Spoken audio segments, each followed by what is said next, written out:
I don't think so. No, I don't. I don't either. I feel like the Rubik comes from Gaimin wants Underlord. Sure. That's what that says to me. They're forcing an Underlord ban here, at least the consideration of it. And if Spirit banned that, they're going to first pick Caudle, right? And then you need to... Oh, well, you're going to first pick Caudle or you're going to first pick Dusa, like depending on how powerful you believe that hero is right now. And what Spirit are going to do is they'll ban neither. They'll get a trade. Leave it all in. And interestingly enough, so there's the Underlord pick. I feel like Yatoro is actually a really good Medusa player, but I think Spirit haven't really explored it very much this patch just so far. Yeah. I was just talking to Fogged a moment ago over there, and he said there's like 10 heroes right now that have over a 60% win rate with about 50 games played. Wow. And a lot of those are cores, right? It's the reason we're seeing a lot of these bans come out the way they do. Beastmaster was one of the ones he highlighted, and Medusa, Beastmaster, Terrorblade, Alchemist, Underlord, Pangolier, also pretty up 6 there. cores so far. And there's the Caudle Storm. Okay. Storm Spirit. Well, that means Gaimin can pick up the Dusa. If they want to, they so could, please. yeah. Then they've got the 3 bans for it. You take out the Anti-Mage, the Slark. They may not have the mana battery for it, though. They might want to just go for CM instead. Yeah, very popular hero as well. Remaining. They're debating it. 5 seconds. Yeah, they have quite a few picks that are pretty good here. I mean, CM Underlord. This hero can just spam out whatever lane he's in with the CM aura. It's very nice. Is there an angle against this opener from Spirit where you really just commit to the 5-man and you pick Chen here actually and you just rush Pipe, Greaves, and try to push? Because Pipe is incredible against both these heroes. Right, there it is. The Snake Lady. That's the OP hero, ladies and gentlemen. We don't care about Chen Who needs anymore. battery? We don't care about Chen anymore. Turn to You think they'll ban Pugna? Probably. Yeah, Spirit will ban Pugna. I definitely think. That And Io. I mean, it's Gaimin Gladiators. You're banning Io, right? Ally life drain on Medusa. Just invulnerable. Like It's insane, dude. It's crazy. the EHP from the mana is just too absurd. It's too much. It's way too much. And especially because Pugna's life drain now considers Pugna's reductions. Like, Pugna doesn't even lose HP draining into her. Gaimin One thing that every Gladiators. team should be paying attention to now is what is Gaimin Gladiators banning? What do they feel like are the 3 biggest Deuce counters? Yeah, Slark for sure makes sense. Image, potentially. What do you guys think? I don't know. Maybe. Hasn't been too strong so far. Well, to be honest, the stats for Medusa are Nothing's beating Deuce. nothing's beating Yeah. Medusa. They So I had guess, like I mean- 77% win rate, and we see her on 5 seconds. both Spirits, offlane turn and to carry. They ban. do still ban They'll out still the ban, yeah. anti-mage. I mean, Yatoro's been playing Anti-Mage He a likes lot. it, yeah. He really Yeah. enjoys that hero. Okay, then there's got to be a third. Anyone want to take a bold guess? I mean, the third would usually be Pangolier, but Yeah. they already have the mid Storm. Yeah, PL 10 sounds like a seconds good band. remaining. That's also a Yatoro hero, so... What about the Nyx Darks here? I said this 5 yesterday, seconds but remaining. they didn't do it. I think they should definitely give away the PL if Spirit wanted. I think Underlord is one of PL's absolute worst matchups. Turn to ban. It's That's a great true. lane for the Good Underlord. point. It counters him the whole game. He buys auras. He has atrophy already. So I don't think that's worth a ban. But like from a carry-to-carry perspective, I see it as one of the classic heroes that can fare well against Medusa. But I just think you've got it covered. Like especially if Spirit as a team aren't going to last pick their carry, 10 which they tend to seconds not do. You remaining. even get additional counter picks. So wouldn't worry too much about that. But so 5 with that in mind, I'd seconds actually remaining. like to see them ban a support here. I don't think there's any more carries that you need to remove from the pool, unless there's some new tech. But Any support that comes to mind to pair with this Caudle? I mean, there's always going to be the Crystal Maiden, right? That's just high tier in general. Yeah. So you could do that. The double mana battery for Storm? Yeah. Or you could ban Io, which I thought Spirit were actually going to do because I think Io Medusa might still be pretty nutty. Sure. Yeah, definitely. I could see IO working for Gaimin Glads. Or CM, right? They've got all the both a lot of options are support good. still in the pool. They're, Core is getting eliminated here. Doesn't Lich's gaze also Lich. mana drain? Yeah, but not that much. It's... It's so neglectable. Let me see, how much is it? Nobody thinks about that component to it, but I feel like Because it's They bad. still ban another core. Oh, You're right, Peter. sheer. They got rid of Ursa. Come on. Miposhka really likes Lich. Is the thing. I'm gonna... Okay. Well, but if you're gonna go for mana drain, then I like the suggestion of the Nyx Assassin. 20%. It's 20%. A single Sinister Gaze will take 20% of Medusa's 10 mana. That's That's like a one long Mystic pool, Snake huh? bounce. Hell yeah. I mean, you gotta get something. 5 seconds. Is there a remaining. talent for it? I'm It was sure an that... idea. No, We're up no. here to Theorycraft, but no, they decided to get rid of Ursa. This is a hero that can buy Diffusal Blade. Beats Underlord in lane. Yeah, they're protecting Underlord as well. It's a multi-purpose ban. The only talent is the duration of the Sinister Gaze, which I don't think changes. Well, that does increase it. But then it wouldn't be more than 25%, which is also 25% of Medusa's if you're gonna effective go for HP. mana drain, why not do something like a lion? Actually, yeah, Lion. I don't know. The thing I'm not sure about the that thing hero. about the Lich that's interesting is that it's percentage based, right? Because Lions is a flat amount, but the thing about Lion's mana drain is that he can protect it with the shard. Like, are you likely at this level of play to just walk in your Lich and get a full duration Sinister Gaze on Medusa in a team fight? Like, I don't know if you can count on it. I don't Whereas think you mana can drain count. from Lion is more reliable. The only reason I'm suggesting is because it's one of Mapochka's favorite guys, and he'll Right. take any excuse to pick it. 10 And they've played it. seconds They've played remaining. it in this tournament already. You're gonna look so smart when he picks it. Well, if they 5 pick it, it's not seconds necessarily remaining. for the Sinister Gaze, I'd guess. It is a fun. Gaimin It's just a +1, that's all. Gladiators, There it turn is. to Alchemist. Alchemist with a mana burn. I mean, I remember people used to abuse this hero against Medusa, just like preying off of the fact that she doesn't really do that much for like the first 15 minutes of the game, and that's kind of where Alchemist 10 is seconds remaining. weak and wants to get this huge golden influx, get to the Radiance. I'm not 5 so sure if that's a seconds thing remaining. with this current version of Medusa, though. She kind of seems strong at all points in the game. Both these carries very strong on the patch. Yeah, they both are. Alchemist can definitely kill Medusa if he gets far enough ahead. Are we sure it's a Gaimin carry? Gladiators, I think turn yes. to I thought, I was trying to think, oh, maybe Collapse is going to play it, but I feel like they oftentimes just last pick Collapse's hero, and he's probably going to play like some Ogre or Axe, as we sort of mentioned. Maybe even like a Magnus to skewer this Deuce out of position. Not sure. I'm curious, do you think Gaimin Glads might grab Ancient 10 Apparition? seconds They've shown remaining. all 3 of their cores now, so they've got 2 more supports. What are some of the biggest, 5 what are some of the seconds best supports remaining. left in the pool that they might take up against this Alchemist? I still think they Team I don't know. Spirits, I mean, turn Crystal to Maiden is still in the pool once again. Skywrath They'll rate Skywrath higher. Silence for Storm, I suppose. They just Yeah. think that's more important than They didn't anything. have much for Storm. So it's fair enough. And of all the 3 supports you just mentioned, there's probably going to be one still left in at the end. The IO and the 10 Crystal Maiden. seconds remaining. Yeah, that's true. Good Do we burst. like Io for Spirit now? 5 He has two seconds good remaining. friends, Alchemist, Storm. You're going to lack on the Try to- disable unless Yeah, you I feel was like gonna it's say, enough on the Main L. concern, I guess. I do feel like they need another hero that like actually does stuff. I mean, I guess Alk, because he can level to stun and acid spray now, is more of like a do stuff hero than he used to be.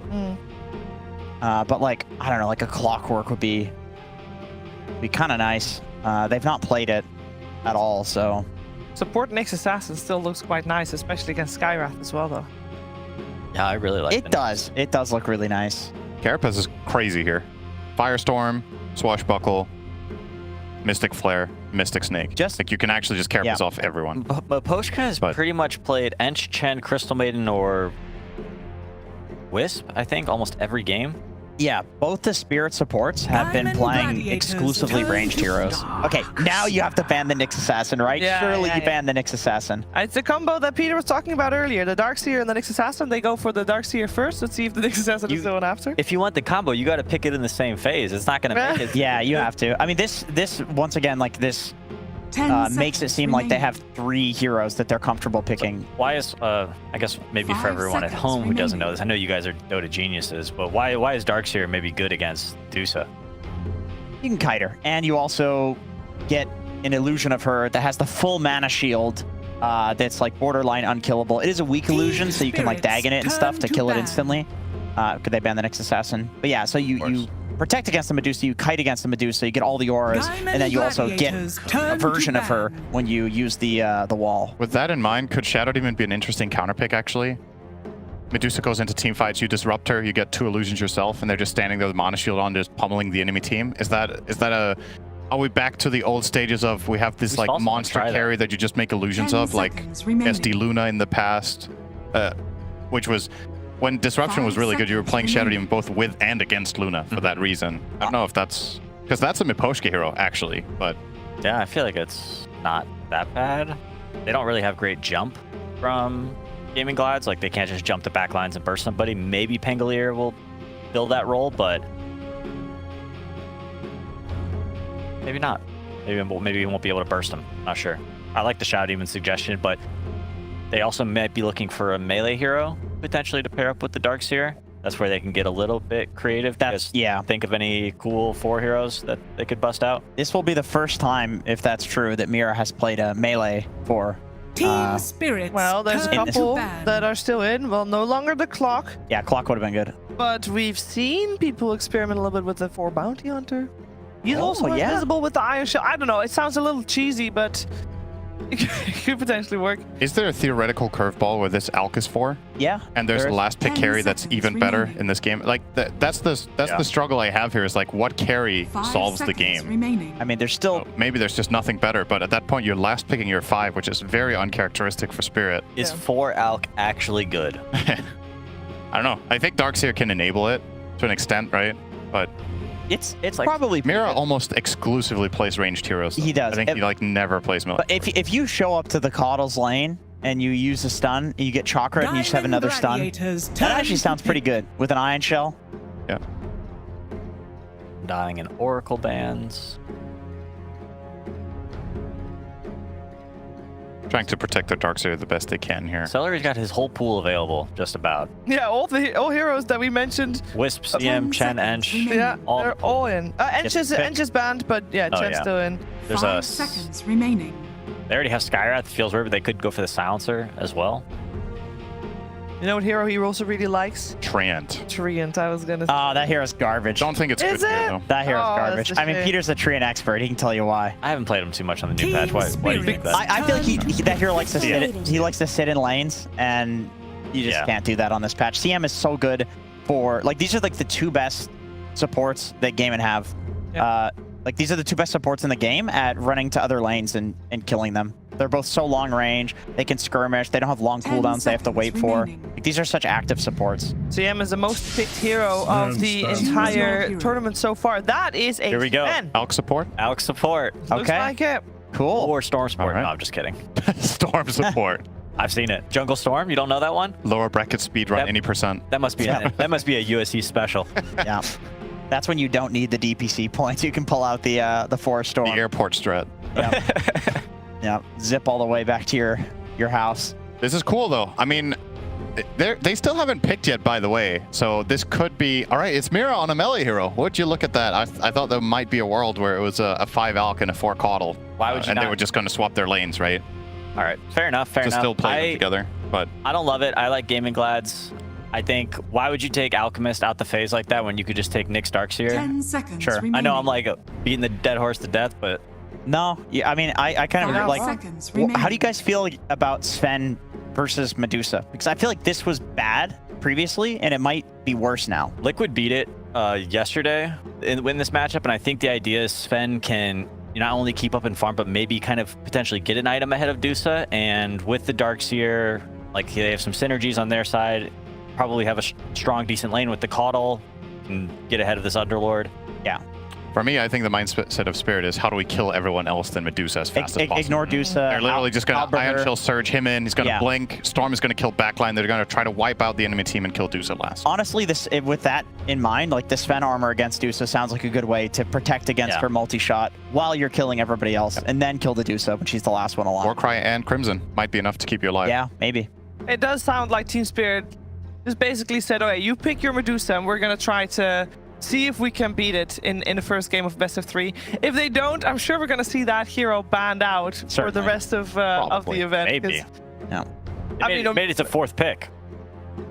Somehow. Fourth pick, yeah, they made it to 4th pick. They could pick it themselves, but they really wanted their Coddle Storm. And maybe we're going to see exactly why they wanted to pick that Coddle Storm. It's time to head over to game number 1 and head over to OD Pixel and Fogged. Thank you very much. It's game 1, folks. We're getting to start the day once again with some Medusa. As Team Spirit, they've certainly got a Prepare for challenge battle. ahead of them here. Up today, of course, against Gaimin Gladiators, the team that's coming hot off the 2 sort of wins of the Major, of Dream League. And now they've got to face not only Gaimin Gladiators, but Gaimin Gladiators with Daracho on the Medusa, this spooky snake lady that just seems to be winning game after game. Yeah, they've got an idea, and this is the time to test it, right? I think this is probably, since it's a best of 3, you know, Yeah. if you're able to beat it, boom. There you go. Yeah, you That's you the make big- quite the statement there. Exactly. But is he going to be able to? Because it's not just a Dusa. It's a Dusa that's enabled. There's a CM aura, of course. I imagine there's going to be constant feeding of mangoes, healing lotuses, etc. Arcane boots across the board. I think we've talked about it ad nauseum, how much you can just pump up this hero in order to make sure that she just is immortal. But yeah, let's see what they're able to do here. Looking at Duracho, interesting starting items. I mean, I've been seeing different variety on these Medusas of what they want to go for. I've seen the wand starting build. I've seen wand branches. I have not seen this. So the Dusa has double blood grenade. Oh. Double blood grenade, early Wraith Band, and into a Sage's Mask just for mana regen. So, kind of cool. Yeah, we'll see if there's going to be any sort of action that Jerash is going to be able to make use of that. I mean, they definitely want to just play to punish the Darkseer, because that lane can sometimes just become impossible for Darkseer at times. And we'll have to see what Spirit can do, right? They're running something a bit different, trying this Alchemist 4 with the Darkseer. Oh, let's see how it does end up pulling down. Mira should be fine and throws the concoction out. And yeah, I mean, what do you sort of reckon the logic is here for Spirit in terms of how much they favor the Alchemist? I mean, we sort of heard from kind of Peterson on the panel that it was a bit interesting that they went for this over some of the other heroes that kind of on paper look pretty good against Medusa.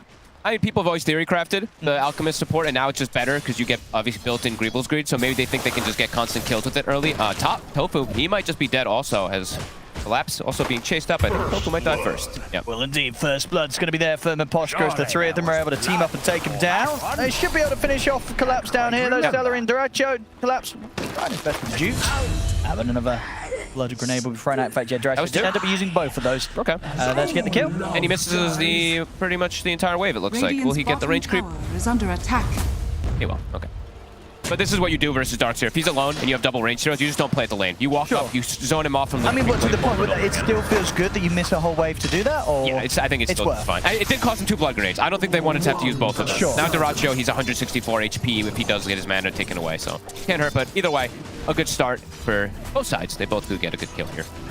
And yeah, I'm really curious to see how this is all going to work out, because I think what Spirit's also looking at is, just like the panel was saying, is Sven, of course, to get like super farm, right? He's just going to be able to try to match the farm, maybe outpace the Deuce's farm because of how fast we've seen this hero able to do that with new double ancients and stuff like that. And then it's wombo combos, right? We're going to have vacuum concoctions, vacuum Sven stuns, potentially like Ag's Storm or something like that in order to go for it too, but it's all in theory, of course, if they can actually handle the spooky snake. No, I mean, absolutely, you can only imagine that, you know, a lot of theory crafting was put into this by Spirit. They knew that they were going to be facing this hero today. Yeah. So let's see if what they've got is going to be able to do it. Yeah. And let's see if this fan is actually going to be able to get off to that big start, because this isn't really the easiest lane. When he's got a Coddle behind him, I think if he had a stronger 5 position, then perhaps they can actually like set up for these kills when they have the 2 of them. This one looks tough. There's a lot of spam that's going to be coming out from both Ace and Tofu.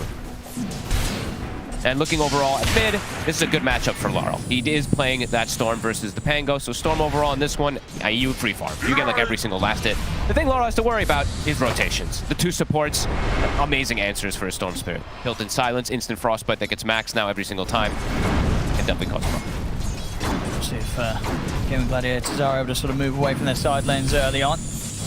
As for now, let's see us down bottom. Duracho starting to catch up. I mean, of course, yeah, missed out on that first wave, but things looking pretty good now. Celery able to continue to sort of set up with his Frostbites and make sure the Collapse never feels too comfortable coming close to the wave.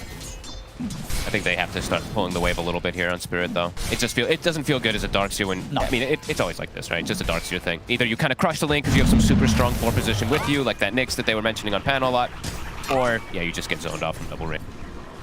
And what sort of the build-up been, or would you imagine we're going to be seeing on these support alks? Like, what sort of items do you want to be prioritizing? Good damage on Duracho bottom. Hey, mana's falling low. Good drop. He's going to start dying pretty quickly with the mana gone. They get the vacuum back. Mirror the body blocks. He needs sort of a couple more right clicks. He's got a concoction. Blood grenade as well. Mirror, he's going to be able to do it. Done. Taking him down. Duracho knocked out of the bottom lane. He tanked the entire Ion Shelf from the creep wave. And literally a full one. And this is a big wave that he's going to actually end up missing here, too. And Celery also, I believe, used, what, 3 mangoes or something there? 2 or 3 mangoes and the Lotus in order just to get the kill. So, I mean, there you go. Good stuff there coming out from Spirit. For the Alchemist, I would say, I honestly, he probably like just like Blink so he can do the combos and stuff like that. Or he can just go for like these Solar Crests and these type of things just to amp up his Sven to make sure that he can handle and fight. I love Medallion is one of the best items in support for an Alchemist if you do want to go down that route. So, could definitely see him do something like that. And yeah, this is a very good laning start. Darkseer still level 2, but I think Mira getting levels is very important as its Alchemist in order to pressure Adusa. Cool stuff. See it? Quinn, he is handling the matchup. He's played this one time and time again. I think a lot of times we do see these Storms able to bully sometimes, but Quinn, I feel like he's just like the best Pango. He's always has a phenomenal lane no matter what he's up against. Yeah, for the most part, we imagine Quinn will just continue to sit mid to pressure the tower after it's the 6, or how active across the map will he choose to be this game as Pango? I mean, he can make whenever he has ult, so definitely can look to punish bottom if they do overextend, because that's what this lane does do. Once you start getting levels on Darkseer Alchemist, you want to like play around like glyphing the wave and diving if you do see kill potential. So could definitely see Quinn look to rotate it. How about this lane if they even need it? Radiant go with the concoction here. They won't be going any further in. As both Mirror and Collapse a little bit low on the HP. Quinn is actually starting to bully the Storm. He's the one who used that glyph there. And how close is Lyle to the 6 himself? He's a fair bit away. He's going to miss out on this wave, so there'll be quite the difference now. Quinn, he's going to hit 6 easy off this wave. Lyle, we'll see if the tip returns to lane to sort of pick it up. Back down bottom. Good kill. And they're able to kill off Celery. Mirror and Collapse definitely starting to make some moves here now that they've got the levels. It's not a safe lane ready for Celery. And honestly, even Duracho himself, he's got to be careful against these two now. Yeah, he's definitely slowed down. Not going for like like I was mentioning, I literally saw like every other Medusa just do the wand build. So let's go see that hurts. Laura, he came back. He did return to try and pick up the XP to get towards the 6 in mid. Quinn's in with the Rolling Thunder. TP backup's going to be coming in. Gaimin Gladiators bringing both supports in. They won't be able to reach in under the tower and catch Lyle. So Lyle will get away with it, stays alive. Be able to survive here with this next wave coming in, which should push him up towards the 6. And they get the Ruin. Harder to gang. See Tofu and Quinn. They'll be able to take out Miss Poshka to the side. Big damage. I think lanes are probably gonna start breaking a little bit, just because it's now an Underlord who has Vanguard. Bottom lane, I think they'll continue. Of course, Spirit, I think they will keep Mira down there. And yeah, we see he's queued up Medallion. I mean, it's kind of obvious. We used to see this quite a bit here when he used to be able to play to support Mira. Could be in some trouble this time. Celery, nice blocks. What's he got? He's got a courier? Okay, well, he'll take that. Get something done there on the way out, Mira. Easy courier. Hell yeah. He's doing very well on the support outcome. Yeah. Even though he's got this death. It's had good effect, right? I feel like we've seen some other lanes sort of tried against the Medusa where, you know, there's been very little pressure. I mean, this time round, Dracho, it's not like he's getting completely shut down at all. 31-9, he's having a good time. Yeah. Just not quite as good, of course, as the time that Yatora is having up on that top half in terms of CS. But in terms of kills, you know, it's kills now that Drasho's picking. He's gonna steal it. Oh my god, he gets it. and he's out now. Concoction's been used, so see you later. Wisdom Rune and indeed a see you later. Both of those going towards Gaimin Gladiators here at the 7 minutes. He tipped him. Oh, Mira doesn't like that. Cute little play. Continuing to play around mid, Tofu. He's got the silence skills up. Laurel trying to go for this. Laurel, gotta be careful. Nice blinding light. Pushes away Tofu. Close start. 4 for 3, 7.5 minutes in. Yeah, let's see. I mean, like we said, it's a test, right? Can they handle her? They're gonna try going again, it looks like. Level 5 has been hit, so level 3 Ion Shell. They need a +1. I don't think it's happening now with just the two of them. They gotta whittle, right? They gotta whittle her down. Yeah, but even then, you know, Draco, if he gets sort of one snake off, I mean, it's 2 melee heroes, right, trying to step up, so you're always going to be able to get that easy sort of burst of mana back up. He has a lot of pretty good targets as well, too, just to throw the snake on. Whenever you're playing versus like these high int heroes, even though now, Darkseer's universal, you still have pretty high int overall. You get one snake onto a Coddle, snake onto Darkseer, snake onto the Storm Spirit as well, too. Like, it's going to restore an insane amount of mana anytime in the mid game. But I am looking forward to the Wombo combo. That's one thing I'm really looking at Spirit, and I'm like, if they do land these type of like massive connections with these vacuum concoctions, spend stuns, etc., there could be some really cool potential. Yeah, I feel, I'll tell you what, it's been a long time since I've seen a good vacuum storm, Alan. Right. You know what I mean? That was some of the good stuff back in the day. Mira. 15 Spirit could bring it again here. He's got wand. I mean, Quinn could go for the kill. Got to wand himself, Quinn. He wants to see if he can reach in for it, and he can. Kill for Quinn. Takes out Mira with the swashbuckle. Quinn is having way too good of a game. And now Lyle should be okay. There's still a lot of damage to take as he returns back to the lane. He just got back. Quinn is level 8.5. Good God. I mean, this is way too good of a game here for the Pango to start off. Yeah, the Storm is at the bottom of the cores. And the fact that, you know, Duracho, he's second highest on the net worth. You know, it would be very refreshing to see a team be able to do something about a Medusa, but so far now, You know that the lead's starting to show its head here for Gaimin Gladiators. And it's scary tales when that happens. Yeah. It's also like just looking at matchup. I know they were mentioning on the panel. It's like Sven versus Dusa in the past. I mean, that's the thing, right? You It's can a hit rough these matchup. times.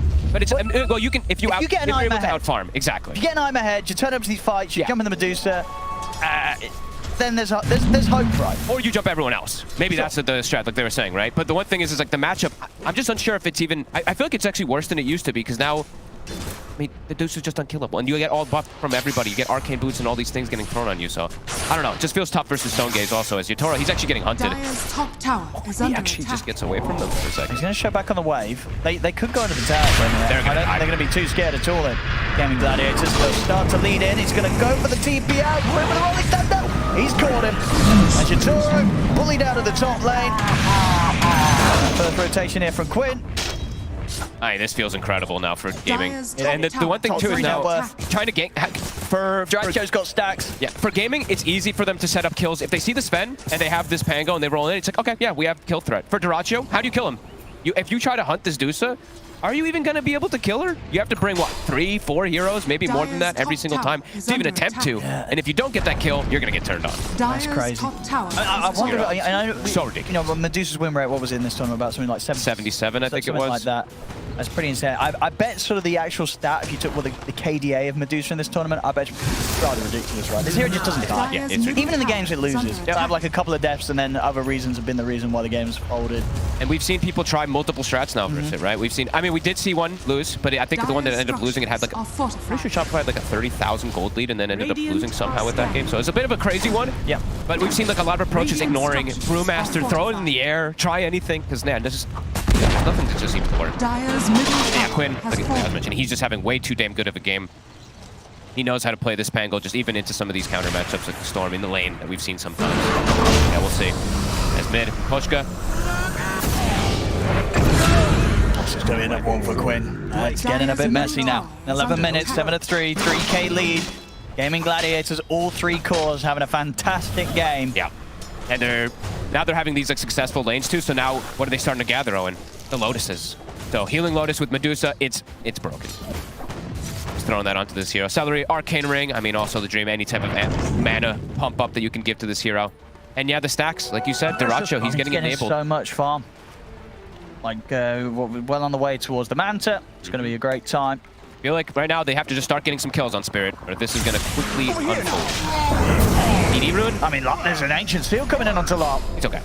Okay. Quinn won't commit for it. At least he gets a DD. Yeah. Maybe this, maybe DD. I think, yeah, set up for kills. Player in the darks here. Use this Ion Shell, because Collapse, he is having a good time. Look, his levels are good. He's level 7 with Mech. And they do have some Who heroes are that you can killing utilize though? I it. mean, most of the time, Quinn's pretty much got the backup of Tofu, ready the to keep issue. him covered if Quinn gets gone on. And then outside of that, you got these 2 cores. I mean, Duracho obviously farming in this sort of triangular area. They can't get to him. And the other one's Ace. I mean, Ace has just been chilling up in this top lane. You can't He touch knows Underlord. nobody wants to go for the Underlord. No, and that's the other thing is too, is they have Underlord. So if you do find Radiant's Dusa, Backup's coming in. under yeah, attack. they just immediately appear there. Well, we knew it was going to be a tough game in the draft. 12 minutes in, It's looking. it's definitely looking like a tough game for Team Spirit. Yeah. Duracho, another stack to farm. I believe that's what another double stack, and that's like the Manta done already. So I mean, Yatoro is doing an okay job at keeping up, but it doesn't feel enough, right? Sven needs to play ahead, it feels like, over this Dusa, and he's under wards, so he has to be a little bit careful with positioning too. Gaimin Gladiators, sort of taking over this jungle area. They know there's only really one part of the map that Yatoro is going to be able to find any sort of farming. And as you say, setting up vision in a manner that leads to potential opportunities to dive in and just go on the Sven if Yatoro shows. And yeah, now they have a great healing Lotus. So Ace, if he can, if they do, let's say ever they find the Dusa, he Fiends Gates in, feeds her a Lotus, and that's another 1,600 effective HP. Radiant's middle tower See is if they under can attack. push down for the bottom tower, gathering up with Mira, with Laurel. DD is popped. Radiant's Get a pick off. bottom tower is under attack. So who wants to show down here? Gaimin Gladiators are playing it pretty sensible. Nobody's heading down to try and hold the tier 1. Celery's in the area, but he's not showing on the wave. He's just stacking more camps. Oh, it won't actually work because the Ogre Bruiser just decides to Ogre Smash for no reason. I love that. Radiant's bottom tower is under attack. They're gonna fight it I mean, though. he's 10 in. Celery's strong. got to set up. Is under Well, it is attack. Invis as well too. See how much Team Spirit back off. Diracho is in an absolutely insane position. Wait, what's right he doing over here? Can they put? I mean, this is the time to pretty punish. unkillable. They're going to go for him. They'll get the stone gaze off. The Fiend's Gate, though. Yeah, the team's ready to connect. I mean, the beauty of the Underlord there. It doesn't matter where Diracho's farming. There's backup. You can't punish this man. You just can't punish him. He can actually go where he wants He to really game can. because of the Underlord. And, yeah. you know, Diracho, he's having a great time. And looking for, I mean, I'm just looking at the Storm, and I'm like, Laurel continues to fall further and further behind, and there's max, like, level 3 Ancient Seal, level 4 Frostbite. The game's just not easy for him by any means. I mean, what's he going to buy against that? Radiant are scanning. Oh, and I don't know. Radiant's again. bottom tower He just stone is gazes under him. attack. It doesn't matter where he is, Dire's top tower is Diracho. under He attack. can go hit creeps on any part of the map. You really He really can. can. A, he's a Medusa. He's had a great start. He's got this Dire's Manta timing. middle tower And B, is under he's got attack. Ace ready to be by his side with the Fiend's Gate. How do you punish this? I don't know. What do you do if your I do team's not screwed? know. Like we said, Yatoro keeping up, but he's actually falling behind now, so it's just... I mean, so he's got the Echo, the Mask. Mm-hmm. Probably see him get the BKB, and then maybe Team Spirit just smoke up. Dire's top tower is Just see under what attack. happens. Just see what Just happens. sort of throw themselves at Gaimin Gladiators, see if this fan's able to clean up some kills. But it needs, I feel like he needs BKB and then a damage item. Because right now, I feel like he's just going to tickle. He's literally just going to tickle her. I mean, But let's see the you just got wombo. to try and kill everyone else. Radiant's I mean, let's see the middle wombo tower is combo. under Mira attack. almost has Solar Crest as well, too. So, Dire's hey, top maybe tower all is these under things attack. thrown together And onto he's Yatoro. going the correct build as well. Look over here on Collapse, you know, he's queuing up the 4-staff and the Blink. Because they need the wombo. He has to hit Has for to these hit them. multi-man vacuums into the Stormhammer. Radiant's It is the middle only tower way. is under Rune. attack. See if they can connect something here.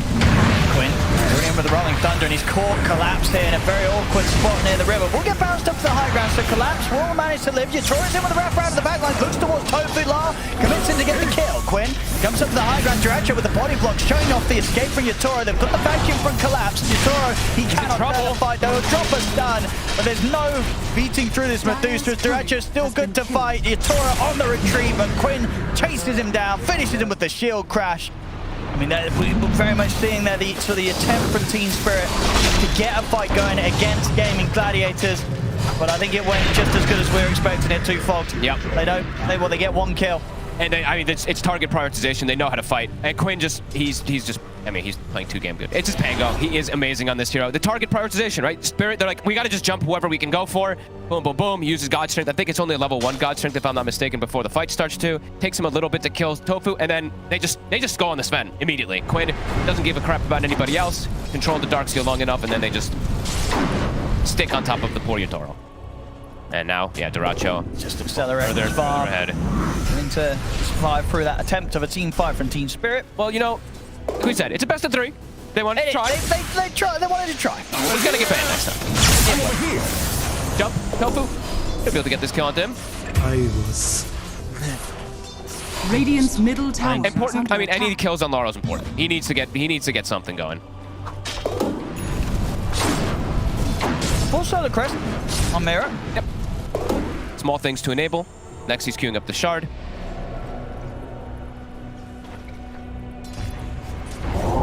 Collapse looking on the 4-staff. He's nearly got his 4-staff. is under attack.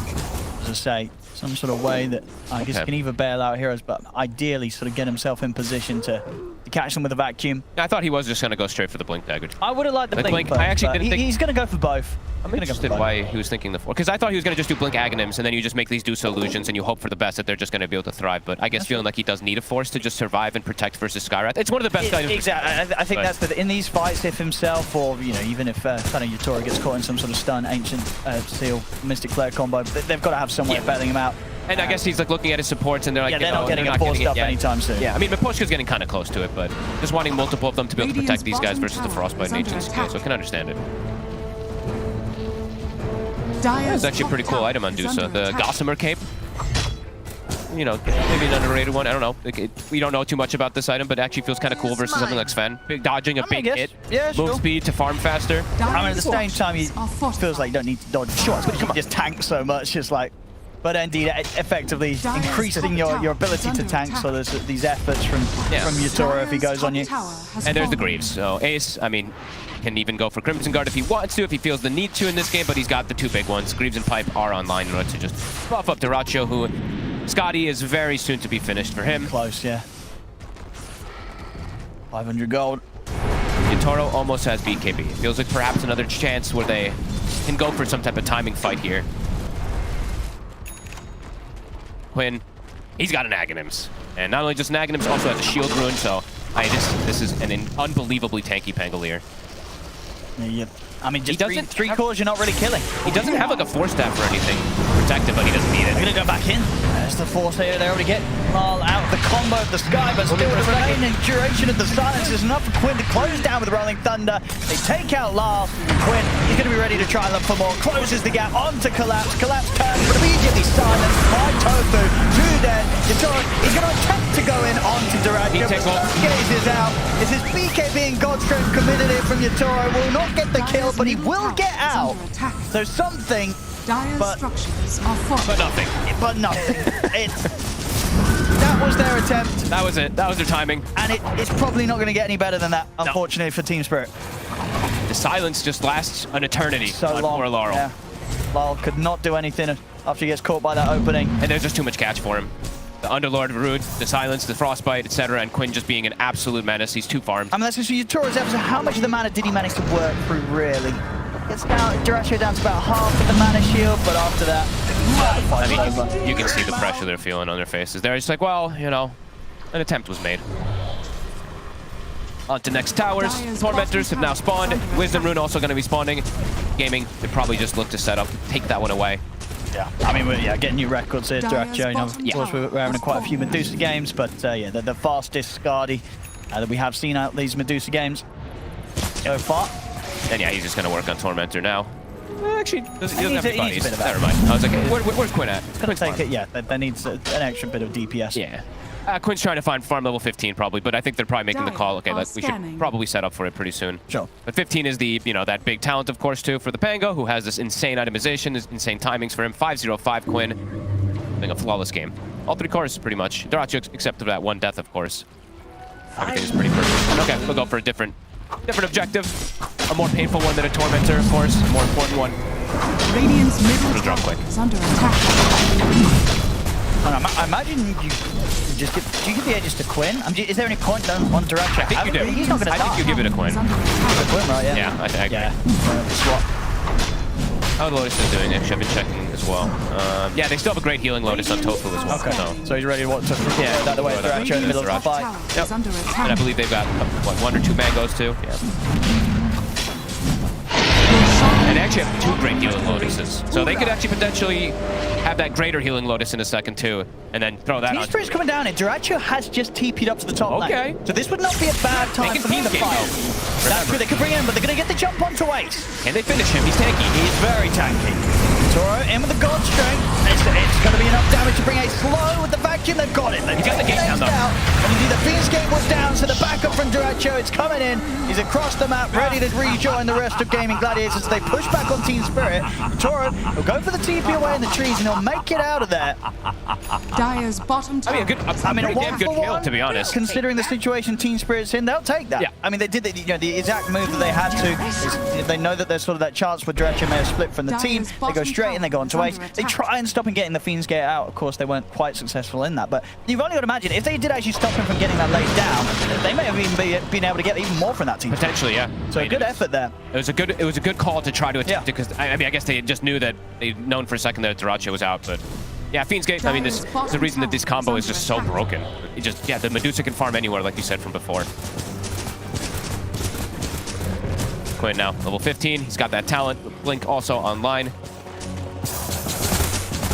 And the control just becomes further and further there for Yatoro. Imagine, I mean, if Quinn decides to just go for, like, you know, Shard and Basher next, right? It's going to be more elements for the support Spence to have to deal with to try to touch Duratio. Dire's bottom tower is under attack. He does not have BKB. He's got Mirror here to help out. Pops him over the Reserve Potion. We get a stud again, but not. And yeah, Ace is literally just full going aura. He's actually going to go for the Crimson Skull on top of everything. Then once he's got that, it's He's not dying either. unlikely that they will be able to take him out in that Radiant's similar top fashion that they tower is did under attack. in that last move. Dire's bottom tower How's is Laurel's under attack. itemization going? I mean, it's just so slow. He did not have the game that I think he wanted to as this Storm. He will collect himself a great healing Lotus, though, at the least. up top. Dire's They left that bottom one, so tower he does get has actually he gets an extra healing lotus as well too afterwards. Radiant's top Yeah, and when we tower see is sort of under collapse also attack. change it up. Obviously, the ideal situation would be he gets the blink He and then needs the Ags, but Radiant's top because the tower game's speeding up has so fallen. fast, he's just going to forego the blink and just try and get this Ags ASAP. Maybe he should just go blink and then the Alk feeds him an Ags. I mean, that could have been a strat. But I mean, Mirror's going to start building up towards an Axe. That is true. There's really nothing else that you can build on an Alchemist support is. Oh, well, it's gonna have to be. I mean, of course, I imagine the other Agnims that's going to be rather beneficial is going to be given it the way of Laurel, right? Laurel, yeah. It's essentially what a secondary vacuum to sort of set up for your Toro to clean up with a good Storm Hammer and Dire's the middle cleave tower damage with that is God under Strength. attack. Yeah. So, if they can get these two online, you can definitely sort of see what Team Spirit were going for with the draft. Absolutely. They just they didn't expect to be kind of 25 minutes this far behind and just struggling to get these core items that could lead to maybe being some sort of solution to what Top. Gaimin Gladiators are doing. And they punish. And Quinn's got an Aegis. Can't even take that out. Dire's middle tower I was checking if is Push under gets shard. attack. I was like, oh, is he gonna do like a recall play and then they can outnumber in a way? Either way, if you commit too much, a Fiend's Gate's gonna come. They're gonna go join or bring Quinn over. Yeah. As the push. It's coming in. It's commencing. I think that's a full Daedalus coming out on the courier too. And yeah, they'll call Quinn over. Hey, Quinn, something might be going down. Get over here.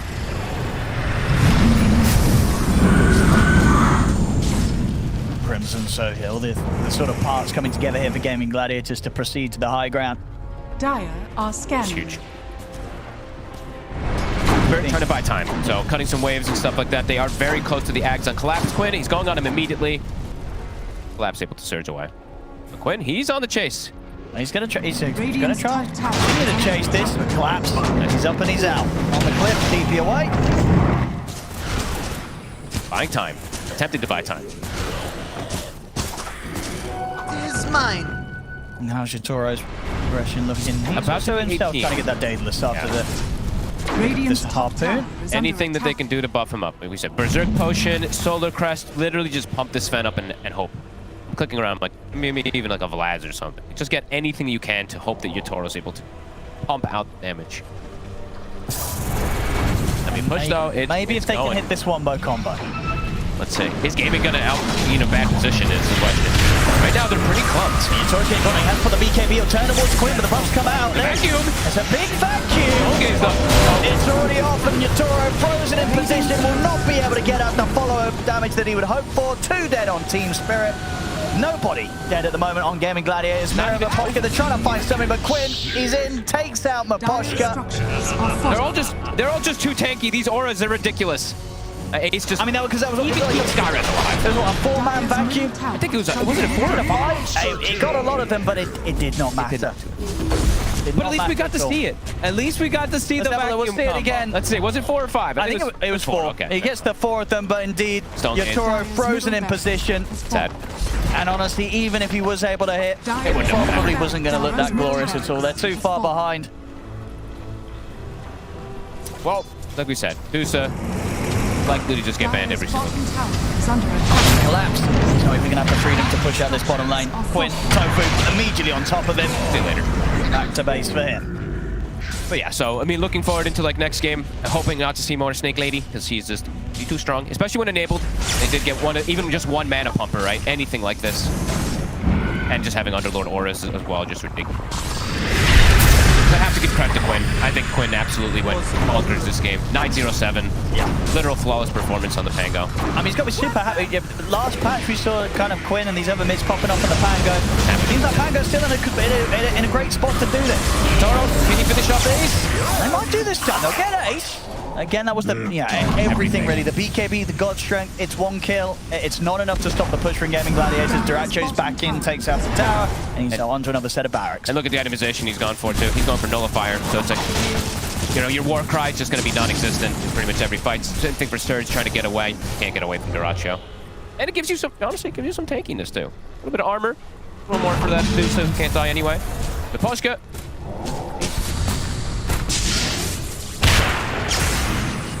How close are we against the Ags on Collapse? He's nearly got it. He's nearly got it. 300 gold away. Maybe we'll get to see sort of an illusion created of Duracho this game before the Ancient falls. Dire's Not will it bottom do tower anything. has fallen. I mean, because that's the thing. I mean, will they be able to very quickly kill this illusion, would you imagine, Gaimin Gladiators? Absolutely. They have so much gone. damage. I mean, they'll just delete it. And if it's not deleted, it's just going to get disarmed. Dire's bottom barracks are under attack. Level 18 Quinn. Clean and methodical. Mid rack's gone. Bottom rack's the important one taken out. A Spirit. Yeah, maybe. I mean, they're probably just discussing stuff for the next. Dire's It will be bottom barracks are under completely honest. attack. A DD in the bottle too. Dusa now has the. I mean, I've always said that this talent is broken as well too. The level 20 talent on Dusa, even before she's gotten all these buffs. Stone Gaze duration, 8 seconds. Good luck BKB hitting her. Watch good. He just wanted to push out the mid wave. That's a tone. Hey, that was a gem. Oh. Well, Korea. it happened. It's got buyback available, even without, you know, he's only down for 20 or so seconds. He will buy He back will. anyway. DD popped. Try and see if they can hold this top set of barracks. The final hurrah. There's BKB on Lyle.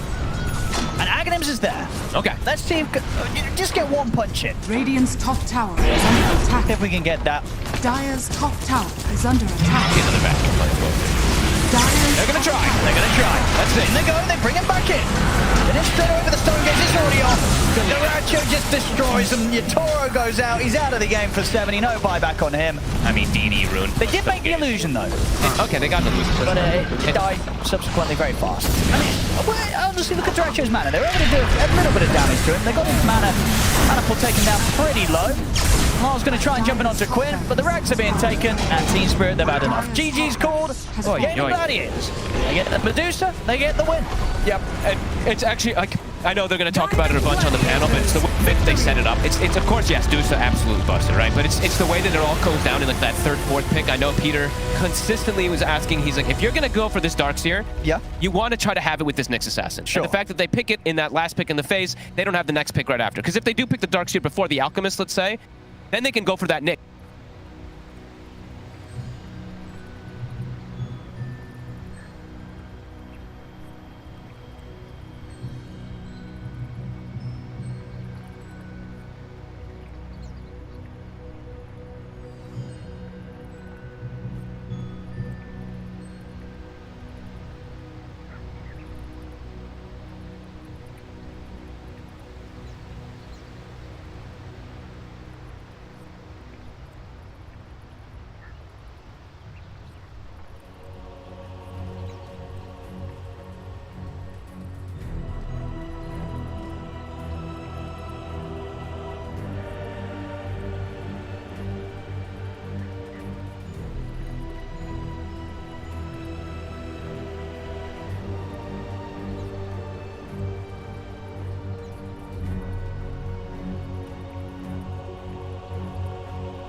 this Cloud. If he's got these hawks coming through, you know, if there's no... we'll come back to this as they get the dive on, and everything I was saying is now inconsequential because Cloud has gone down, so Kami has to move away from these Mortimer Kisses. There is still that buyback for the Beastmaster though. Let's see. Let's get himself back into this. The dive onto the back lines into the Vortex as well. There's going to be a real nice dismember. The hooks come. Nice save. Though. He saves it. Cloud gets himself back into this now, and Kami is losing so much. Kami's going to go down. They do get the kill onto Leppington there as well. So Mira with that freezing field, Mira will go down. Going down to the hooks. Yatsuo still in that push roll. He's getting them back. They get the buyback out from the potion Storm Spirit. Everybody from the side of Hydra. They don't want to be giving this one up now as well, but they take down Leppington once again. That's the dieback on the Disruptor, and Yatsuo, what can he do? The hook, it's going to be blocked mid. Hook. This is the dieback on the Cloud. Cloud, can he get himself away from this one? He's still being harassed up by Collapse. One more right click, he goes down. That is going to be the Beastmaster dead for 115 seconds, and now the chase is on for the rest of the side of Hydra. This Aghanims on the Morphling is just making him impossible to deal with. First of all, they use the little shredder on the Pudge to get rid of his armor. He has solid amounts of it, but it is just not enough. And then Yatoro just destroys him. And he knows that he can stand his ground because he cannot be stunned. He literally cannot be stunned. How do you stun Water? Well, a lot of their damage, if not most of it, is on the Morphling. Oh, the glimpse comes back though. Inside the Static Storm Mirror, he has that Lotus going, and now if Zofra actually dives a little bit further, the Thunder comes out. The Pod King, he's dove in, yeah. They're going to be able to get a kill onto the Storms for it. Can they take down the Pudge? They're going to be able to catch him, cancel off the TP. He's going to be dead. The Storms for it though, he has brought back, and they've got no kinetic field, no Static Storm. And like you say, they're even going to be able to get a lockdown onto Cloud. Everybody on the side of Hydra, they just overextended, and we praised them in the first game for respecting the power of Team Spirit here, but Hydra might have just lost the heads a little bit, and the buybacks, they're going to be forced out, but I don't know if it's going to be enough to defend this base with the Pudge being down, with no Static Storm for the next 27 seconds. Spirit, what can they get from this? I've been worried though, they're going to be able to get them. They get two, they do! They take them down, the cookie comes out, the Yatoro, freezing field, they might lose Happy. Is this the dieback? They do the break the Lincoln Sphere though. Morphlin. Bilal wants to come right back into this fight. Does he have the boots of travel to do it? It might take him a little bit longer now. No boots of travel though, so he's going to have to use the blinks. You know, they just do it by foot, it seems. Level 25 Storm with a beast. That's just so much damage. They're going in for the Morphling. He doesn't have a buyback. No, they get do they get the kill? He goes down. Warwick has to go down though. It's going to be him left alive. No, it's not. The creeps are pushing in. There's no buybacks available on the side of Hydra, and this is going to be 4 heroes, even with the death of the Morphlin. No way Warwick defends this. It's pretty much over. They don't have the glyph. The game is over. They gave it their best. Hydra, they made Team Spirit work for it. The team that is most likely going to be at the top of Eastern Europe DPC Division 1.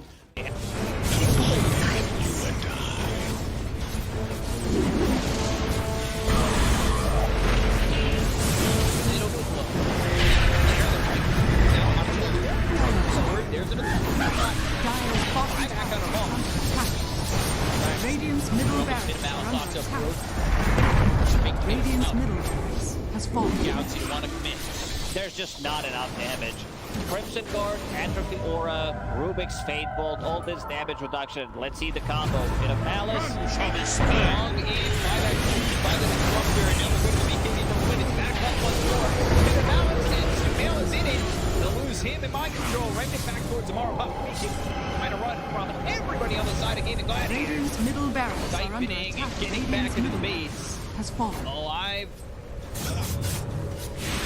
Yeah, I think when it's time to call it, it is time to call it. They have no business left in this. And didn't get the tether off or something. I think it got broken. Either way, I like the ghost up to purchase. That was pretty heads up, but we are back and there's a smoke action. There's the divine right there. There's a divine Q. There's the hit. Okay, get that hit off. 123. Knocked great damage. He's dead. Oh my god. Nothing. He's less than 10% of his health. I mean, I'm assuming that's just the game. That, yeah, 100%. There's no point in talking about the AU picks it up. I got it, Royce. The dive yet. Go away, you. Oh my goodness. Victory.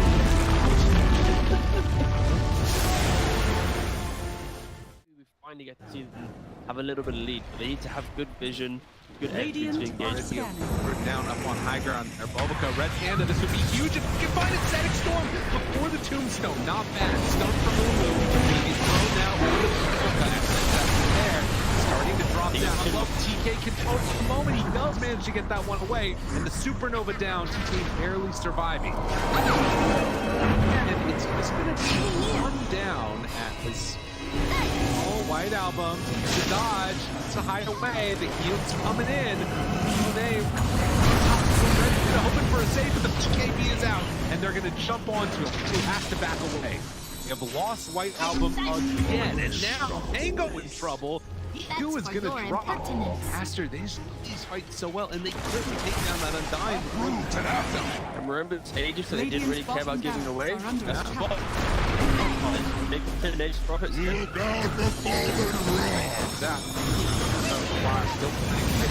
Stun is out on the play. Didn't have a BKB available. Bulbica dropping low and toss back in. We have a Bulbica. Doesn't look like it because the black hole is there. That's on the edge. He doesn't have full team to come back. And after, they might take full advantage. Move. Radiant's bottom Rax has fallen. Up the bottom. Finally, Astro full advantage. They're building. Radiant's middle tower is under attack. Oh, just for a brief second, had more network. There it is, back again with the higher network. When you click on the L, it's not really an inspiring network. Blink, BKB, Radiant. You might be able to get on top of a hero, but that's not the shot that's able to 100 to 0 here. Like even this Undying inside Static Storm, able to then get over the Slash Golem from away. Alive, makes the move, and again, into this fight without Monet here. Pretty good for them. Right album, but now Monet is out. Now they're in a lot of trouble. The team should kill him. Okay. Alright. Pops ulti. Now the turn. Punching. Really getting away. Sort of survived that first salvo. Very strong. Supernova down. Pops the PKB. Ooh, he's just caught here. They want to get the kill. That's really himself up. And now the chase. The avalanche, the toss. Thinks he's going to give up his life also. Then Monet is way too strong.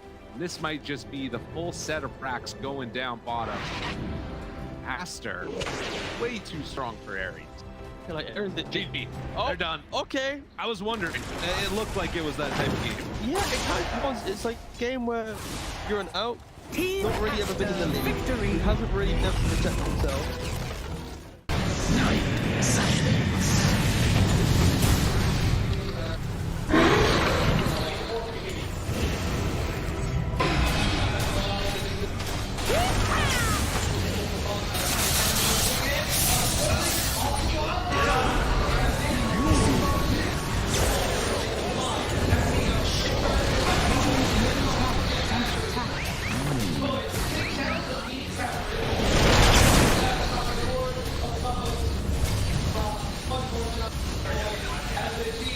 Radiant structures are fortified.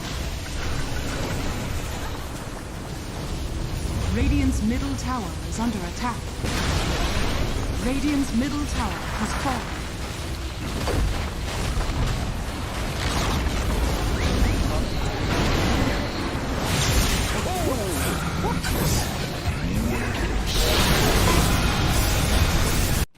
Boom. Standing. How are they just standing right now? I can't help but fidget with my hero half the game. I'll be running around in circles. Yeah. Pirouetting on the spot, the song, blinking from Pure, they see Yatoro, 3 lined up, potentialized path play, they're trying to go in, Toronto Tokyo, blown up by Collapse, has to fight back, Yatoro gets off his BKB, Pure with another song, sprints in, who are they aiming for? Where is the target acquisition? They can't catch anybody, Collapse, BKB runs down south, Lol being chased out as well, oh my god, Nightfall, Hazy on disc refresher, blinks to high ground, gets away from danger for now, Pure, what's he up to? He's back to the high ground too. Mirror image out, Aegis claimed, Lol in the fire, still surviving and blowing up GPK. Team Spirit nothing to do. Sprinting out of their base, they don't catch Nightfall on the way out, he's blinked out of the range of Mirror. They're still hunting though, and he's gonna find Toronto Tokyo. Who cares, Gem? I see Jakiro. Eon disc popped. And with this rapier damage of like short work and a twin-headed dragon. Unstoppable. Laurel, the collapse waiting in the back line actually worked. He stormed out of the tree line and he just then started eviscerating the two supports with the help of Laurel. He completely jumped over. They dodged everything that Naga was trying to set and prep there. And Yadoro was also just firing the cannon from the top there. Did the combined damage of Collapse and Laurel together. He is a monster. Oh, pure. Lol. Oh, God. Nightfall's going to get a bit of vision here with the Hawk. Imagine. Can they? Imagine. Will they? They have to do something kind of crazy. They're going to be losing their base pretty soon. Lash has buyback. Naga Beastmaster have to get back to base to defend. Drow Rangers up here. Tier 3 gone. Barracks to follow. There's no buyback or collapse though. That's a big one. And Mira. Radiant structure. Look at all the wolves. Look at all the summons. It's vulnerable. Mira gets away from there. Help of the Glimmer Cave to jump in from Lol. Disruption self-save. Barracks taken out. Lol. Owen tries to fight. Nightfall. He'll just pop, but he can't get any control of Lol. It's Lol. Puck is all over the place. Now they go into the GPK though. Aiming for the Puck. They're going to find him at long last. They get him and the Rapier's on the floor. He messed up the phase shift. He canceled it. Oh no. Did you see that? I'm not crazy, right? I don't know. Yeah, he phase shifted and accidentally ended it. There's an Axe Blessing recipe. There's a Rapier. There's all sorts of stuff everywhere. An Axe Blessing recipe. What's that there? Okay. Not sure what the story on that one is. Meanwhile, Save, I think he had a refresher shard, right? Because Laurel dove him, he disrupts himself, and he tries to kill him again after it Save just refreshes, and then uses it again. How did they not got the Rapier? Now there's another DD. I don't think they care. Toronto Tokyo is going to take it, is he? Oh yes, the Jakiro with the Rapier. Coming to feed it back to them, guys.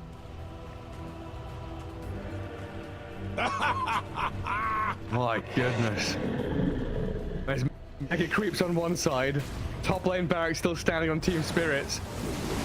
Are we waiting for next Roshan, Trent? I don't know. I don't know. I feel like BetBoom have such a good chance of winning these fights right now. They can't get like swarmed in the back line. They missed the stun on BK. He's trying to hold his ground, but oh my god! Oh my god! Naturo shreds. Where'd he go? Daedalus hits, refreshes, blinks forward, kills off Save as well. SD's gone. TP home. Get the hell out of here, BetBoom now. Lucky eating a coil. Dude. Leshrac vanished. He looked okay until he didn't. Until he got hit for 1,350 damage from a single right click. Yeah. Yeah. Right until that. Ow. Luckily, Toronto Tokyo was not there to feed the Rapier back, so that's good. And now Team Spirit running down lanes, coming for the Radiant base. Balls are still there to hold on to. This has got to be mentally debilitating for BetBoom. 71 minutes. Team Spirit is wearing them down. The admins have been on, they told them, nope, these guys. The longer this game goes, the harder things are. Well, it's like Moomiander was saying in that Seb documentary. This isn't Dota you're playing. This is a slogfest. You're going to wait it out and play 60-minute games, long ass ones. There's a long line. Watch get very far forward. He'll just from Mira, but the Undying will fall inside the Radiant base. As Mira gets off one last finger of death, and the turns we got through. They killed GPK. It's a die. Strategy did not pan out. No. They need to win a side lane. That's like one of the most important things in Dota. You need, like, after laning phase ends, you gotta have a part of the map that you can play on. And the map has changed quite a bit, where the outside of the maps and these portals kind of make it's kind of harder to run away from your opponents, I think. But what can they pick to sort of challenge? So last game, Gaimin banned AM, Slark, and Ursa. I think this time they might let the Ursa through because they don't have Underlord. So they have a secondary ban if they think there's something they're worried about playing with the Ench, for example. There's a change in dynamic because it's an Ench 5 and not a Caudal. And now, of course, the Pango will be taken out by Spirit, so won't have to deal with that. The thing about this opening for Gaimin, though, is I just feel like you can play so many different heroes with this. It doesn't seem like it has the same limitations that it did in the past, where, all right, you have to play this 5-man ball around Dusa getting 2 items and then going.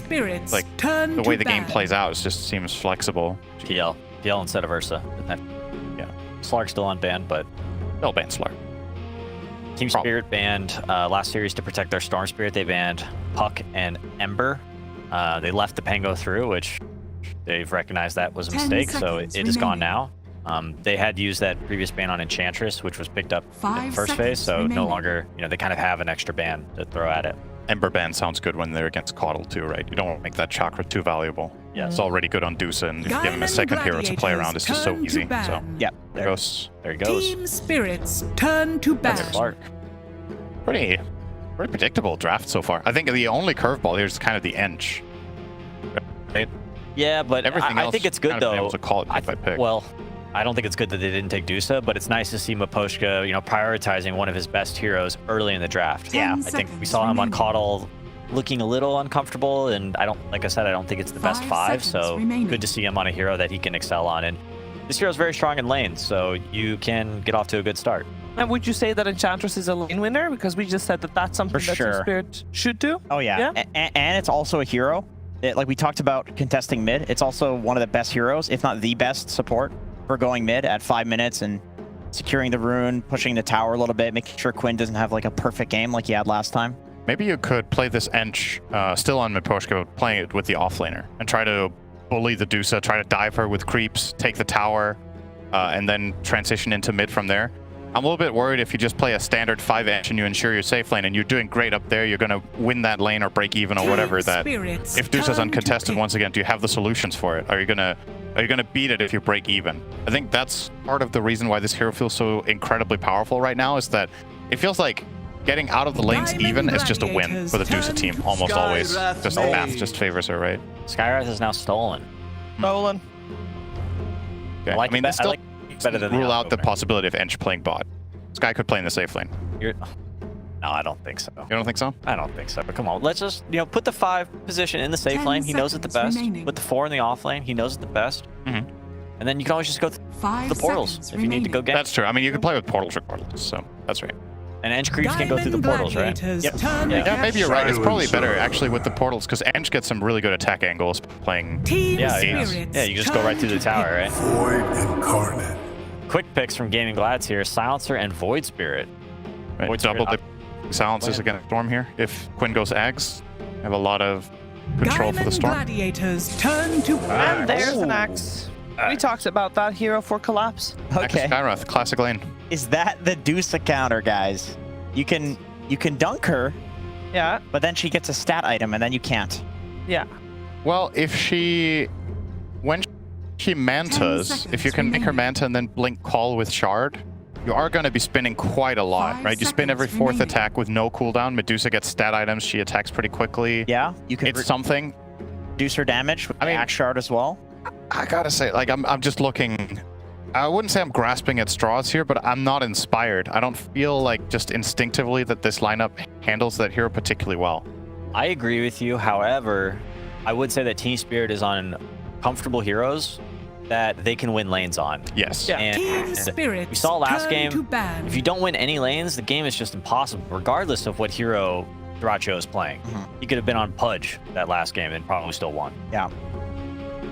Yeah, that's true. I mean, Sky Axe is like, that is just such a classic dominant lane. And then when Axe eventually gets the blink here, it's such an easy kill combo too. Even Quinn's got to be careful. The only person who might not die to it is Duracho on the Medusa. No, there's a classic hero that just came to mind that used to be picked against Medusa because it's like one of the only heroes that could just outrange and play against her. Is there any world where you can play Sniper with attack speed and defusal? Yeah, why not? I haven't seen Sniper this tournament. That historically is one of the best heroes against Dusa, but I think that hero was hit pretty hard in the patch, and he hasn't been too popular. He also, why not? You can get away with a safe laner like that with ENG, right? Wind Ranger carry. Turn to Or ban. with Diffusal Blade. I mean, I wouldn't.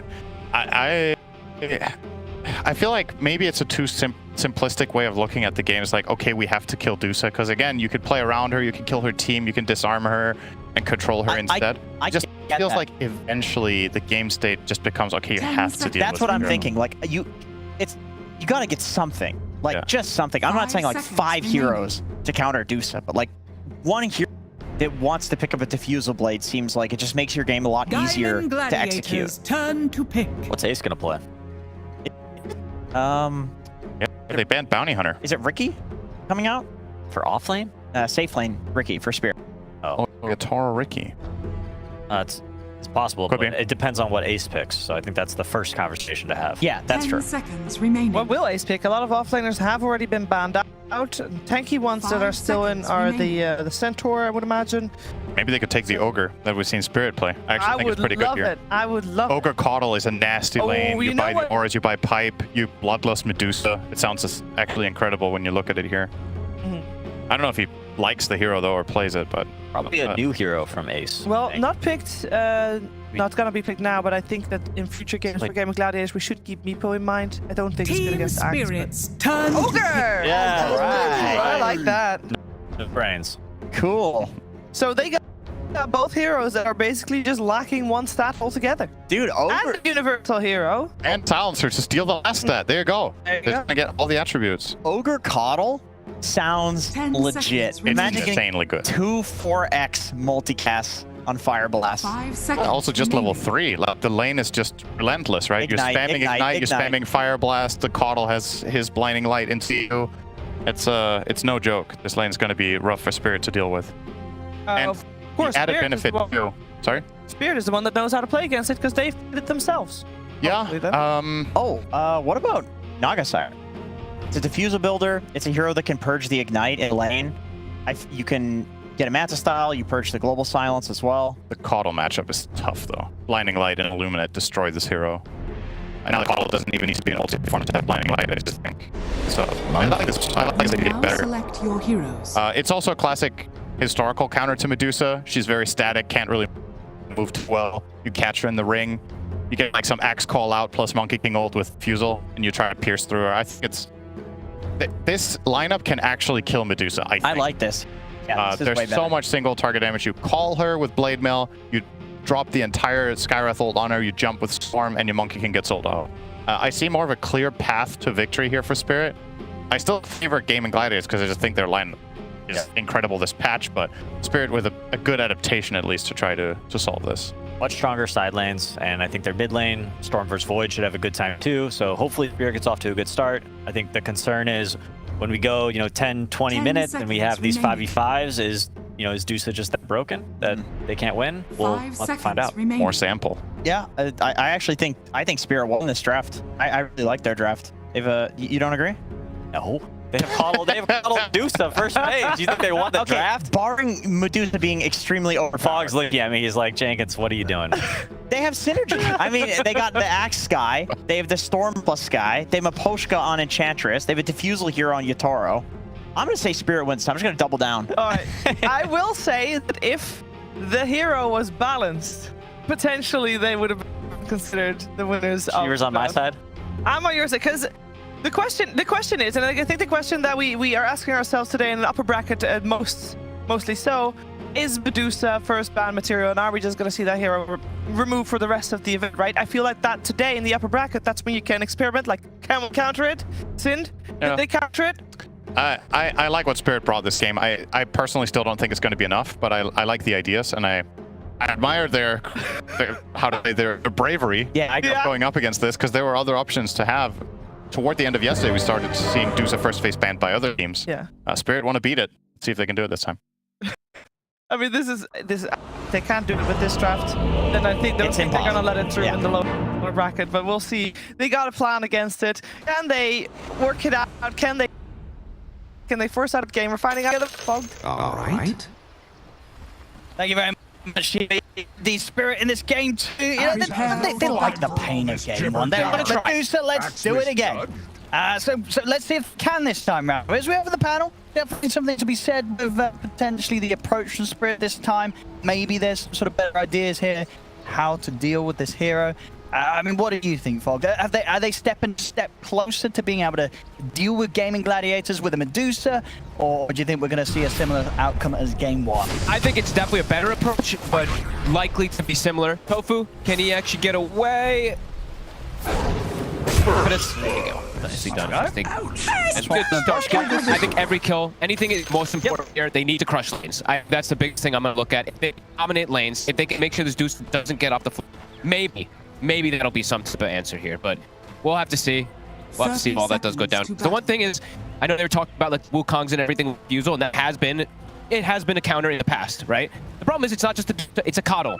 And what happened now when you pop Wukongs? Blinding Light is attached to your ult on Coddle. You just Blinding Light him and push him out of You get him out of his ult, yeah. Over and over again. That's what I'm going to be looking at from Tofu over and over again. Besides just mana battering these cores consistently. And speaking of mana battery, all 3 cores are fantastic with Chakra. Sure. On the Void Spirit's one of those spirit heroes that loves to play with it. They've got a Deuce and then they've got an Ogre. Monkey King traditionally though versus Ogre in lane is a pretty cool matchup versus the old Ogre, and it's also just not an Ogre is the other thing too. It's a Coddle, so he's going to be able to push away, prevent that Kingu from a lot of times. And I haven't seen the new Ogre versus Monkey King, to be honest with you. I imagine the Monkey's still going to be pretty good matchup, but maybe that base damage is just going to be too much because Ace has 80 base damage compared to 58 of the Monkey King. What do you sort of make of the outlook of the game for Lal this time around in the Storm Spirit? It's a bit of an easier game for Storm. You know, what's sort of the difference between this one and the last one? Definitely a bit of an easier one, but still has some things he has to be worried about. Silencer is very frustrating to play against. Same thing with the Remnant, but I mean, it looks better. It definitely looks better for the Storm this time. So overall, yeah, lanes and everything do look a bit better, but yeah, we're going to see everything on paper can do one thing, but there's a Medusa. Snake Lady doesn't. Sure. And what do you think the idea was around the app? Like, what's the act for this game? Oh, I feel better. You're right. It's get ahead, dunk her when she does lose HP, but that's not going to happen. You know, it's not like you need that many stats on Medusa to have high enough HP, right? To not be one shot. No, and people, I mean, he's just not gonna be in one shot territory. No, this isn't pubs where people are gonna buy no stat items and you're sitting 100 HP or something. Look, he has the blood grenades. He's got full stat items right off the bat. He's gonna have that HP threshold. I mean, what are the thresholds on that? 250, 350, 450, and then you get the plus 50. It's a potential. He'll have more. He'll have more. More useful in the sense, right? That maybe you'll get an opportunity to Duracho before you've had to burn for all his mana because you've managed to get that like 2% of damage to bring him down a bit on his HP. Because it's unlikely. But we'll see. We'll see if Collapse is able to make something incredible happen and actually find an avenue to dunk the Medusa this game, but it's probably unlikely. Probably unlikely, but hey. But everybody is cheering for Spirit. Let's be honest. If you're a big Game fan in the world, you're like, this is the hero. So, and yeah, these lanes, yeah, they're doing great. I mean, it's not really that changed just yet. Of course, that Monkey King is good versus the Ogre. But yeah, we'll see as these build up. We'll see what auras. I think Ace is just going to do aura Ogre that we saw that did the other day on their Ogre. And Collapse, I don't think he can actually down that right. Okay. You think he has to sort of build to make the plays? Yeah. Ooh, blood energy off the mark there from Duracho. He's on Mira. I think it would have been a kill if he actually hit that one there. Ended up whipping. And he's out of. And they do not see him this right in the lane at least, and they don't have any mangoes right now. Would probably like to see Celery pick up some mangoes. They go coming out just the Wraith and the one. Yep. They're at you. Get to see. Like the Lotuses as well. Right now they're hurting the bottom lane. I mean, this is a very oppressive lane. You see a lot in the past. Racho dropping incredibly well. The spam that comes out from Battle Hunger and from the Skywrath is incredible. Sure. They get the lane pushed out, so that means Mira, he's going to be able to go left, Lotus and stuff. And this is what lane as well, where Collapse and Mira will be in the player. They don't have to look to skip creeps or anything. Nope. By this lane super aggressively. So yeah, all 3 lanes looking good. This is definitely key to success if you want to be able to try to shut down a Deuce. Yeah. Closing 3 minutes here. In fact, they get the kill on Duracho down bottom. All right, I mean, first 3 minutes looking good. Very good here for Spirit. Collapse, absolute top, tippity top, 20 and sits 11 and 1, and he pretty much has Vanguard. It is mine. They can keep the Spirit. They need everything. got to just completely blow up this lead as soon as they can. The other thing they can do is they can actually potentially get kills on quickly. That's the big thing with the Skyrat does unlock versus Spirits always. Having ancient kills last time is so low. Around it, able to.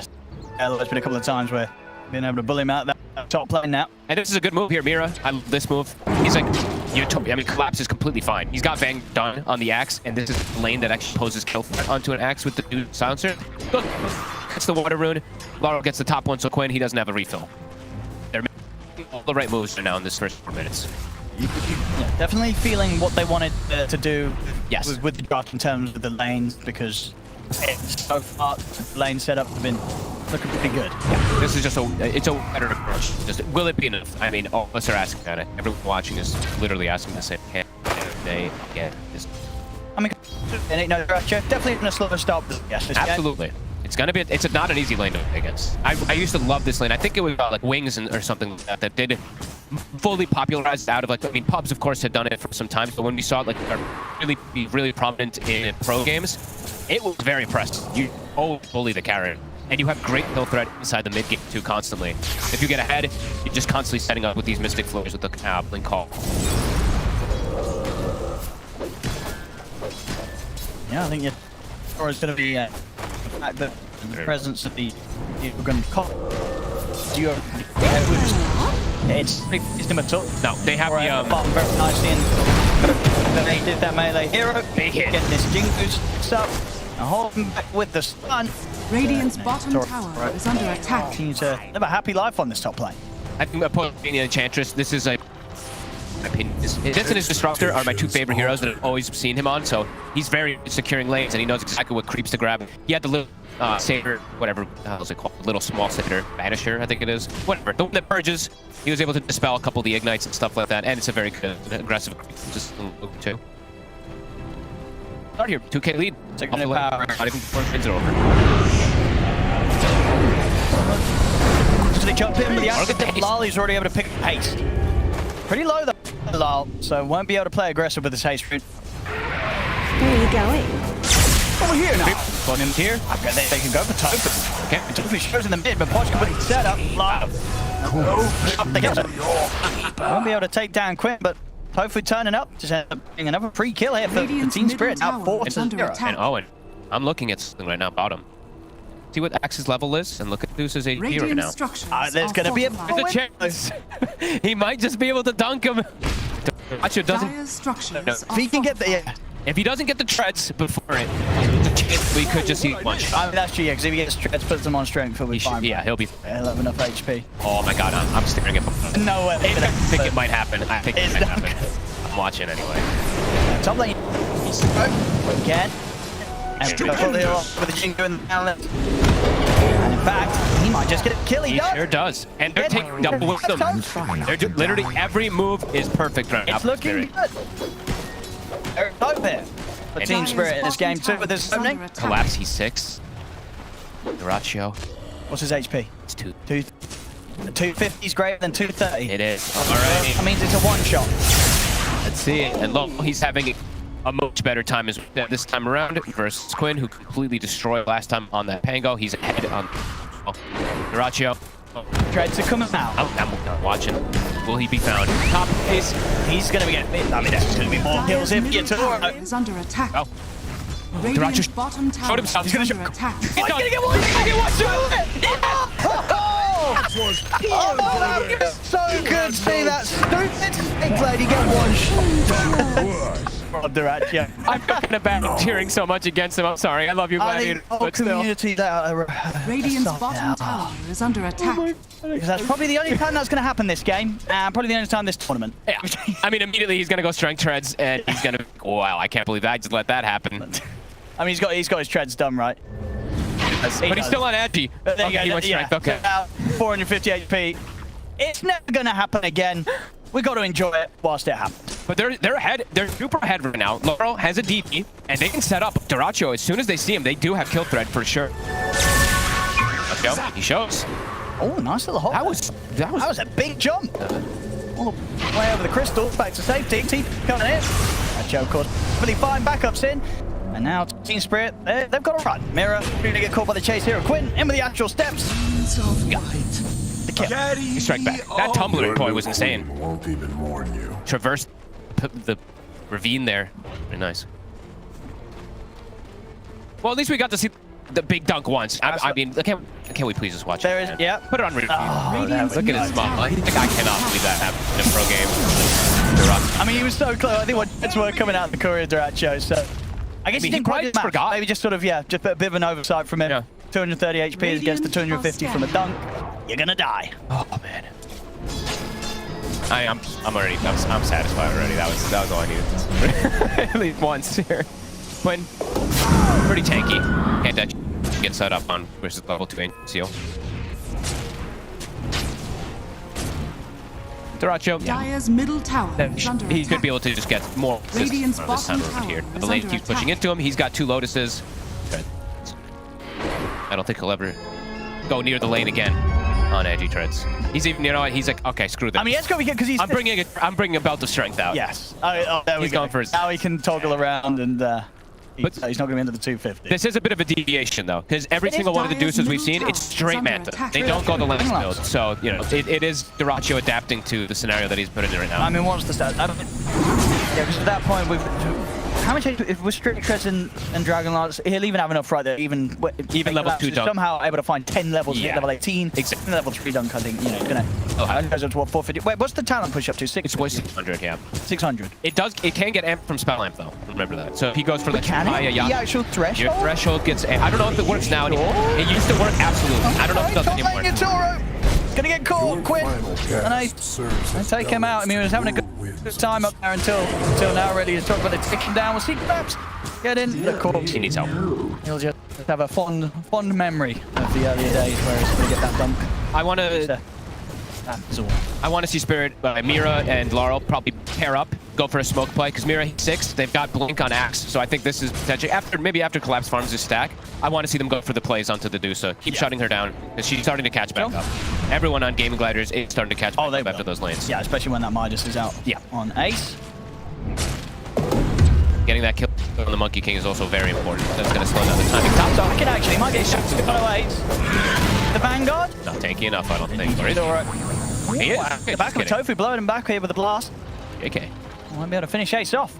Duracho also turning up to the top lane, ready to start farming this half the map. Get some pressure onto the tier 1 tower. Already. Quinn, they're going for mid.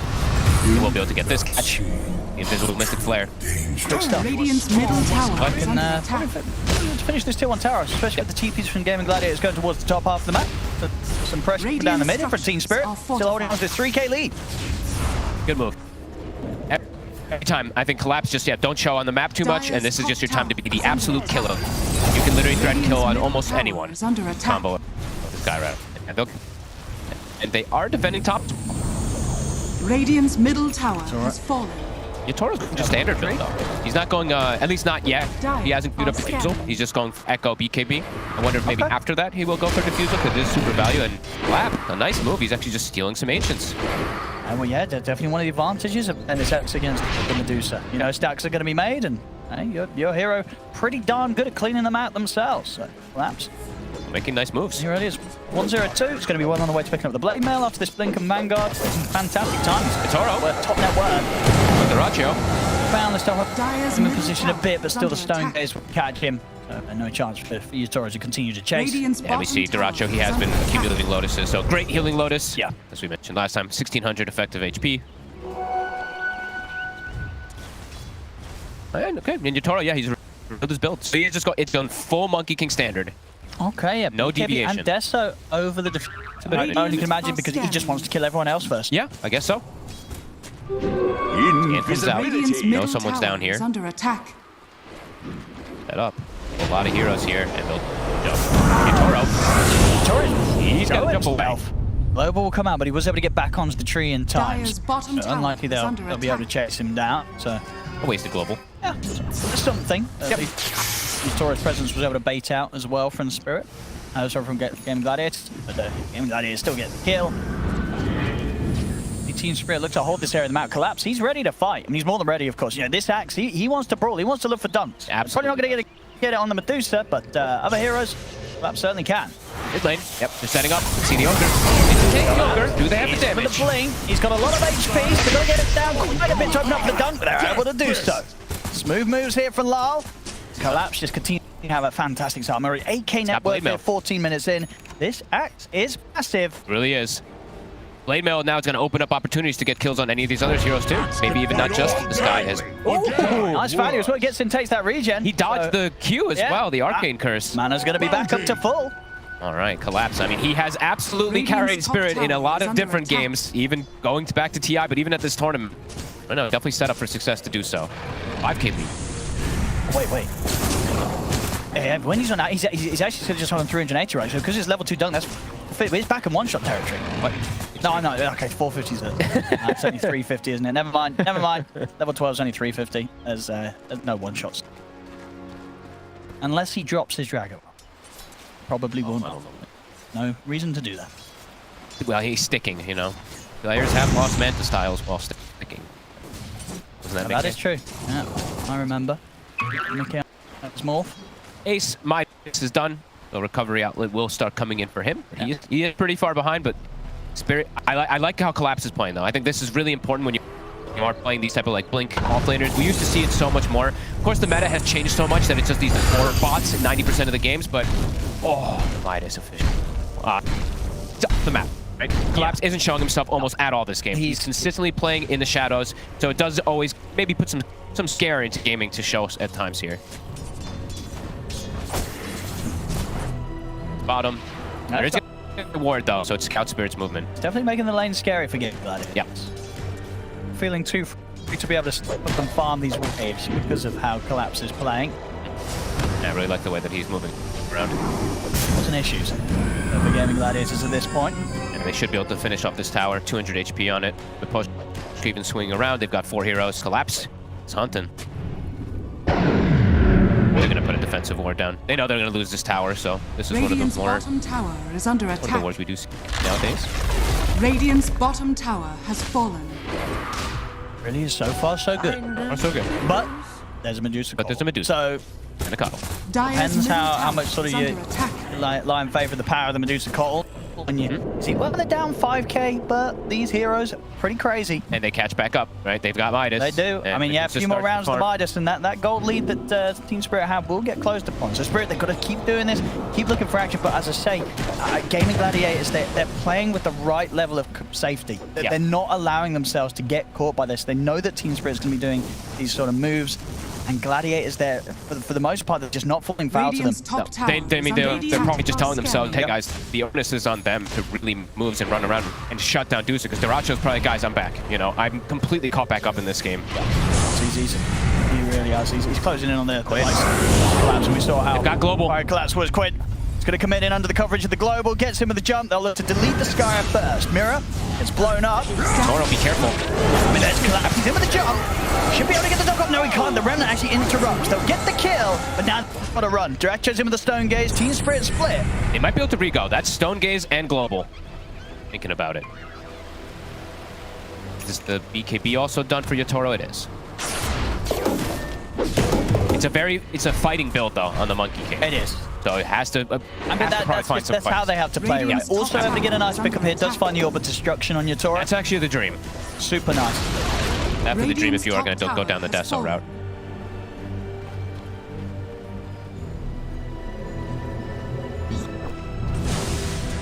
Dusa though, top net worth. Duracho, as you said, he is recovering.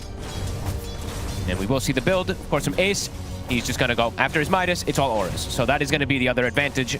How is Spirit going to be able to deal with the big fights when these auras do start kicking online? Because the way that Gladiators is going to play, for the most part, it's wait for cooldowns, wait for global, go for these pickoffs, wait for these fights with the Stone Gaze and stuff like that.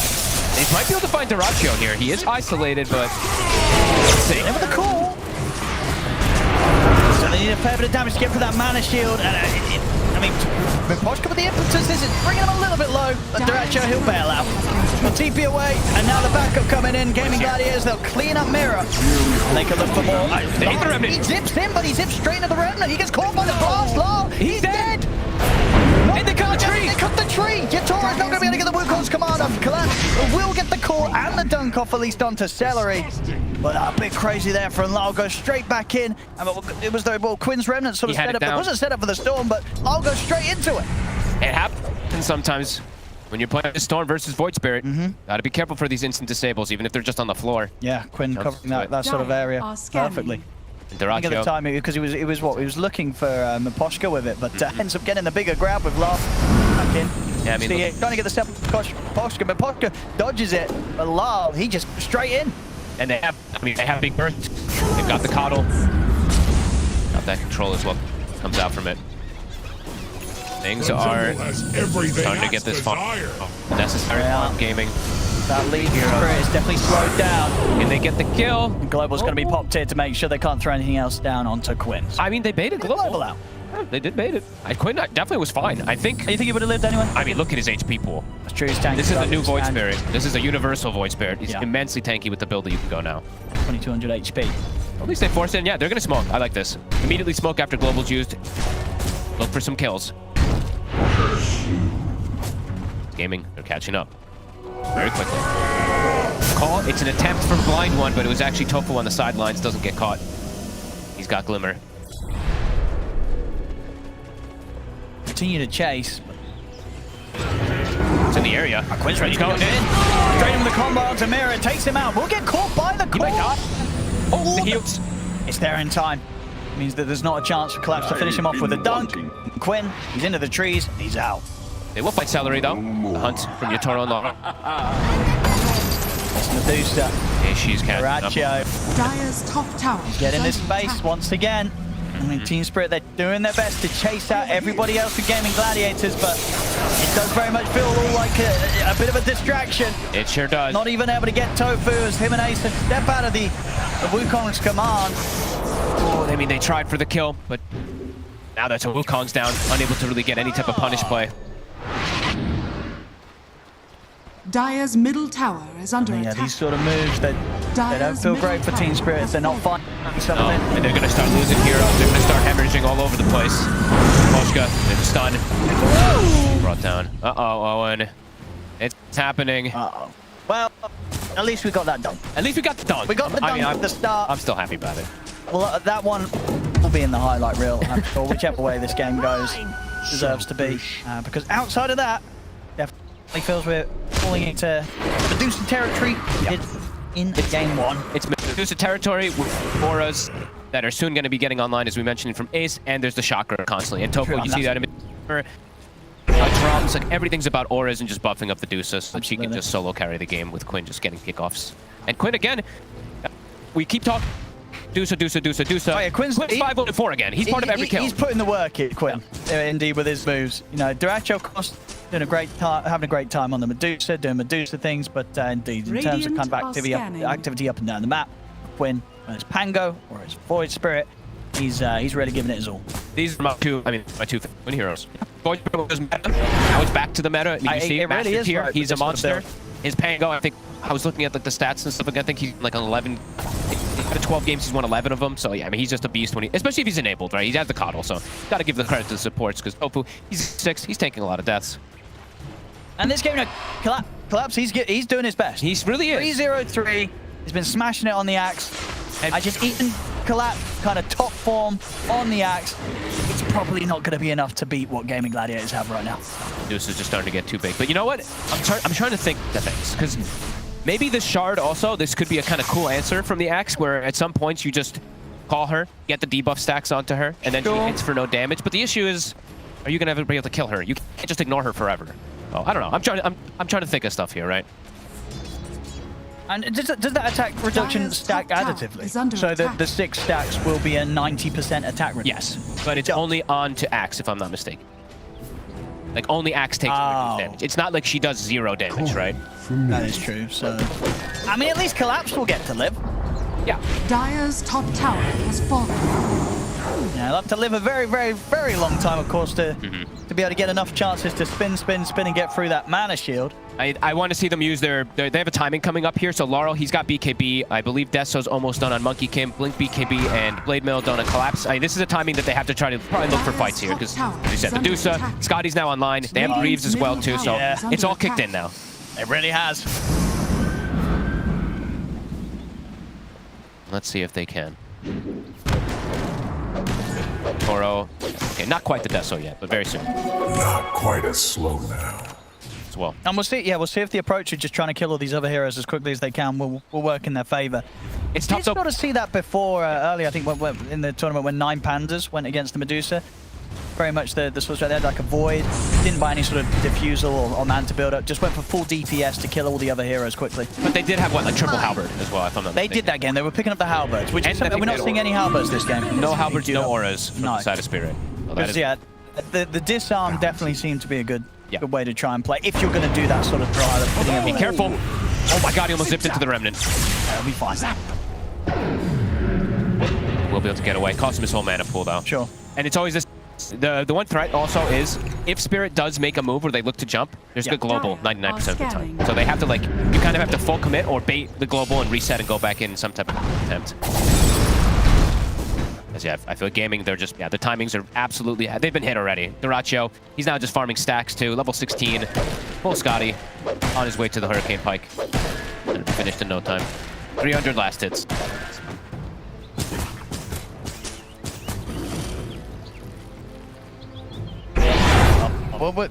Well, I'm just interested to see where this hero is going to fall in the remainder of the tournament with other teams. You know, what sort of respect is given and what sort of approach there. Because I imagine every team right now in this tournament, they're doing their best to come up with the anti-Medusa strat, right? Yeah, I mean, they're all going to be trying to plan it. Yep. The Ratio, he's isolated. They have all their item timings too. All right. Can they get him? See what they can do. Stun gaze off, and the global silence is there. He's going to be fine. TPs are coming in. They have to back away. They didn't use BKBs though, so Spirit, they're going to look to re-engage. Okay. What they can catch. Collapse can get the jump. Still difficult. I mean, Gaimin Gladiators pretty much preparing their numbers. They've got eyes on Quinn. Quinn, he's out. And you see Quinn's itemization. I mean, universal hero, but the Sanj, as we've mentioned like multiple times, when you're playing versus Axe, he's like hard disables and stuff like that. It's going to be able to prevent catch of that, and also the Ancient Seal. Sure. I mean, the question is if Team Spirit can do that again within this sort of minute where there's no Stone Gaze, no global. They're going to look to do Roshan. Whilst they know that those ults aren't there for Gaimin Gladiators, so they'll be able to make something happen with the fact that they poked those 2 spells out. Yeah. Should be able to bring it down pretty fast too with Deso in order to action. My sprites are with us. Gaming, yeah, they're just going to farm it up. Dire's middle tower. Seeing next on the build. This time around, we're going to be having the Silver Edge being gone for by Duracho. Time to sort of reset, and of course, the breaks are always nice to have. Honestly, against all 3 cores. It is, it's very nice. You break the Monkey King, you break the Storm, you break the Axe. You're going to be limiting the damage each of these cores do. No, absolutely. Breaking even the support and just Varl. You'll feel forced to put the BKB. That's an aggressive I don't think he can really fight. He's got to back out with his Duracho's there. You don't want to fight in underneath the Medusa. I think I just saw the first time the animation of the Gossamer Cape. Did you see that? It's like he pulsed a little bit on the ogre. I didn't see the animation of it before personally. Ace didn't panic at all though. Greaves still online. And Laurel now no BKB. Has to be very careful how he looks for the fight. At least I think Matoshka just soloed the Tormentor. I think he did the Hurricane Pike? He did the Hurricane Pike trick while taking the Watcher. So they did claim 2 of them. And he is, I mean, he could become a cap. He could transition. He already has transition. Bottom tower is under attack. Toro with the jumps. And even if they did find him, of course, your Toro still has that. AGS KB. Been a tough one to take down twice. Trying to get his Skadi done next. Okay, yeah, good. I mean, itemization is nice. It's not the defusal, of course, but it's more of a standard route versus these range carries. Double back online. Stone Gaze at the ready. Quinn leads the wave and jumps out.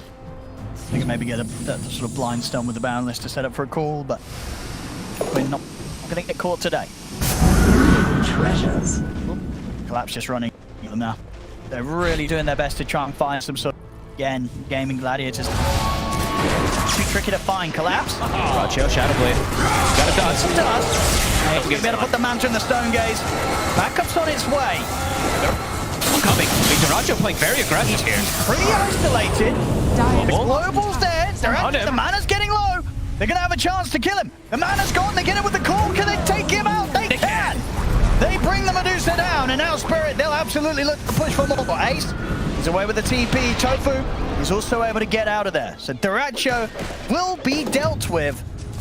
This time around, Duracho, I guess he's just got to be bit more careful how fire strays from the team. He doesn't have that Fiend's Gate backup of last game that Ace could provide. And he ran into them instead of running toward his team. Yes, he felt. Yeah, he felt very confident. East. Yeah, he was going in. He gets punished. Good play, Spirit. I mean, the way they played it as well too. The reset, both of them facing away, right? You saw Collapse immediately turn his back.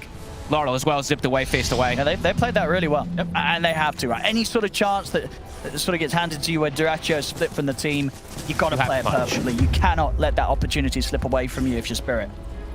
And they don't. Very nicely here. They take down the Medusa. Has been killed. Yeah, and unless things changed, as I was mentioning also, you see Collapse, he's actually running on the Fan Brace. And also Ace, I mean, carry Enchantress. It's going to be enough to get them another kill. Get it. Making it happen. And those sort of chain kills going now. And now, period where Ace is out of the game for 40 seconds. He managed to get his next purchase finished. He's got the full pipe done. But that's a Deso stack acquired. And I believe, yeah, Miposhka, he did buy a gem right before that too, so they're looking to dominate the map. Quinn, eyes on Quinn. They have a stun. Lars in. He's got the opening. They take Quinn down as well. Back to back to back. They get all 3 cores of Gaimin Gladiators. They take down Dyrachyo, they take down Ace, they take down Quinn. That's beautiful. The ward vision in particular and just the way they played around it. Spirit, they squeezed 3 wards set up on the top side. Back-to-back kills after getting a kill on Dyrachyo.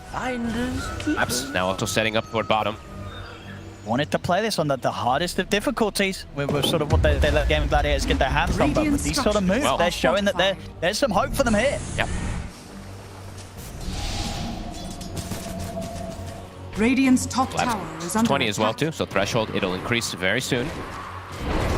Radiant's top tower has fallen. Tower as well too. I mean, big moves. They're definitely taking the boxes of objectives, taking the boxes of getting kills, shutting stuff down, slowing down the map. Deuce is still farmed. Deuce is still big, especially if she's gathered with her team, unlikely to die. But if they can keep getting pickoffs, keep scaling, there's definite hope. And it definitely, you know, it's sort of been part of sort of Gaimin Gladiators' recipe for success, right? There's always one point in the game where Dyrachyo's sort of caught solo, but they pretty much still always win. I mean, that's 1 or 2 more of those. 1 or 2 more. This Monkey King is gonna just be able to probably, I mean, potentially just outscale with them. Now he's got Scotty. Pretty large. The smoke's gonna come out, Gaming. They want to take a head-on fight. Yeah. Aegis is gonna they are super strong when they rally around Dyrachyo. Especially with Pop and Grieve being done. I think Quinn also hit a timing. He has Nullifier. Aegis is how long? Yeah, 20 seconds. Sorry, 11 now. Don't run off. Leading the way. The red break. Break onto Miposhka. Hurricane pipe back up was the rest of his team. That was a 5-man snake.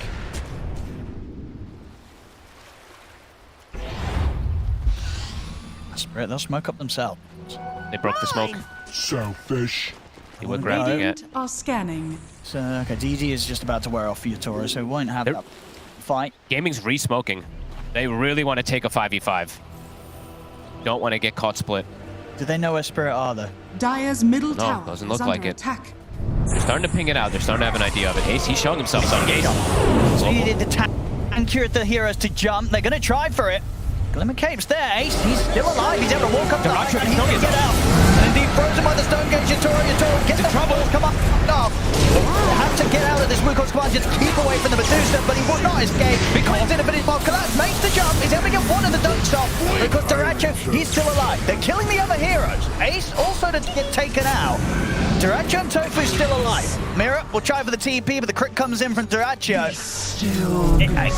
Not a bad attempt from Spirit, but not an attempt in which Dyrachyo suffers. The Medusa survives.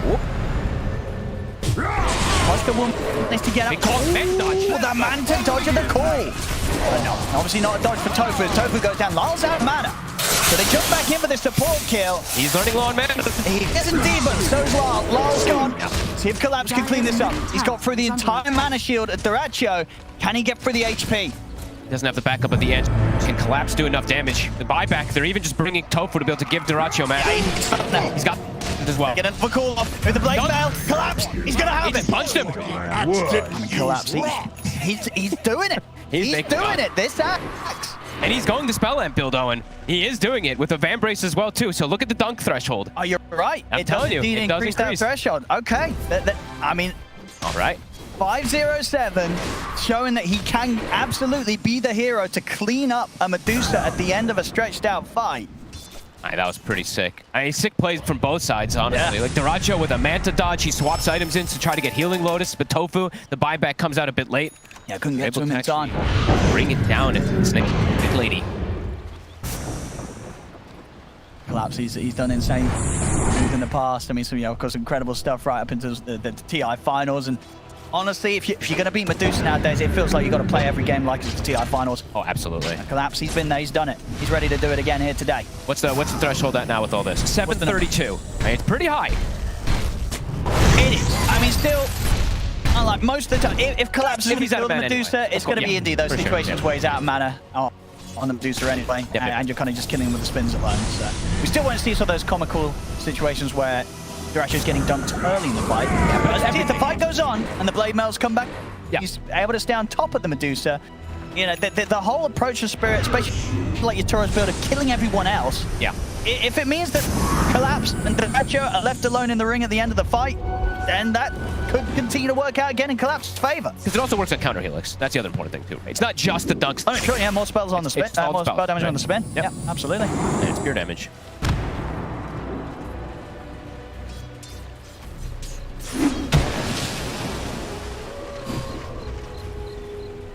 Do now, Spirit. Roshan back up. They still want to head on fight. They still want to just do 5v5s because now they have another aura. I believe the Crimson Guard is now picked up for Ace, so an extra layer of protection. Spirit, Roche, it's gonna get started. How quickly does it go down? Not that quick. And Gaimin Gladiators, they're gonna know exactly where they're at. Scanning. So this could be a tricky one for Spirit. The high ground, they don't have a ward up here. Roche at half HP. This shit in time. Celery leading the charge. They've got vision. It's getting low. Wins jumping in. He's going to make the jump. They're back down to the pit, but Poshka, he's out of the fight. Dora down the Wukong Spark win. He's going to get pulled back to the fight. Vortex Daracho, indeed, he's in the middle of the pit. Ready to fight, ready to maybe even finish with the Roche himself. Jump in with the core. Roche taking down your Toro. Will still be able to pick up the game. Daracho is out of mana. The dog comes in. It's not enough to kill him with a punch from Collapse again. Just punches Daracho out of the game. And Yatoro, he's going to be back for round 2. Was able to get that Aegis pickup. Collapse gets finished off by the blast. Can Yatoro get out of this one? He's up in the trees. They had to commit literally everything to bring down Daracho. And then, this time around, they don't bring down anybody else. The rest of Gaimin Gladiators survive. Nice Spirit, they get the Roche kill. They, of course, managed to get the Aegis. They did subsequently lose Yatoro, but did mean that he was able to get out alive. And they did get that cheese pickup on Lal. So still things to be said there for Team Spirit. And again, you know, I mean, sort of runs in. It's not the dunks, but it's sort of just the right clicks from Collapse, coming in with these big punches, just punching Daracho straight in the face. The Blade Bell gets off at a perfect time too. He tried to get Aegis or cheese or something. They didn't get any of it. Laurel mid.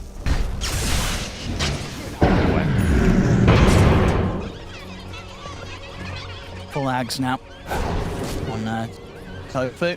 Okay.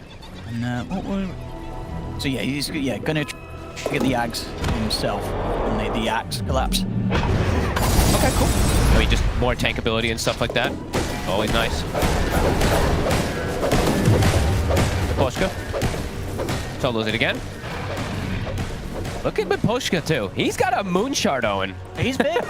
Honestly, I mean, I love it. No doubt about it. You know, Team Spirit, this game 2 approach, they're doing it much better than the game 1 attempt at trying to beat this kind of expected strat. And I'm glad, Gaimin Gladiators. I'm glad that we get to see like the Sky Axe kind of come back, right, to fruition. Besides just like the mid game kind of plays like that, and you know, just Sky being on the rise, but just seeing Axe and seeing how much Collapse is able to do, it's a treat. Absolutely.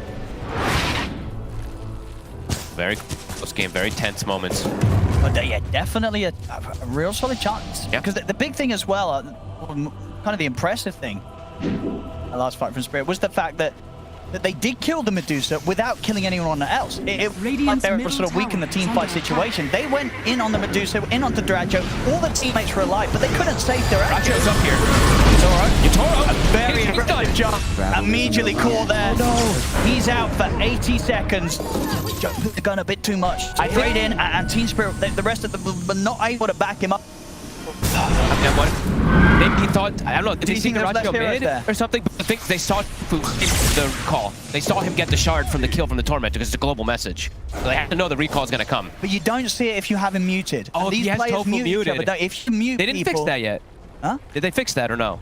Or did they fix it? I don't know. I know, but for the long times, if you have someone muted, you do not see the pop-up saying they got a shot. I know. Right. Everybody unmute each other. Pros unmute each other. You're going to have to deal with the taunts. You mute each other right as a pro. And maybe they fixed that. But Maybe for the they longest of fixed it. times, that was appearing as a message from the player. Yeah. Essentially, so if you mute them, you would not see it. I mean, can you imagine something like that happens? But they didn't see that you got the shot because he's on mute.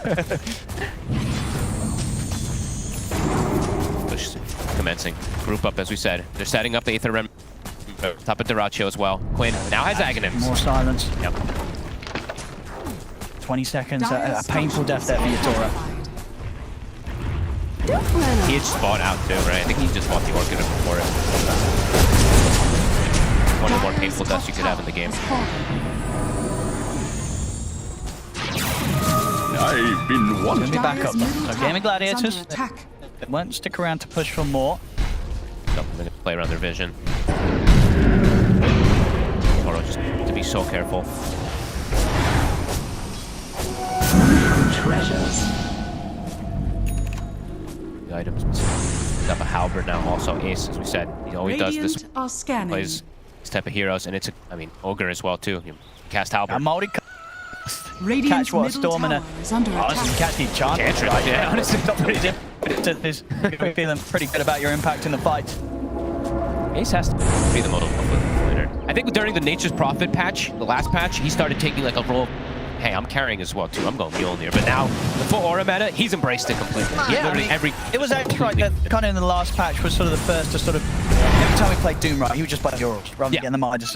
Absolutely, yeah. He was, and he set the trend. You know, even some of the greedy Doom players, they started to go down the Ace route with his builds. He is, gets third strength talent. This talent is amazing now, by the way. It used to be kind of like it was good because you get tank, but get this benefit, but also with your dumb luck, of course. Middle tower is under attack. Well, they're going to double collapse. He had to put the BKB. Global. He's going to see if he can try and turn. They got a good setup here, catching the two of them in the middle of the Wukong's command, but the stone down Dredger, he's just standing his ground. Taken down to about half HP, but he's getting topped up. But dropped a bit more. Yatori's going to be forced back to safety, but the force forward from Dredger allows him to close the gap on Yatori. He's out again. Indeed, 80 seconds without buyback. He's what, 140 gold short. Ну, видимо, сейчас так доту играют. Oh man, and what? That's how many? That's all. That's every BKB. I mean, Spirit tried to fit everything onto it there, but Global came out. I think after some of these BKBs, they can't commit their spells. Yeah. Gaming the death ball. It's kicked in. The Medusa ball. Yep. Almost 25 now into Ratio as well. 5.3k gold. What's he want to get next? Is under attack. His options are open. Could just butterfly at some point if he wants to, but right now, I don't know. I mean, Yatori, he was going for the blood bomb, right? He was, yeah. But he's still a bit away from it. Kill. The wave, I believe, has been cut. Collapse, he's trying his hardest here. Dire's middle barracks are under attack. This move rack still to be in trouble. Even if the backdoor kicks in. Yeah, it's going down. Needs to be able to finish this off. Indeed, backdoor protection, not going to save it. Nope. Set of racks taken. A massive blow. Honestly, consecutive deaths. The jump from top from Yotaro honestly feels like it potentially could have just been that game-losing one. That one catch that they get after they're doing such a good job all around the map, shutting down this Dusa. Gaming, I mean, they are the ones picking the fights, right? They're the ones they were like, okay, screw this, no more splitting up. We've hit timings. The group definitely seeing the effect that can happen with that if they do get one or two catches. Duracho, buy shard first. I mean, really a good shard game. Still 5.8k and down to the bottom. Last objective, the last lane.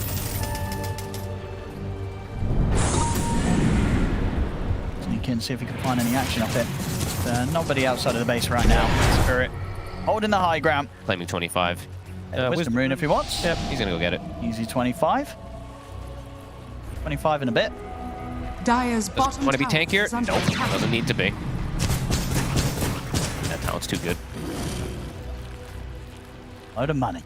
Loads of money. What's you want to buy? And I think they're carrying how many Lotuses as well, too? I've been kind of clicking around from Celery. Celery has their healing Lotus as well, too. That's the big one, so 3,600 is under attack. to pump onto Medusa if she does even drop low. Dire's bottom tower has fallen. Ready to go for that final Dire's push. bottom One more tower set of is under barracks. attack. Ready to close it out. See if Gaimin Gladiators get caught by NG Spirit, and if Spirit can find some sort of way to start a fight that doesn't include Jatoro going down first. They need him alive. Little thing. Look at the remnants just being prepared. Dire's bottom tower has fallen. Moments for the illusions on their own. I mean, Maposh just trying to do his best with what he can take on the Ratio.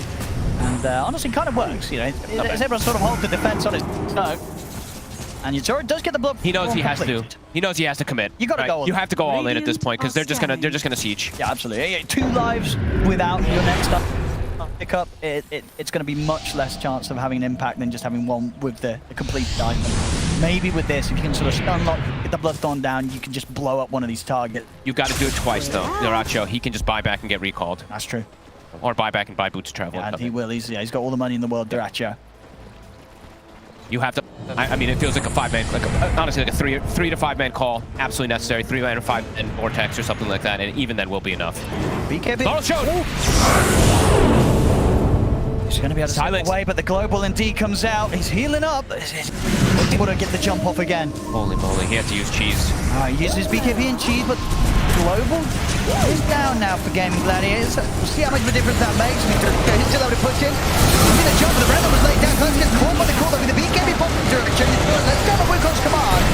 See if they can focus down this Medusa. Direction will stop back off as Lal, who was on the back lines. He has got buyback, Lal.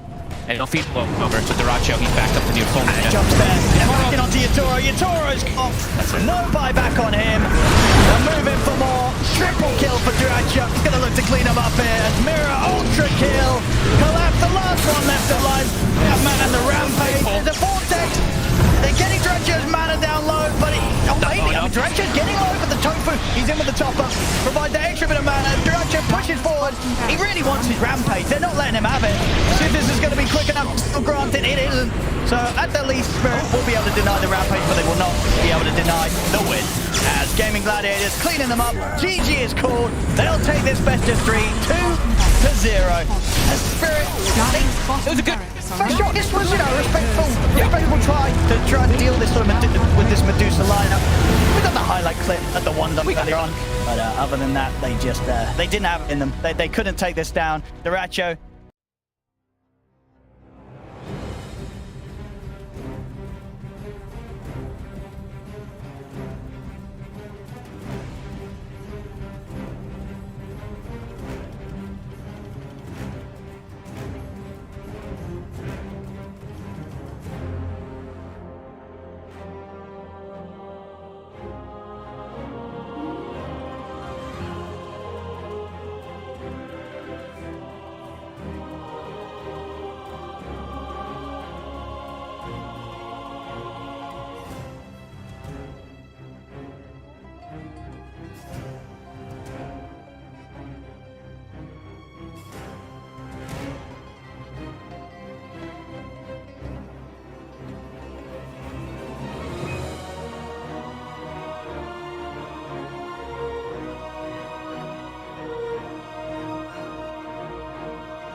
If he's got these hawks coming through, if there's no... We'll come back to this as they get the dive on, and everything I was saying is now inconsequential because Cloud has gone down, so Kami has to move away from these Mortimer Kisses. There is still that buyback to the Beastmaster though. Let's see. He wants to get himself back into this, to dive onto the back lines, he's with the Vortex as well. There's going to be a real nice dismember. The hooks come. Nice save. Though. He saves it. Cloud gets himself back into this now, and Kami is losing so much time. Kami's going to go down. You do get the kill onto Leppington there as well. So Mira with that freezing field, Mira will go down. Going down to the hooks. Yatsuro's still in that push roll. He's getting them back. They get the buyback out from the Potent Storm Spirit. Everybody from the side of Hydra, they don't want to be giving this one up now as well, but they take down Leppington once again. That's the dieback on the Disruptor, and Yaturo, what can he do? The hook, it's going to be blocked mid hook. This is the dieback onto Cloud. Cloud, can he get himself away from this one? He's still being harassed up by Collapse. One more right click, he goes down. That is going to be the Beastmaster dead for 115 seconds. And now the chase is on for the rest of the side of Hydra. This Aghanims on the Morphling is just making him impossible to deal with. First of all, they use the little shredder on the Pudge to get rid of his armor. He has solid amounts of it, but it is just not enough. And then Yatoro just destroys it. And he knows that he can stand his ground because he cannot be stunned. When you literally cannot be stunned, how do you stun water? Well, a lot of their damage, if not most of it, is on the Morphling. Oh, the glimpse comes back though. Inside the Static Storm mirror, he has that Lotus going, and now if Zofra actually dives a little bit further, the Thunder comes out. The Pod King, he's dove in, yeah. They're going to be able to get the counter to the Storms for it. Can they take down the Pudge? They're going to be able to catch him, cancel off the TP. He's going to be dead. The Storm Trader, though, he has brought back, and they've got no kinetic field, no Static Storm. And like you say, they're even going to be able to get a lockdown onto Cloud. Everybody inside of Hydra, they just overextended, and we praised them in the first game for respecting the power of team spirit here, but Hydra might have just lost the heads a little bit, and the buybacks, they're going to be forced out, but I don't know if it's going to be enough to defend this base with the Pudge being down, with no Static Storm for the next 27 seconds. Spirit, what can they get from this?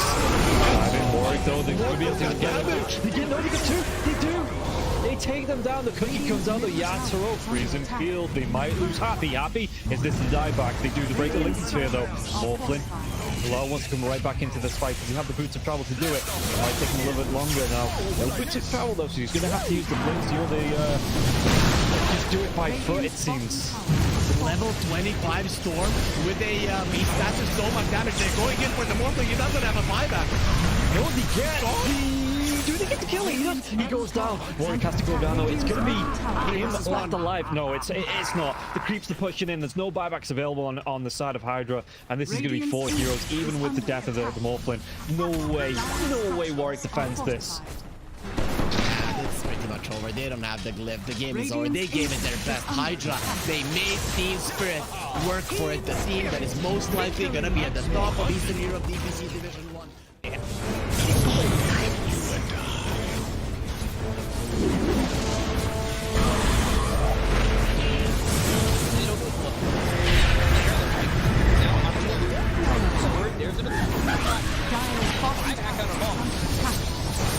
Radiant's middle barracks Radiant's middle barracks has fallen. You want to commit. There's just not enough damage. Crimson Guard, Atrophy Aura, Rubik's Fate Bolt, all this damage reduction. Let's see the combo. In a Palace, strong in by the Disruptor, and now the Wiki can even win it back up once more. In a Palace, and Sumail is in it. They'll lose him in mind control, right it back towards tomorrow. Trying to run from everybody on the side of Gaimin Gladiators. Radiant's middle barracks siphoning and getting back into the base. Has fallen. Alive. Yeah, I think when it's time to call it, it is time to call it. They have no business left in this. And didn't get the tether off or something. I think it got broken. Either way, I like the ghost up to purchase. That was pretty heads up, but we are back and there's a smoke action. There's the divine right here. They're going in on Q. Where's the hit? Okay, get that hit off. 123. Knocked great. He's dead. Oh my god. Nothing. Less than 10% of his health. I mean, I'm assuming that's just the game. That, yeah, 100%. There's no point in talking about the AU picks it up. I got it, boys. Let's go away, you. Oh my god. Victory.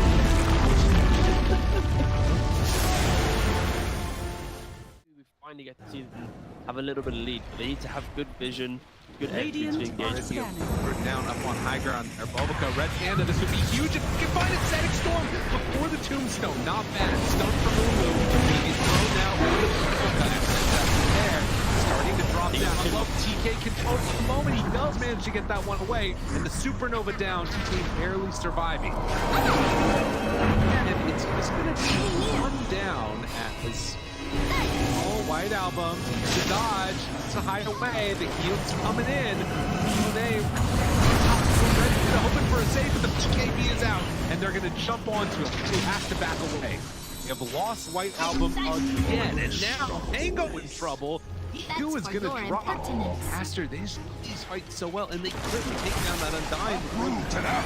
And remember, it's ages, so they didn't really care about giving away. That's what. Big finish for it.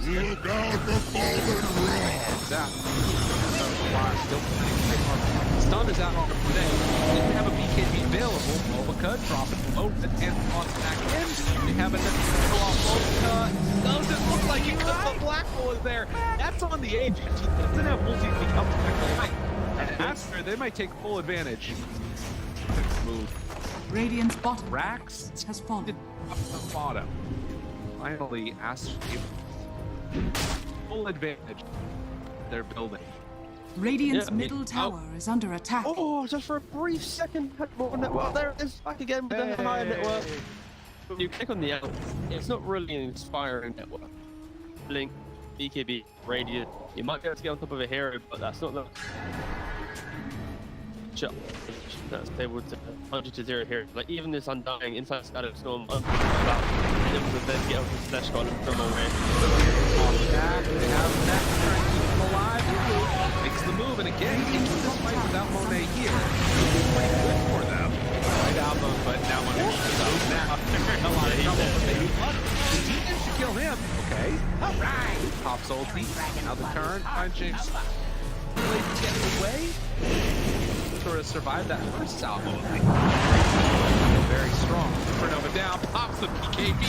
Ooh, he's just caught here. They want to get the kill. That's really himself. And now the chase. With the avalanche, the toss. Thinks he's going to give up his life also. Monet, he's way too strong. This might just be the full set of racks going down bottom. Aster, way too strong for Ares. Like Ares did JP. Oh, they're done. Okay. I was wondering.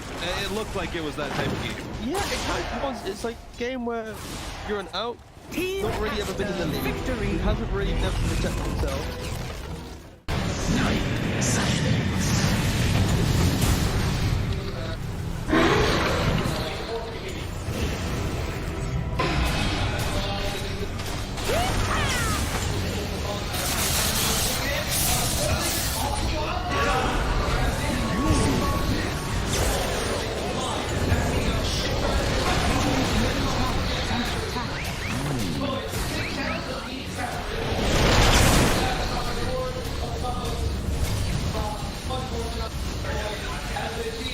Radiant structures are fortified.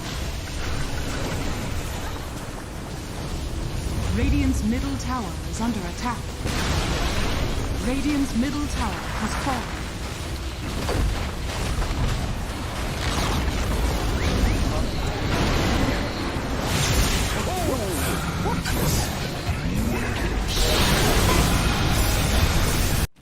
Boom.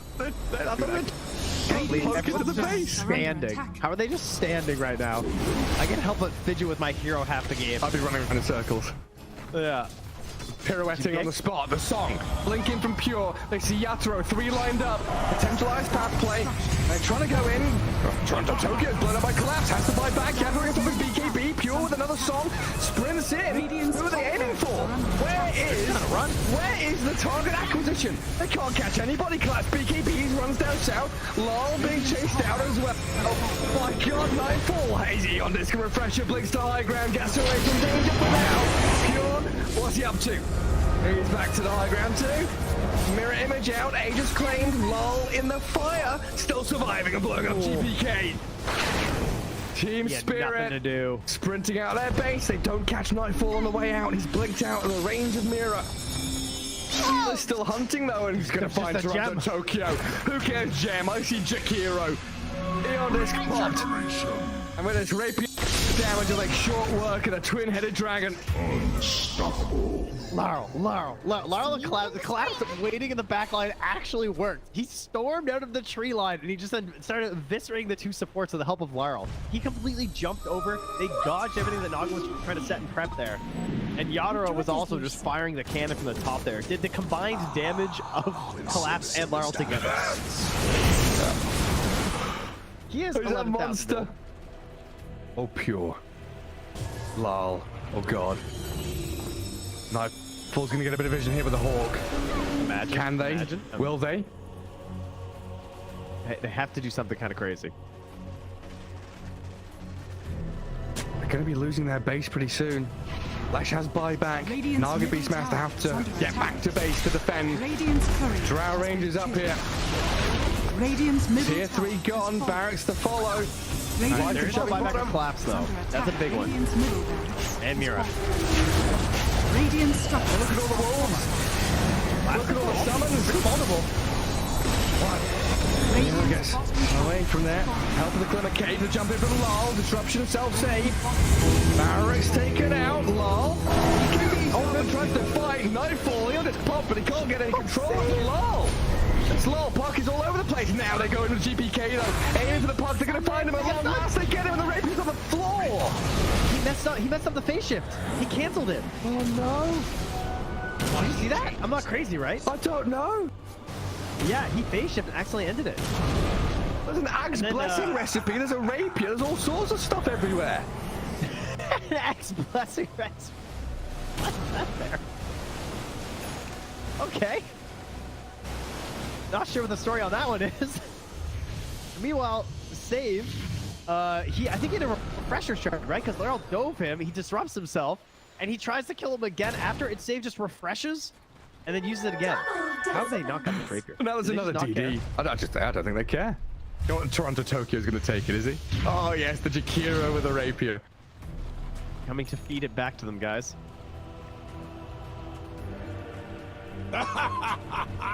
My goodness. There's Mega Creeps on one side. Top lane Barracks still standing on Team Spirits. Are we waiting for next Roshan, Trent? I don't know. I don't know. I feel like BetBoom have such a good chance of winning these fights right now. They can't get, like, swarmed in the backline. They missed the stun on BK. He's trying to hold his ground, but look at the dodge! Oh my god, Yaturo shreds through the go. Daedalus hits, refreshes, blinks forward, kills off Save as well. SD's gone, TP home. Get the hell out of here, BetBoom now. He's lucky he didn't get coiled. Dude. Leshrac vanished. He looked okay until he didn't. Until he got hit for 1,350 damage from a single right click? Yeah. Oof. Yeah. Right until that. Ow. Luckily, Toronto Tokyo was not there to feed the rapier back, so that's good. And now Team Spirit running down lanes, coming for the Radiant base. Balls are still there to hold on to. Oh, this has got to be mentally debilitating for BetBoom. Mini 71 minutes. Team Spirit is wearing them down. The admins have been on, they told them, nope, these guys. The longer this game goes, the harder things are. Well, it's like Moomiander was saying in that Seb documentary. This isn't Dota you're playing. This is a slogfest. You're going to wait it out and play 60-minute games. Long ass ones with a long line. Watch get very far forward. He unders from Mira, but the Undying will fall inside the Radiant base. As Mira gets off one last finger of death, and the turns will go through. They kill GPK. It's a dialect on the ledge. Naga now in trouble. Song of the Siren trying to buy a bit of time, but Yatro moves forward, gets the damage in. Mira is dead. Oh god. It all comes crumbling apart for BetBoom now. Wait, back. They're on to Mira. The kill off Nightfall save though, and lol. He opens up on them. The howitzer is here. Massive 40 mil cannon just shattering into BetBoom. Drow saved by the rip. The soul is there for dying. There's two. And she's called it over. Team Spirit. Look at them. Look at Mira. Oh my god. The shard to anybody who would listen at the Lima Major, which was nope. Which, yeah, nobody's taken him up on it yet. But if you see a shard being picked up by any team that was at the Lima Major that speaks English, you could probably source it. It's good. I'm like, this shard is actually good. I don't know when, and I don't know how you get there. I'm not sure.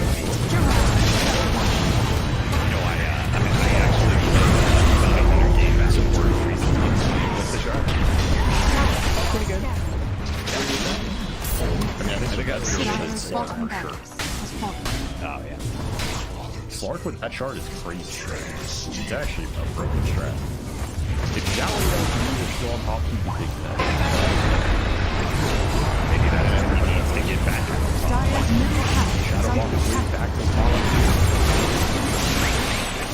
And there for you. Theoretically, there's 1,000 comments, but because I say it and nobody else does.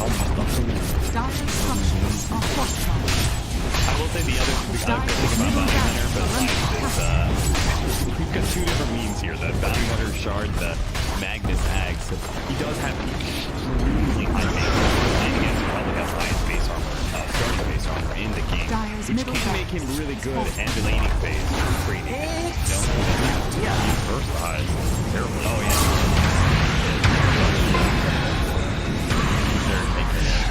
And frontline a little bit of this year, but again, Dire's middle tower is under attack. Radiant's top tower is under attack. PSM FTX victory.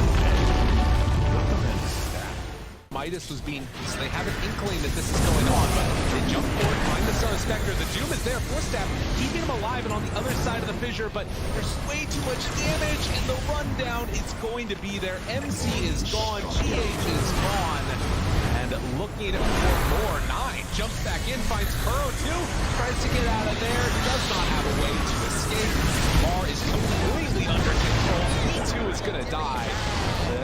Buybacks are coming in. Amar realizes he can't do that kill from TP, but eyes on the prize. Thunder trying to close this one out, close this series out with a quick 2-0 as they set their sights now onto the tier 4 towers. There is a buyback still on Spectre, but no damage the BKB is out though, and now the turn, the break, the finish. Amar dies a second time. MC on top of staking managed to find that kill. Sumail still controlled, does manage to get the blink back and away. MC, they're gonna go back in for more. They will chance, but Sumail, just barely. Sumail got to be controlled. They got him there with the Gleipnir, and it's only MC left alive as Tundra start hitting these tier 4 towers. With this Unleash, with the damage coming through from the Psychic now as well. Watch Cookle though, it's actually going to be the Molten stealing that Pango form. Can he do anything about this? Because it's going to be hexed out. Could he have the damage to kill him off? It looks like this one's going to get low. The Dark Pack now as well, but he's not going to be able to get the kill. In fact, he just drag him closer to him, be able to clean up the side of one move. They have no cause now. Aincrad, the only one left alive in terms of cause. 3 heroes dead for the next at least 70 seconds. And this is going to be it. Yeah, Bad Boom just come in. They're going to start to go up the base. Not even needing to go for Tigers here. As you can see, they just want to end it here and now. In fact, even diving into the bounce now as well. When the hook comes out, Mortland is going to be a good. He's got a Satanic. We're going to force that away to tell him to save coming out from Bay. He's then really cocky on this Mortland, but it's paying off. And yeah, they're just going to be able to dive into the fountain once again. And they're bouncing far from these heroes, cleaning it up. GG is going to be called after 45 minutes here. One move. They look great in game number 1. They look pretty good in game number 3 here as well. But Bad Boom, they just had enough out of them in game number 2.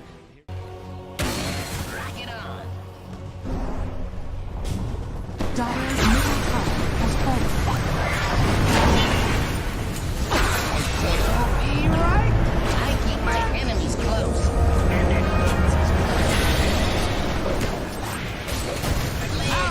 Mixed up business.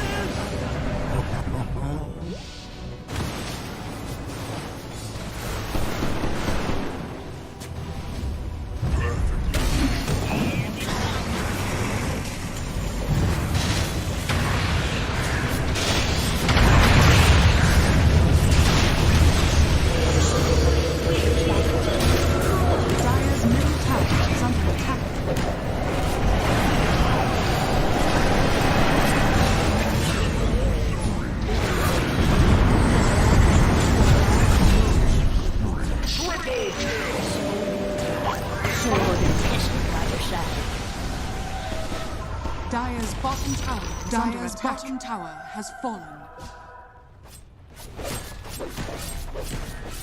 Radiant Away from envy, it's like not guys really just dying getting them because anything again. They got so bad. generally core the fighting is also good with the strategy, which is why the redraw that first blood, easy pickup. Behind tower, but he's got to be careful. This alchemist is actually pretty dangerous considering rocks are really between him and Acid's great for a Nande. physical damage Field goal nuke of comes an out from unstable Nande, and they've got concoction. Watson up It's in the a tree. He's deadly waiting for mixture. somebody to come out. You're winning from the answer to Geeks. Avalanche on him. Tossed up into the air. They get a kill here on Rubik. He's going to find out Watson goes in, but now it's going to be careful. No, they can't. Watson needs some damage. Look at that. Just not enough. Heroes don't have 5 angles. Call it. They have no. Play to defend power.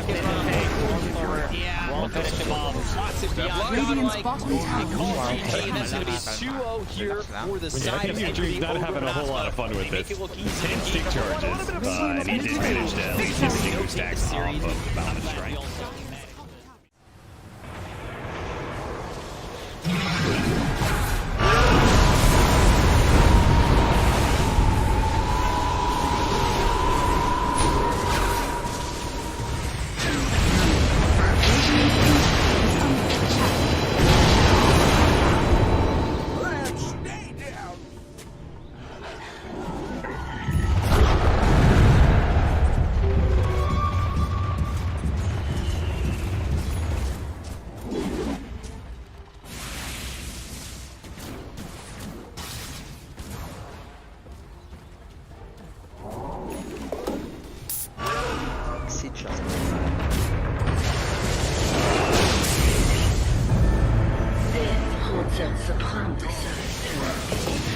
Then refuses to commit.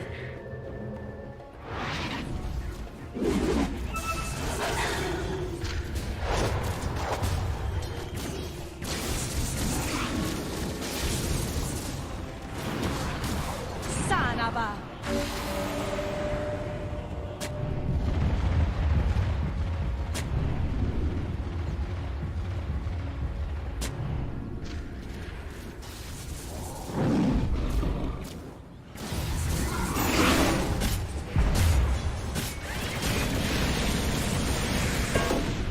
Bounty.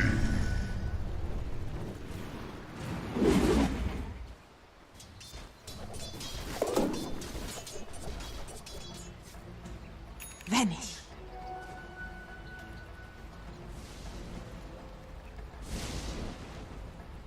Radiant are scanning.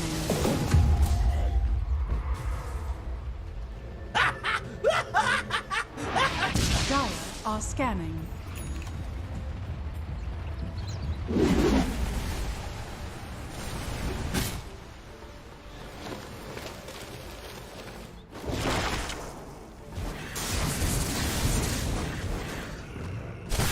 Warriors of the wood.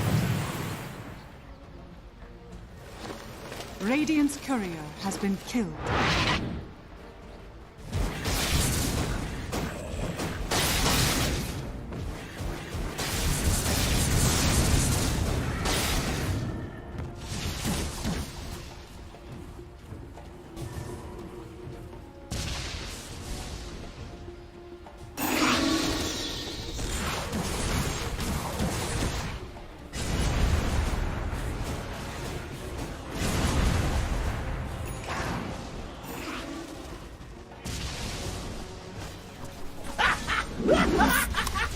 Сейчас поиграем. Сейчас поиграем.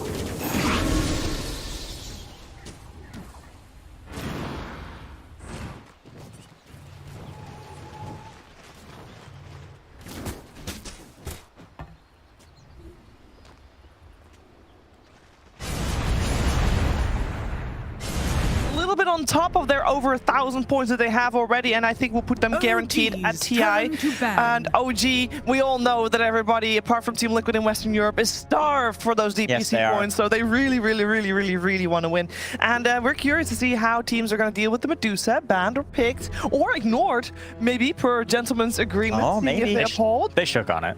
They did shake upon it, but at the same time, it was stand-in mind control and analyst jabs that shook on it. And I don't know how much they have to say in this match. I'm joined by PPD, Sheep, and Jenkins, and we've got first phase ban Alchemist from Liquid on Dire side, Radiant side for OG. We have first pick for Team Liquid, by the way, so OG seemingly in a good position with the overall last and Radiant, which is, by the way, the highest win rate side. And Team Liquid is first pick, so they're like, yeah. Let's see. We're going to test that. We're going to test that handshake here in a If second. they ban Medusa, what's the first pick, guys? Coddle? I was gonna say, do we think they even want to? Because I feel like first pick Medusa is the most effective when you're playing it on like Tundra, where you're happy to flex it to different roles. I think they can flex it to different roles. They would have known. They would have seen. 5 seconds. They would have seen 33 do it as like every offlaner is practicing. Yeah, if they're practicing, is good. But like, I don't know if you can just shove it in the offlane and call it a day if you're not like. Dude, I don't know. It's good. It is good. The I'm not saying it phylactery ain't. makes it good. Yeah. It actually does. You don't think Zaya's ready to play some offlane Medusa? Oh, he's definitely no, ready. he's one of the most ready. There we It's go. out. It's Let's out. go. Okay. I'm happy to see that. I don't want to see Deuce the rest of this tournament. No, neither It's do I. kind of how I feel. So what do we got here? Coddle or Underlord? Beastmaster or Underlord, I think. One yeah, of the two. Beastmaster's still in. Good point. Yeah. Well, you know that OG's not going to pick Beast and 10 Underlord, so I guess you can leave both. True, Pick you a could Coddle. Support, yeah. Coddle or Crystal Maiden. 5 seconds remaining. Liquid, they've been getting the Coddle banned in every single series. They finally get it. They do have a lot of first-face Coddle banned against them in their last couple of games of group stages. So, OG could Beast Rubik here. Oh no, Rubik's banned. Never mind, GG. They could Beast them. BCM. Oh. I Sounds solid. slightly prefer Underlord 10 to. seconds remaining. I kind of like something like Beast Enchantress. 5 seconds We saw remaining. Enchantress in the last game. Poshka had a really, really great laning phase against Coddle. Coddle can't really do that much against an Ench except just run away. Yeah. Yeah. There's also still a hero that I know Kitrek likes a lot. The Disruptor's still in the pool. All in all, there's quite a couple of supports that they have played that they have liked. Turn to pick. That they could go for. They definitely snatch up that Underlord though. I'm glad to see it. I like him more than the other heroes personally. I just think it gives more and does good things against them. Like Beastmaster, you want to group up and do stuff. I think Underlord's a fantastic hero into that. When he's gonna buy his Crimson and just reduce your damage of your 10 team and just make seconds that. That's less true. effective. Yeah, Beast definitely gets countered by Underlord. 5 And that seems to be seconds remaining. everybody's preference. Underlord has been picked 57 times, whereas Beastmaster only 33 times. 33. But about equal win rates. Team So Liquid's turn both to very, pick. very good. Crystal Maiden. And yeah, this is a great kind of almost block to that Beastmaster. People really like this Crystal Maiden against Beastmaster. It is very good against him on lane. Can take down those boars quite quickly, and then see him just generally speaking, strong hero this patch, being able to move from lane to lane 10 and setting up seconds kills. remaining. I would imagine they still 5 probably seconds pick remaining. it. You can play the Coddle with the Beast, spam out the axes, win the lane that way. Team Liquid's turn to Yeah, bat. they go for it either way. Beastmaster. Sticking to their guns. Yeah, you gotta get these offlaners, right? Like they're just so strong. I don't know. I like OG's opener. I think their opener here was strong. I think Liquid, they've got a great toolkit to start, 10 and seconds yes, remaining. it's something they're comfortable with, but you got to give them something. OG, 5 they banned Doom and seconds Dusa, which I think that's a great idea, and they've kind of made the best of giving up this turn Coddle, to I ban. believe. The games where Medusa and Alchemist and stuff are getting through is when everyone is just hardcore focusing the offlaners, and you'll see Doom, Beastmaster, and Underlord banned between the two teams. And that's when all the other stupid stuff gets through. But I like this idea instead, where you take out the more OP heroes and you just trade offlaners. Bristleback ban.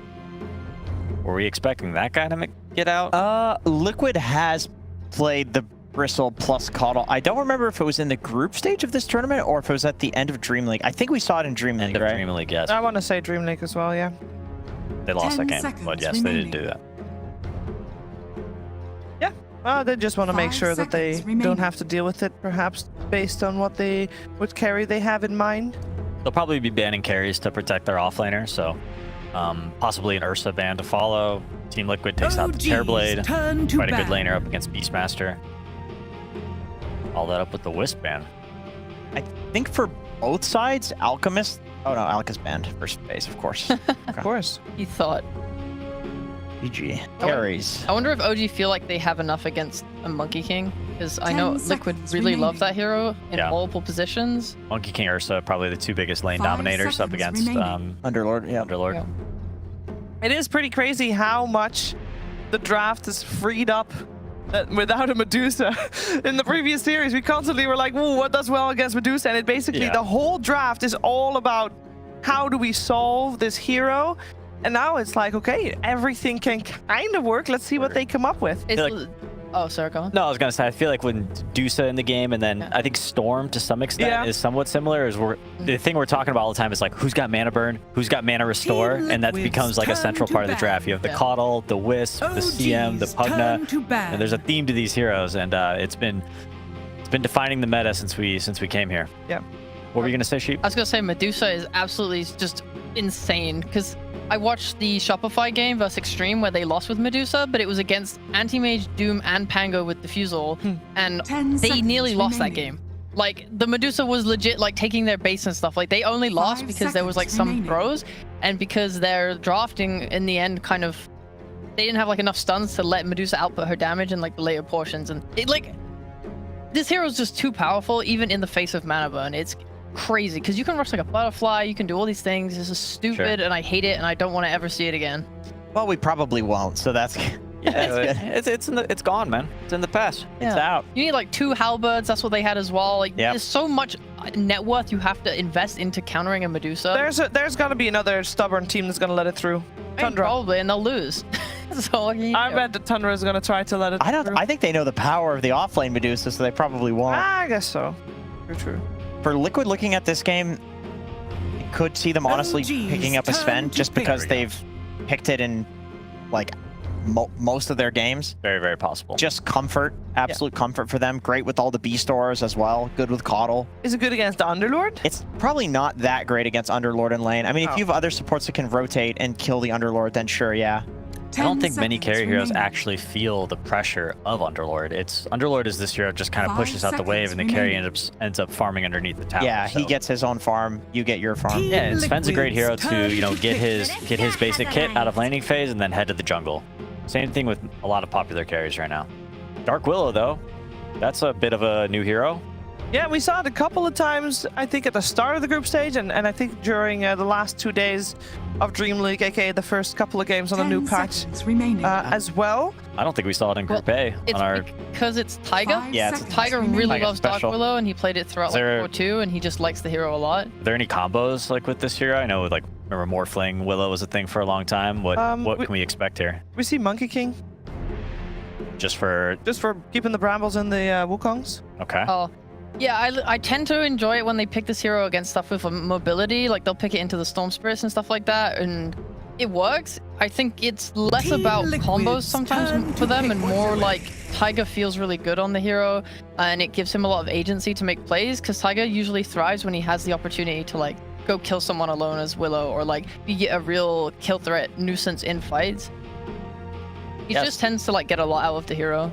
So here's the Nisha Pangolier. Very, very strong here this patch. Great with Coddle. Those 2 double swashbuckles. Yeah.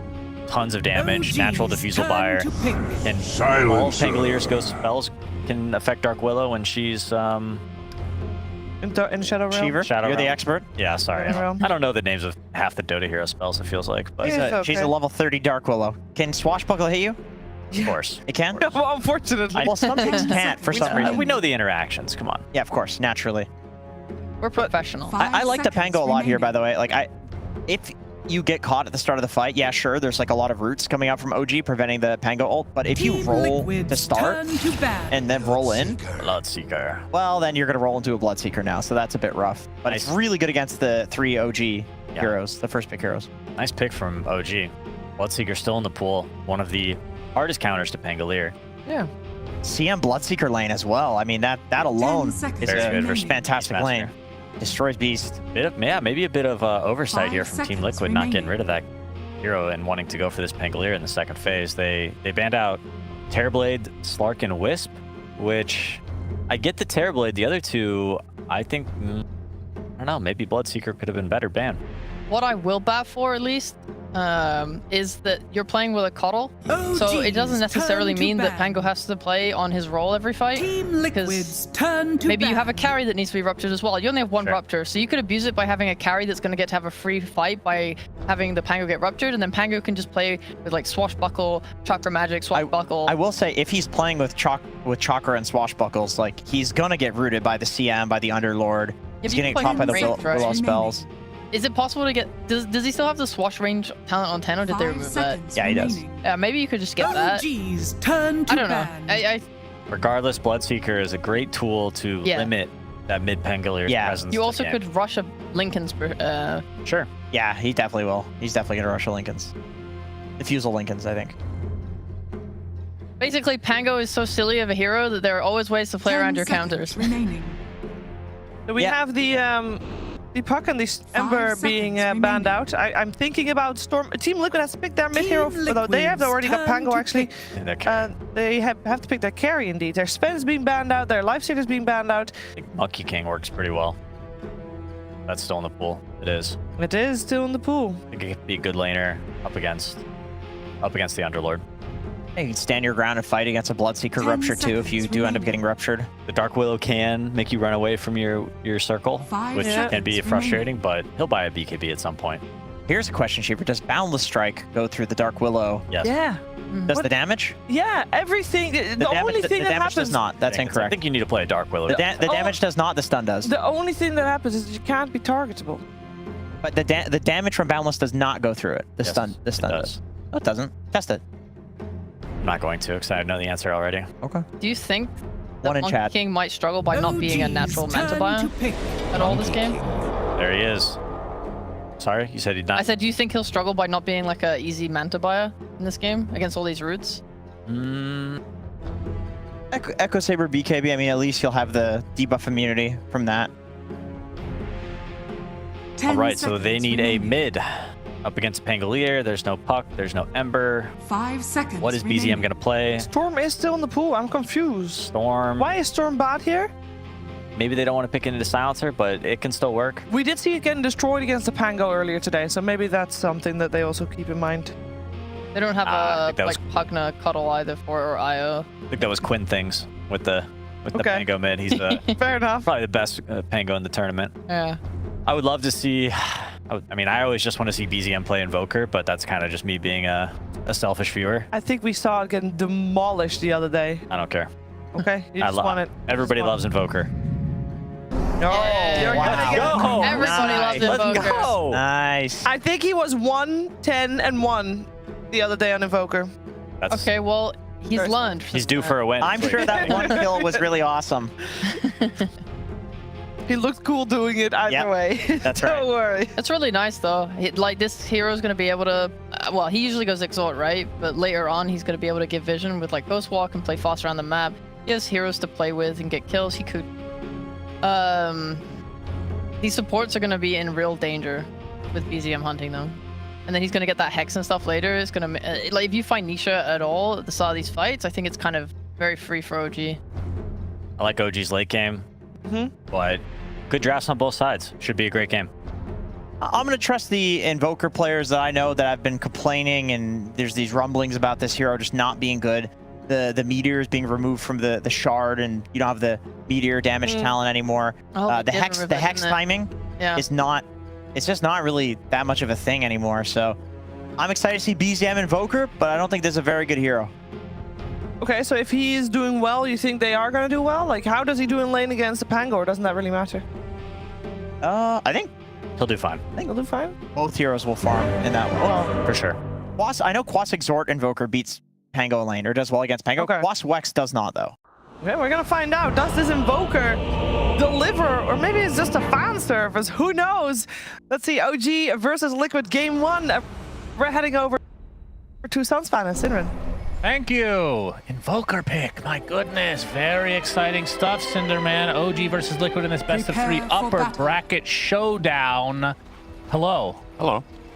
How are you? I'm good. I mean, the last series it had I don't know. Were you hopeful that the pregame interview thing was actually going to happen? That they would just sign a gentleman's agreement about not banning Dusa? But then it became a mind game. They're like, we don't really trust that you guys are going to uphold that, so they banned it anyway. But it means we get to see something else, because the story of the previous 2 games was really, it was very Medusa centric, and now we're going to get something completely different.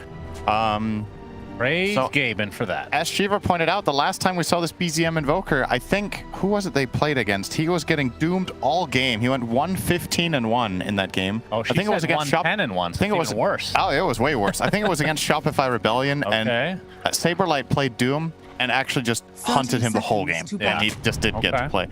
I think Invoker's matchups in this game are better overall. So this could be a redemption story for him. And I think he just wants to, you know, when you have a really bad game like that, you probably just want to, you know, prove what you've got. It is one of his best heroes. And I will say he is already starting out with Exhort, so that answers one of the questions at least. Yeah. And looking at OG's lineup, they have so much like AoE zoning. They got the Pit, Freezing Field, Bloodright, Brambles. If you get Cataclysm, that's going to be a pretty dirty spell. The Minefield, I think. Yep. Well, they don't have techies for the Minefield. That's true. But that would also be. They could have had one more AoE ability then. That's true. At the same time, though, you look at Liquid's heroes. I really like Liquid's draft. I think it has some of the really powerful things in this patch. They've got the Caudal Beastmaster, which I think is an outstanding opener. This lane is incredibly powerful. They have a good matchup for the Monkey King in the safe lane against Underlord. And I think the Pango Invoker matchup, like Jenkins says, I think it's probably true that Exort might pull ahead slightly here, whereas Wex would lose. But I don't think either way that Pango struggles. He might struggle against the old Rupture that they talked about. That will be a problem. Probably the biggest counter in the game for Pango, and the fact that you have to itemize a Lincoln feels terrible, but Sania probably has to go around the Brambles. A nice boundless strike coming out to try to save Sania, but it looks like First Blood will go the way of Taiga on OG's side. Yeah, got caught in a really awkward position. They're perfect Brambles. There was no really easy way around that to run back, so he had to take this awkward path, and it ended up taking too long. That's really big news for OG, actually, because I think on a theoretical level, this lane is extremely hard as soon as Silencer and Monkey King reach level 2 or 3. So getting that little bit of a head start up there is very, very nice for them. The First Blood did go the way of Taiga. Not the Underlord, but still, yeah, assist gold, still nice, and the experience. Well, Mind Control doesn't deserve the First Blood because he did lie about them banning Medusa. True. Bad boy MC. Never thought he would lie, honestly. Bad boy for life. Such an innocent young child. So as we talked about BZM versus Nisha in the mid lane, so far relatively even in the CS, obviously quite early. Kit Rat getting harassed down in the bot lane, but Yuragi's there to help clean up, and he's doing A-OK. Frostbite applied to Zai. Yuragi, they lose their CM, but Zai might get run down by Yuragi, but they are a little too close to that tier 1 tower to dive at this point. So this is a miserable lane for CM. She does not have good health, she does not have good health regen, and she's going to get spammed by axes and chakra. So they can just non-stop throw axes off cooldown whenever he has it, just spam, spam, spam. They can blinding light her into a bad position. I guess the good news for OG is that at the very least the carry, and I think this was also a part of the pick when they see the Caudal Beast, they want a carry that's sustainable against a lot of spam, and Bloodseeker really fits that bill, because imagine if your carry in this game was like a Terrorblade. You're just non-stop getting bullied out of lane by these two. I at least think this was a good solution from a carry perspective. Do you think, so here's a weird question. Obviously CM in theory, well not in theory, in practice very good against summons. Zai, I mean, we've seen this matchup before where Beastmaster just doesn't bother getting boards. Yeah, I don't think there's any reason to. Just max out Axes and Aura here. Taiga and MC getting chased out. Taiga getting pretty damn low. Pops the Shadow Realm to avoid that last right click. I think he popped Shadow Realm Salve as he got grenaded, so the healing salve's now gone. That's unfortunate. Yeah. Best might just have to walk back to base at this point. Pretty bad. Fight over the Lotus here. Go the way of the Keeper of the Light. Courier taken out as well. Axe is coming through. Remember, they just reduced the mana cost of that for some reason. There's the Blood Grenade onto Boxy, but he pops the wand. Getting chased by Yuragi. Bloodright is there. Not going to connect, but he does get the kill via the right click, and we'll have to go through... What are we going to call this little area? That path. The bridge of something. It reminds me of the bridge in the Mines of Moria. Yeah, I agree. Need to place Caudal over there for full lore. True. He's in the game. We could have it happen. If Boxy stands there and blinding lights the Bloodseeker away, basically as close as you're going to get. And Valve might get copyright stricken from that one as well, of course. Voice would have to activate. Taiga getting chased out along with Yuragi in the bot lane. He doesn't have any support as of yet. Axes will connect, but he'll live through it.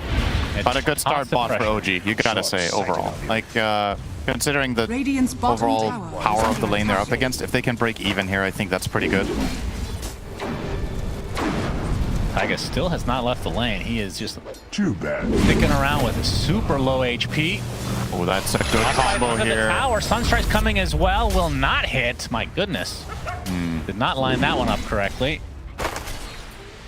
And I mean, you gotta land those if you don't want to go 1 in 15, bro. That's. I mean, how important is it for BZN to be getting these Sunstrike kills? Because in past patches, that was almost like built into the balance of the hero when Exort was like the super popular build. This was years ago at this point, of course. I don't think it's particularly important for himself. It's just like a. It's really good for the bottom lane, I think, that he helps out. But he doesn't. I mean, you're not gonna say no to kill bounty, but I don't think it's.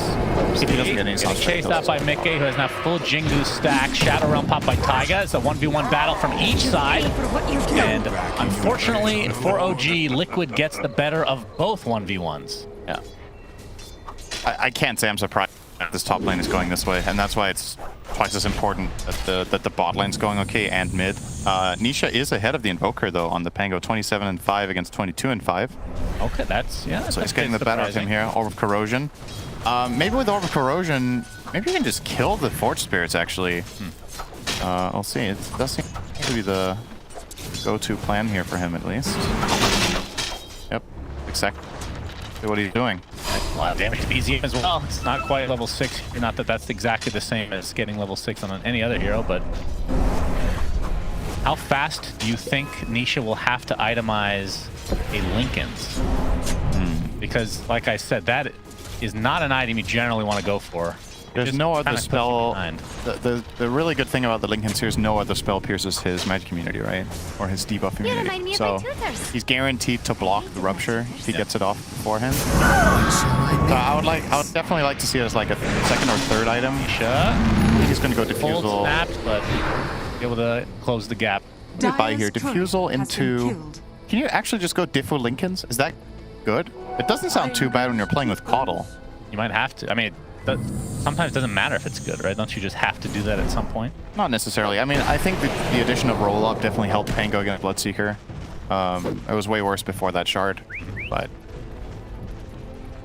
Is he getting chased by Mickey? Nice high-fiving. Yeah, even though he knows that MC did lie in the pregame interview. I mean, Mickey's making him pay for it. This is a straight-up flagellance right now. Flagellance? Yep, there you go. A new word for you today. Good. So much disappointment. Did you never play Darkest Dungeon? No. No. Well, you don't like good games. Well, I played Dota, so what does that tell you? Yeah, well, that's the one exception. Oh, okay. Actually, not true. You play Wing Win with me, and I enjoyed that. All right. Frostbite. With the Brambles there as well. Boxy gonna get caught. But the axes from Zai gonna give a little bit of pressure here. All right, 0 for 2 on the Sunstrike. Nice combo there. Frostbite cucking him out of the kill. Cucking. Unfortunate. BZM really wanted that one, and Kitcher was like, nope, that's mine. Gonna grab that on the Maiden. I mean, it was insurance, whatever. It happened. Yeah, you're playing with 2 stand-ins. You have only played probably a couple games on Invoker, maybe not even with the CM, so communication just not there. MC though, oh, he's gonna die again. Feels very bad. I mean, they're tripling down on just making his life a living hell. He doesn't even have the Vanguard yet. It's not even close. Yeah. All right. Okay, first rupture of the game. He out. Sunstrike. It's a hit. Is there. All right, hard to miss when it's on a cliff, it seems. Mickey now. Force the issue. Stuck at the ice wall. Uragi still available to use some spells. Okay. Hey, I say. Good response from Uragi there. Finding that Pango kill is definitely important for OG because this game can very quickly get out of hand. Start snowballing with their Beastmaster and Pango and Monkey, all 3 forces in good game. This can get scary, but Beastmaster definitely has not had as good of a start as I think they were expecting when they first faced these two. Only sitting at 3k net worth. He's 4,000 behind the Bloodseeker. But he's still 600 ahead of the enemy offlaner. Both offlaners getting very countered. And Radiant's middle a little bit different style of offlaners as well. This patch is the Underlord type where you're just getting these auras, right? So Crimson type Reeves, depending on what situation arises, and then for the Beastmaster, this has been kind of the build for Radiant's bottom tower is under attack. It's like the helm of the Overlord. Yeah. Point into. What would you want to go for after that? Right? Like Pipe is just an insane item against Invoke. Great against Mate. It's great against Underlord. Does he actually want to use his ult? Faking that. I think he might even go Pipe before the Overlord. I'm curious to see if he does. Is under attack. No, you have to play Helm of the Overlord because you're playing against Underlord. And yeah, it fits you the lore. You outlord him.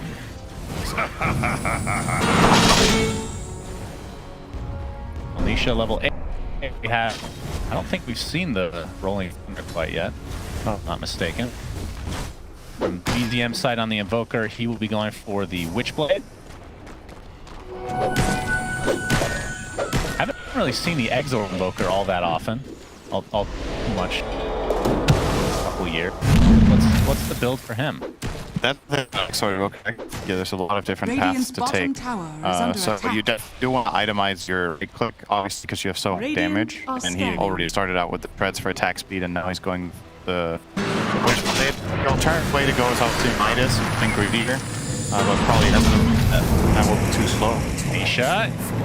The kill onto Kit. There's the Rolling Thunder. Is going to be the recipient of this one. Next to the Lotus pool, he will die. Very easy pick from Liquid. Going as close as possible in the hope that you get more, but then you got blinding lit away. You're still in range. Wants to try your best there. That's good for Liquid at 11 minutes on a position 5 silence. That's pretty damn good. No mana. Nisha, yeah. There's Sunstrike. Will hit. The root. Frostbite will do enough damage. And he has regen, so it's all in vain, actually. Yeah. Just get damage. That's the term now. Learned it from BJ's course, of course. Dead lane, dead damage. Dead damage. And Force Spirit 2, the number. All of it on Pandas. Okay, just half his health. It's fine. Yeah, that's balance. Jungle Crash. Kitrak does get off the Frostbite. This feels like... I say -2. Yes, as Insania, he's going to get ruptured, but he's going to be happy with the 10 in, trying to defend himself. It was a really good try, actually. Good attempt. Not the Maelstrom now online for Yuragi. Definitely has the helm of Dom. So let's see him hang up now. He's going to go Overlord first. Okay, game. He's here. The cold snap. Nice tornado and the ice wall.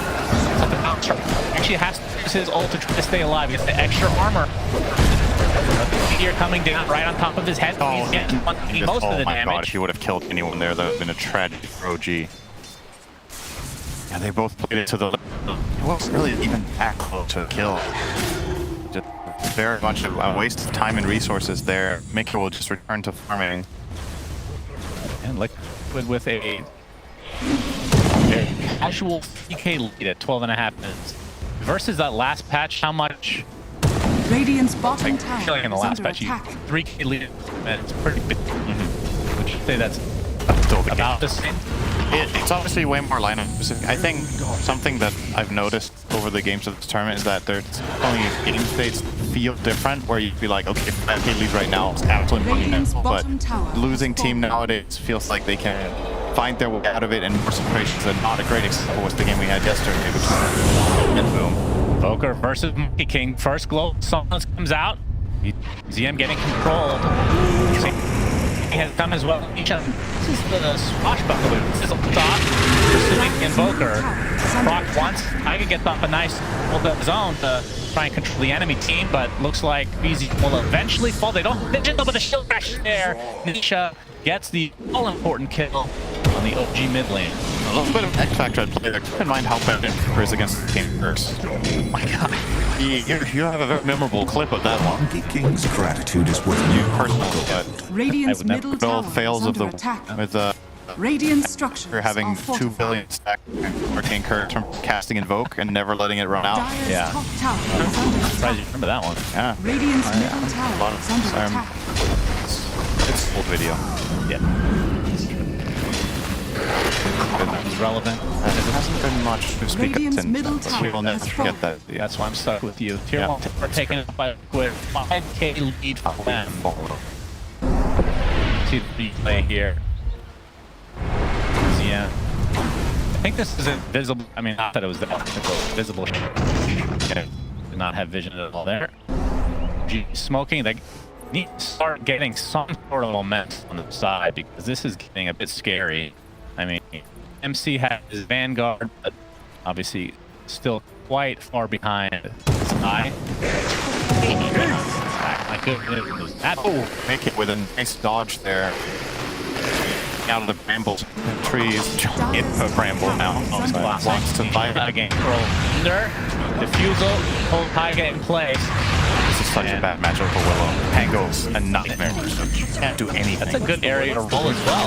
That's gonna lock somebody down. And with that other kill goes way of Liquid. Pass online for Boxy. Yep. I feel like it's particularly having vast majority of these damage going from the source. It can give you a little bit of a snippet of Bloodseeker when he runs to you. I'm not worried about that. The alacrity. Yeah. I mean, it's definitely gonna be useful, but we're always justifying alternative, right? Like the Call could have rushed to pipe this game if they don't want to get it on the Beastmaster as an example. Call is one of the amazing things about the Zero's of Four that it will farm if you wanted to. He wants something to get Rush. He's still in the air, just right click casually. He's gonna be able to get this extremely easy.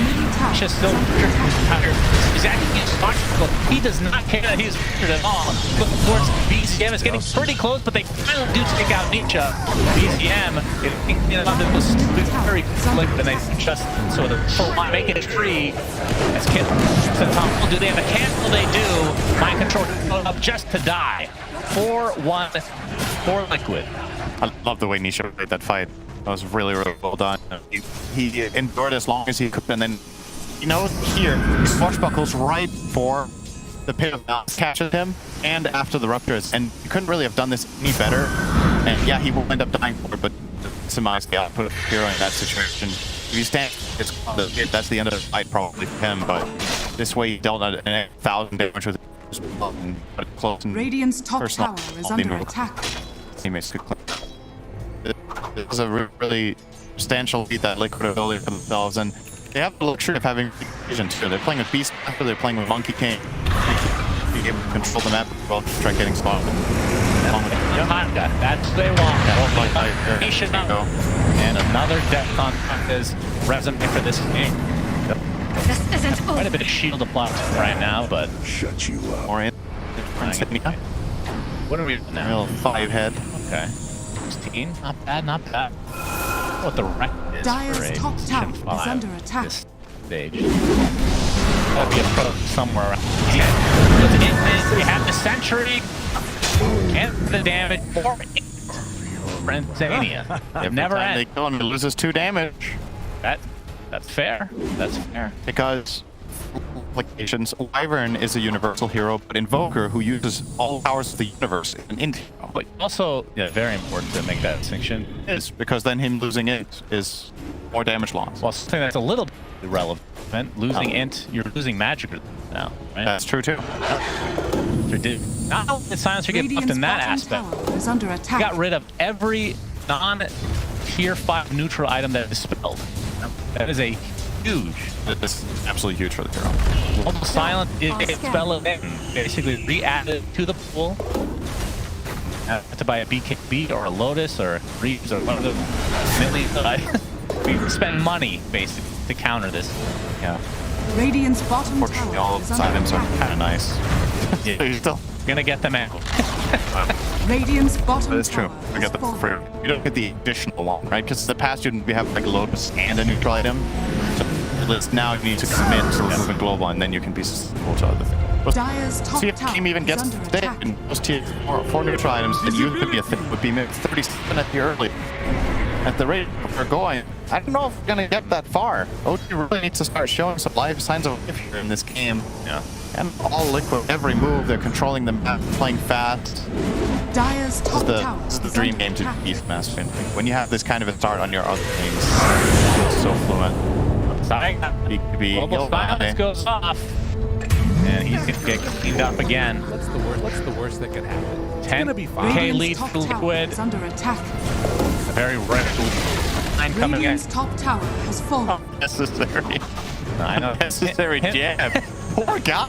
Mine's rare as well, but him and Taiga have a. They do. No. Yep. It's very positive people. Yeah. Very optimistic. You just leave the neutral there? Yeah. Dire's bottom tower is under attack. Most well. Who's the most toxic? Oh, no, not toxic. Who's the most negative pro player? Because that's the person I could have a connection. So how does stealing their token work? Because is it the person that, like, once you activate it, it's yours? You can't share it, right? I actually haven't had that happen yet. I don't know. It's very strange. I did not notice it was. It doesn't even have a neutral for Nisha. Like, not even needing it. All good. Illusion. It's being delivered, but surely. Dire's middle tower is under attack. No, he just doesn't have it, right? He is indeed going against what we thought. Lincoln's complete now. Dire's bottom tower is under attack. For a little bit, the structure is now dead. This is a nice guard for a game like this as well. A recall now added to the Raptor. They cover the map so well already that now they can start playing all the beast messages flat out and just pull them into a fight. Just added efficiency. This is one of my favorite tier 2s for Pango. Actual lifesteal and spell lifesteal, both of which are good. Yep. Love this thing. And 300 night vision. It's the last thing that it gives. That's right. That's, I mean, obviously he has Lincoln's now, but even if you're gonna get a lot of the HP back one swap in theory. The other tormentor will get done. OG get a shard for the old CM. I said a lot of the supports of this game, we're seeing the exact support cards constantly getting picked up. We see the same support. Yeah, we're seeing the same support. I mean, Dark Willow's here. We could have seen that. That would have been a new one. That's right. Really good. It would definitely be the one they would want this game. The Crown would just be better. Yeah. Because it's unlikely Maiden gets all here. She's just going to get torn apart from everything. This is a very, very rough game to be an outer Maiden in. You just can't go in. Like one turn, she dies.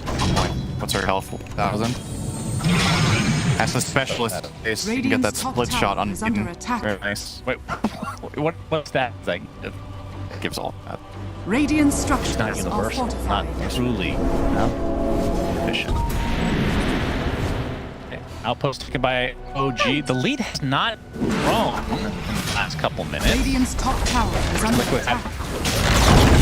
No Roshan yet as well. So OG are, I guess you can call it stabilizing to a degree, but are they getting the items? Like, at what point do you think that they can fight? Radiant's top tower is that under they're looking attack. for the BKB for Rock, pretty big, obviously, but he's not. He's a full away. Like, Roche, it scans. Liquid had a good idea that this is happening. Oh, this is not going to be cool. Prediction time. I don't know, Roche is getting pretty low. Damn, Tyga, he's gonna try to block the knife. Bramble gonna get stopped right off the bat though. Uraki gets the Aegis, so they successfully get Roche, but Liquid still want to fight the Roar and the Pango roll on top of Easy. He's already at half HP. Focused him down very easily. The OD just take it. And just lose the beautiful ult coming out from Tyga. Is that enough to anybody? Yes, Uragi actually gets out. The beautiful terrorize. All right, incorrect prediction. They only lost 3 or 4. What's the worst that could happen? And in theory, they deny Aegis Liquid, right? If you look at it that way. It's inconsequential, really, right? Like, you can see that Insania is opting. He's going to be going for a double Rapier here pretty soon. Oh, and it's quick by after the has to wait for Hurricane Pilot. Like first. Cut it down. Yeah. No stun. Now it's gonna proc a second time. Ruptures there as well. Nice find. That is a beautiful kill for OG. And now Nisha gets Nisha swashbuckle. Nice. Try boom. On the board dead just like that. OG. Maybe they're back in this thing. Yeah, Meike just went a little farther in the BKB and they punished him immediately. Great reaction from OG, and now can start playing him in triangle a little bit, maybe put the damage onto the mid tier, and if nothing else, get maybe some good out here. Tyga is running all the way over to place what I think is ward. He's thinking about it. Place it. Headshot. No. Headshot in the tail. That's more, yeah. I hit him in the tail shot. Ass shot. Sounds good. Does it? Yeah. Yuragi being out, going for the shards, so getting that pure damage. Gives him more of a fighting chance smoking in the bolt. I still don't know if you can realistically stand your ground and fight in there, but I mean, you want the shard. Yeah. There you go. You're getting caught out again. It's the path applied, but it's just too much damage to try to mitigate. Just see they're waiting on the Boundless Strike. Wants to wait for Shadow Realm to end. Boundless Strike, you use it during Shadow Realm, does the stun, but no damage. Because it is based off of your... It's based off of an attack, essentially. And obviously Shadow Realm. Inside the balance. A.K.A. Okay, nice run. He's gonna get... Will he? God, that last Radiant's middle tower Guard's is pretty under good. attack. is she though? He's the leading person to He's pretty decent. Yeah, balance back up. Down. Well worth the sacrifice. Bloodseeker is huge top net worth in the game right now. Surprisingly, sitting on OG for another 2 seconds before B+ will overtake him now. Lead again. No matter what happens, the lead's still around the same. That's been for the last 7 minutes. 22 int, I think, on Zany now. That's definitely going to become a bit more of an X factor during this game as well. We're talking about the early pressure with this hero, you know, taking control and spamming out the lane with it. The BKB piercing stun is big here. Because Bloodseeker will run in and start smacking people if you want to win fights as OG. He's always going to be susceptible to getting by that roar. So I wonder if we're actually going to see Litkins as part of the... Oh, okay. He's queued it up. So he's preparing for that inevitable problem on the Bloodseeker that he has to solve. This is the way to do it. It doesn't feel great. This is an expensive item you have to buy, but it's going a standard build and then not getting to play at all in fights. So you kind of... That's only fair. Pango has an item he doesn't want to go for either. So. It feels less bad on Pango, right? Because it's like such a big part of your hero to be in your ult anyway, that when you're a lot of your net worth doesn't necessarily pay off massively, whereas the Bloodseeker, every single item slot, he wants to have damage as much as possible to just snowball fights. It is going to slow him down a decent I think the problem is you don't have a teammate that's farming well enough that could go for Litkins for you, right? Yeah, that's also true. You can look at the net worth, it's 10, and he's on an island. This often happens to go Midas. Yeah. Pretty characteristic of BZM to not buy that when he's playing Exor, and wonder if he regrets it. At the same time, like, the Crush, if he would have gone Midas, it would have been even greedy, but at this point, maybe paid off. I don't know how much value he really got which book. And now the Hawk is scouting them out, and Liquid have smoke, but they have a good idea where the rest of the OG are. Yeah. Tiger, he's gonna take okay. Into the a bit annoying to take out, but anyway, indeed, another -2. There's over inside the Wukong. And Underlord, Mr. MC, has, well, 2 quick kills for Liquid. Now, that death was avoidable after I found them, I would say. I think my control if there, and they weren't going to dive in between the towers, but ran straight in there. Actually, there was a tower. They've already taken the through too, so even more acceptable. Poked up the ground.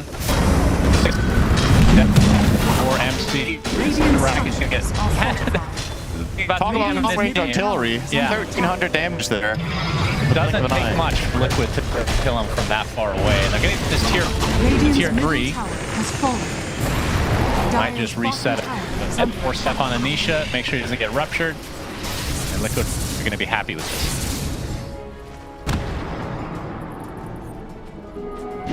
Here. Oh yeah. Make it close to 20 talent. Very nice. Looking at 20 talents are... Actually, I mean, the stun talent isn't anything. Invisibility! Where's the cooldown from 22 to 15? Boundless? Yeah, he has an interesting talent. It's one of the best talents in the game, actually. One of the best 20s. This is really, really good for the hero. Well, goes into the roll form. Oh, global to save. To save, make sure he doesn't get caught in a weird position. A little overly defensive there, getting on the global, but they can afford it. Yeah, especially with all that int, you know, and State already basically has mana again. You know? Oh, I thought we were going to make a joke that despite having all that int, still using his ulti incorrect. thought that was a little harsh. But I'm not used. I don't bash. I'm a very negative person. Yeah. Knows that. Here comes Yep. It does get off the shadow round, so not as easy to kill him. He is slowed, and we'll go down to balance. Require Nietzsche to ult. That's enough for them to poke at the high ground. Radiant's bottom They don't have the Aegis or anything like that. Keep in mind, with 15 seconds, he can get Conqueror as well. Yeah, that's true. And now they also have the cooldown reduction creep. It looks like, where is it? Do they?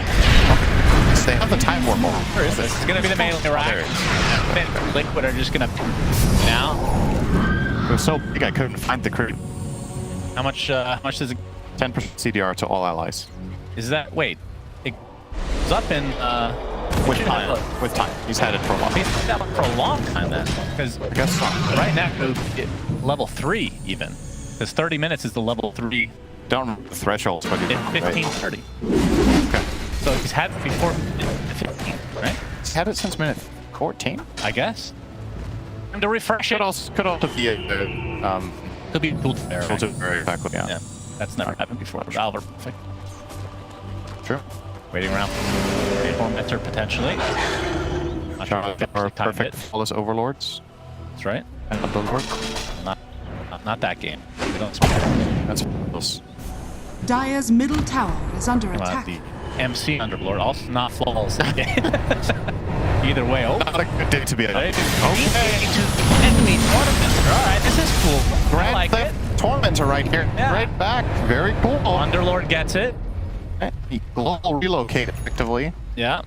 That's cool. I like it. Shard. Firestorm shard is pretty cool. What's the damage? Cast on yourself. Don't think you do in this game. Not really going to run in, but doesn't heal anymore, right? No. That was a very brief moment in time, I guess. Yeah. Okay. Not too bad. Not too bad. Haste. I think Tormentor should be up pretty soon, if I'm not mistaken. Time. It could probably be added to the UI is the Tormentors. Spectators, of course. Oh, you talked about the healing of Firestorm. You just had me thinking it would be an interesting way of making an axe with this hero. Liquid actually stole theirs. Okay, I missed it. That was quick. But they just swapped them. What if Underlord and Scepter activate Absolute Aurora? There's some sort of explosion based on how much plus damage it. Oh, that's very cool. Yeah, how about that? The Ice Frog. Lord theme. You got expulsion. You got Queen's Gate in the game, so you have some value to the community. It's good. Dire are scanning. Slack's also got lightning axe into the game. Yeah. Tremendous. Which one of these is more of a meme? The cooler design. I don't know. I had fun casting the tiny lichen PI. Oh yeah. That was nice. Great. I'm not even being sarcastic. That was fun. Thanks, Slax. Well, mainly because of the Christmas tree kit rack. Better be careful. I think Slax actually invented the tree. Yeah, I think so too. He is the Dota Santa Claus. E.K. lead here for Liquid, and we can see that Roche is up at bottom right, the Radiant side. Yeah, this is the game-defining moment here. I think so. Nisha, Swash, they know they're here. Making on the trees. Spot Taiga, he gets cut down. Oh, nice BK! But they're not going to be able to follow it up with it. Nisha, he is Rupture, so you have to stand his ground after the roll-up. Gets off the shield, crashes a little bit to get you, but he's beautiful Rupture, but it's cost BZM, so it's a 1 for start this. MC Trunk outside of 4. Bound strike on the 3 here. Just watch far like a creeper. Nisha bought back to the game. She's gonna take out CM and FC's out. Oh my god, the back deletes him. So it started out pretty damn good, but yeah, the cool is secure second round. Just the highest possible impact play amount finding that fight. We stopped the monkey for 4 seconds, putting the gate on top of him, and then they used that time to kill. The advantage is just too much. They have to commit so much into killing this go. He buys back, comes back, and the fight's just lost because they've used all the resources. But if they don't go on him, he's going to ruin their fight as well. So damage situation. Dire's bottom tower Liquid probably kind of. I mean, I don't know if they can just straight up high ground here. Fire Town plus Invoke is always going to be nasty shit too. Might want to take it easy. Might want to control that more. Get more items up. Did they ever play the pipe? I think they just never bought. Oh yeah, they do have it on Beastmaster. Because that seems to be. I wouldn't even mind them having more than one in order to go high ground in this game. Well, Liquid have the Aegis, so high ground will be a little bit easier now. And the cheese is on the Pango, so you can theoretically, if you do get ruptured again during Rolling Thunder, you can just rely on the cheese to keep you alive. Yep. That's pretty nice. Not sure what they use to proc Lincolns to begin with, but obviously Nisha will have to get... I mean, that's the thing about Pango. You want to use your swash into roll, but you might just have to roll from like pretty far away to avoid getting your Lincoln's proc. He has the dagger, so... Yeah, but should be okay. Pango players are greedy. They want that first swashbuckle, right? It's efficient. Uh-oh, Uragi. Are they going to find him here? Yep. They just might. They will. Spotted. Abyssal Blade. Well, he's just going to walk away, it looks like. Fiend's Gate's there. Using some potential pressure. They're going to actually use Rupture as well onto Mickey. Got to stand his ground, tornadoed up. And the Terrorize to force him to run a bit. Take a little extra of that damage from Rupture. Nice defense there from OG. Wukong's command was used for that. The Aghanim Scepter now online. Oh, BZM needs to be careful not to go over Pango. He walked forward a little bit more there. That could have been dangerous, but... He's on the trees. Fiend's Gate was used, so they have no easy way to destroy the trees. They can spot him, though. There, okay. The Bramble's on top of him, so he's kind of stuck in an awkward position. Radiant's middle barracks. Using the Courier to try to scout him out as well, and they do. Have to jump away. Now they're trying to kill the Time Lord creep. No! Now he can upgrade it. Rest in peace, Time level Lord. 1. Beautiful initiation. Boundless Strike into Nisha's ult as well. With that shard, with that Aghanim Scepter that's online, their swashbuckles are just doing absolute work. Dead in the blink of an eye for OG. They buy back onto the Invoker though. Attempting to defend. Melee Rax is taking heavy damage as Mickey finally will pop. Wukong's command. Fortification is activated for OG. Trying to delay this as long as possible. There's the Underlord pit. Nisha jumps in. Swash not going to hit anybody. It doesn't look like Liquid are going to be able to secure the melee racks, at least not yet. Still forced out the Invoker buyback. Got the tower, got more progress, and didn't lose anything. Still have Aegis and Cheese. You can wait for the cooldowns one more time. Make the same play again, and that's probably going to end the game unless OG can find some. Yeah, and the beautiful thing about this, Mickey is able to TP top, push it out, and he can just yeah, they can bring it back. Recall is such a... I think it's possibly undervalued. I feel like the Caudals we've seen in this tournament haven't necessarily bought the shard as much as I would have liked. I think the shard is extremely valuable.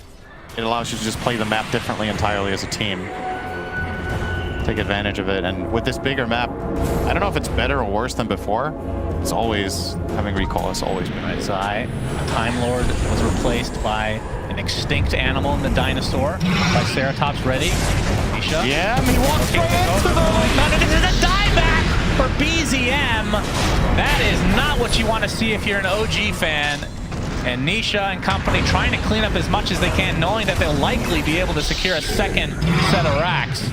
MC does get out, but the two supports plus mid laner take a tumble. And again, the Aegis is still there. Cheese is still there. It's 35 seconds though, so it'll likely just expire of its own accord. But without a tier 2 tower out, they could theoretically just go for these megas. Yeah, there's no way in hell OG can fight without the Invoker. So this is a guaranteed free lane. We're going to try to make it a bit difficult for them. Nice. MC just barely outranging the Boundless Strike there. That could have got scary. But second lane goes... Yeah, just straight top here. 35 seconds is enough. I think so. 35 seconds. Command and go to work. Indeed. Basically everything up. Pango ult in 10 seconds. If they really need to dive. 20 seconds of delay is possible, but down the strike onto 2. And Tiger's dead. Does have buyback. Dark will try to mitigate as much damage as possible, but alas, the tier 3 tower does fall. And they're going to get the official blade initiation onto Naragi, who drops dead. 80 seconds of no Bloodseeker. And MC trying to do as much as he can, but GGs are called. And Liquid, well, they showed up in game number 1, that's for sure. This was just an easy game for them, really. It didn't really feel like they faced much adversity. I think OG did an okay job in the very early laning phase, but after that, Liquid dictating the entire pace of the game. They're making all the moves, they're landing all the combos.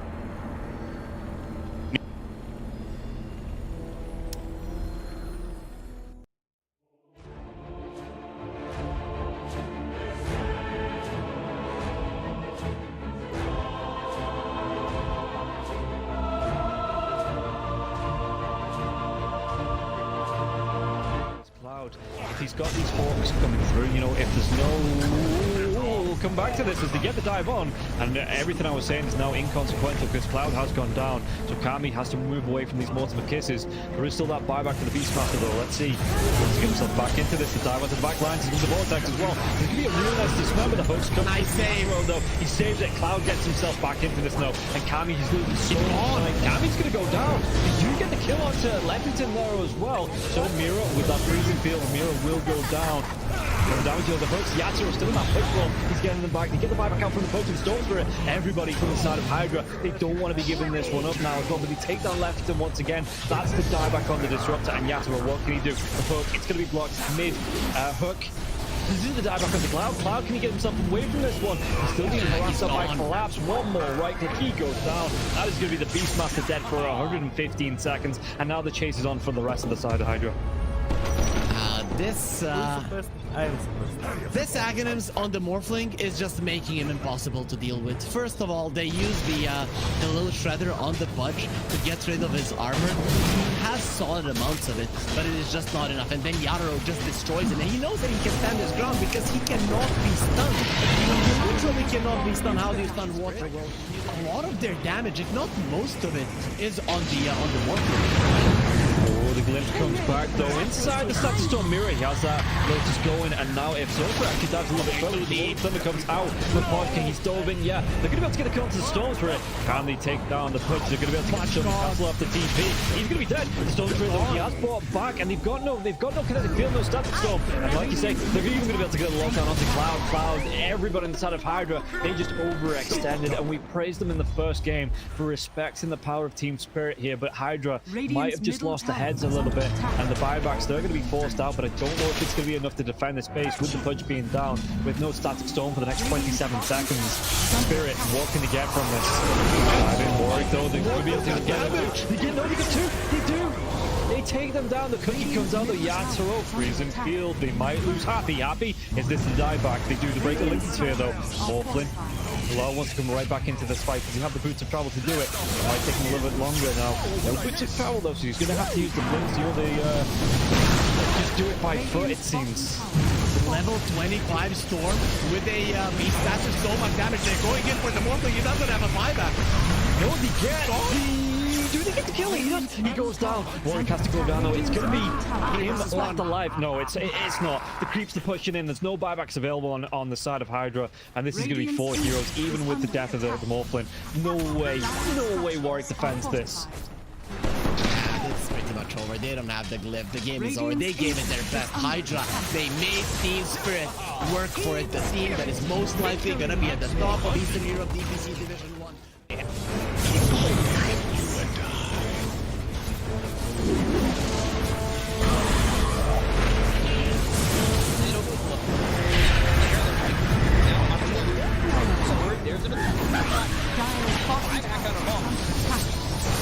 Radiant's middle barracks are under attack.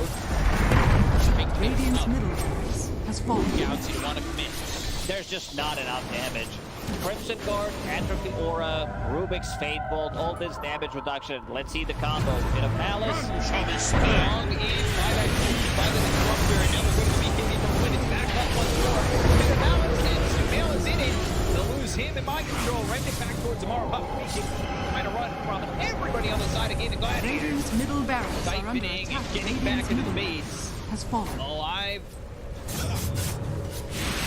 Yeah, I think when it's time to call it, it is time to call it. They have no business left in this. And didn't get the tether off or something. I think it got broken. Either way, I like the ghost up to purchase. That was pretty heads up, but we are back and there's a smoke action. There's the 23 divide looking right to end. here. They're going in on Q. There's the hit. Okay, get that hit off. 123. Knocked great damage and he's dead. Oh my god! Nothing! He was less than 10% of his health. I mean, I'm assuming that's just the game. That, yeah, 100%. There's no point in talking about the rest AU of it. picks it up. I got it twice. It's denied me. Go away, you. Oh my god. Victory!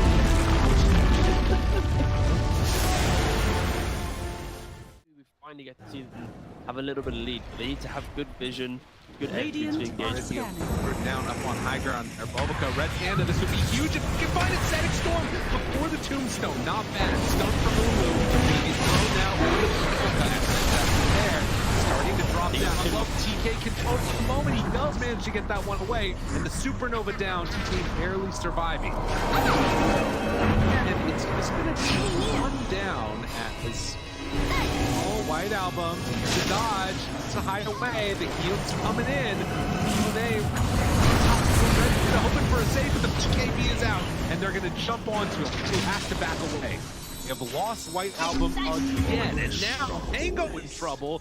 Q is going to drop faster. These fight so well, and they quickly take down that Undying before the Tenacto. And remember, it's ages that they didn't really care about giving away. That's the ball. Big finish for it.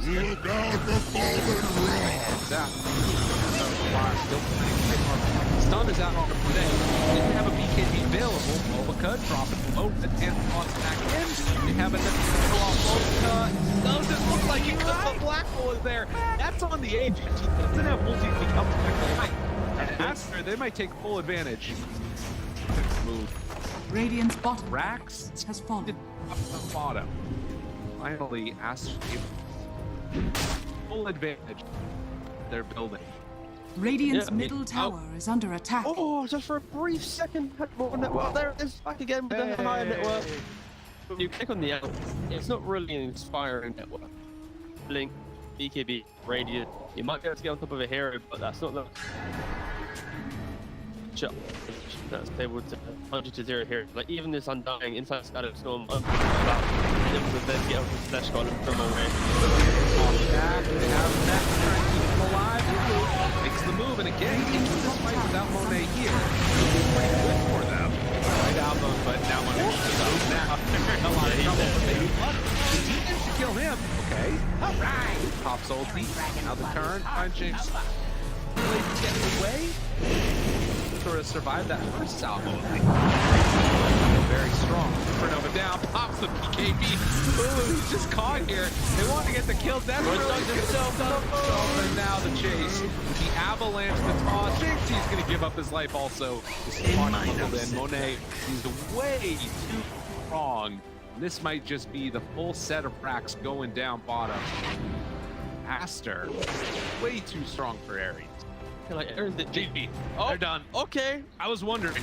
It looked like it was that type of game. Yeah, it kind of was. It's like a game where you're an out, not really ever been in the league. Victory. He hasn't really never protected himself.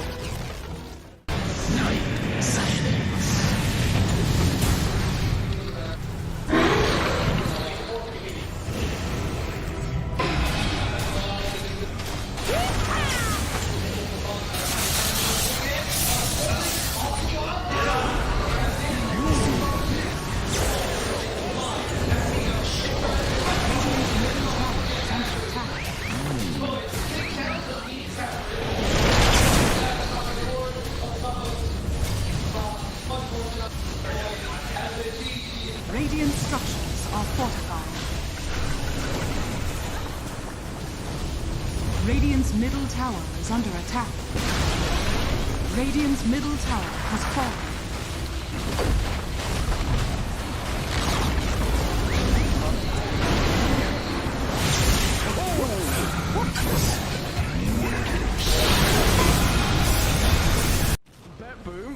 Everyone's just standing. How are they just standing right now? I can't help but fidget with my hero half the game. I'll be running around in circles. Yeah. Pirouetting on the spot. The song. Blinking from Pure. They see Yatoro. 3 lined up. Potentialized path play. They're trying to go in. Toronto Tokyo blown up by Collapse. Has to buy back. Yatoro gets up with BKB. Pure with another song.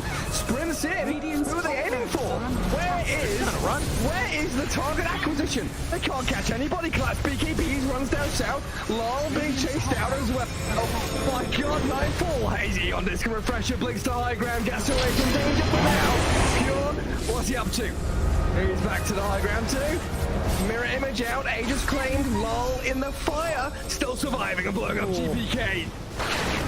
Team Spirit nothing to do. Sprinting out their base. They don't catch Nightfall on the way out. He's blinked out of the range of Mirror. They're still hunting though, and he's going to find Toronto Tokyo. Who cares, Gem? I see Jakiro. Eon disc popped. And with his rapier damage will make short work of a twin-headed dragon. Unstoppable. Laurel, the collapse waiting in the back line actually worked. He stormed out of the tree line and he just then started eviscerating the 2 supports with the help of Laurel. He completely jumped over. They dodged everything that Naga was trying to set and prep there. And Yatoro was also just firing the cannon from the top there. Did the combined damage of Collapse and Laurel together.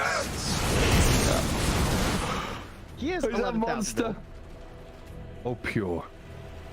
Lol. Oh, God. Nightfall's going to get a bit of vision here with the Hawk. Imagine. Can they? Imagine. Will they? They have to do something kind of crazy. They're going to be losing their base pretty soon. Lash has buyback.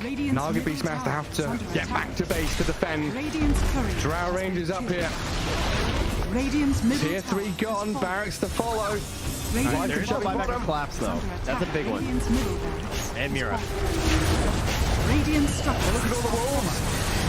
Look at all the summons. It's vulnerable. What? Gets away from there. Help of the Glimmer Cave to jump in from Lol. Disruption, self-save. Barracks taken out. Lol. Oh, tries to fight. Nightfall. He'll just pop, but he can't get any control of Lol. It's Lol. Puck is all over the place. Now they go into GPK though. Aiming for the puck. They're going to find him at long last. They get him and the rapier's on the floor. He messed up the phase shift. He canceled it. Oh no. Did you see that? I'm not crazy, right? I don't know. Yeah, he phase shift and accidentally ended it. There's an Axe Blessing recipe. There's a rapier. There's all sorts of stuff everywhere. An Axe Blessing recipe. What's that there? Okay. Not sure what the story on that one is. Meanwhile, Save, I think he had a refresher charge, right? Because Laurel dove him, he disrupts himself, and he tries to kill him again after it. Save just refreshes, and then uses it again. How have they not got the breaker? Now there's another DD. I don't think they care. You know what, Toronto Tokyo is going to take it, is he? Oh yes, the Jakiro with a rapier. Coming to feed it back to them, guys.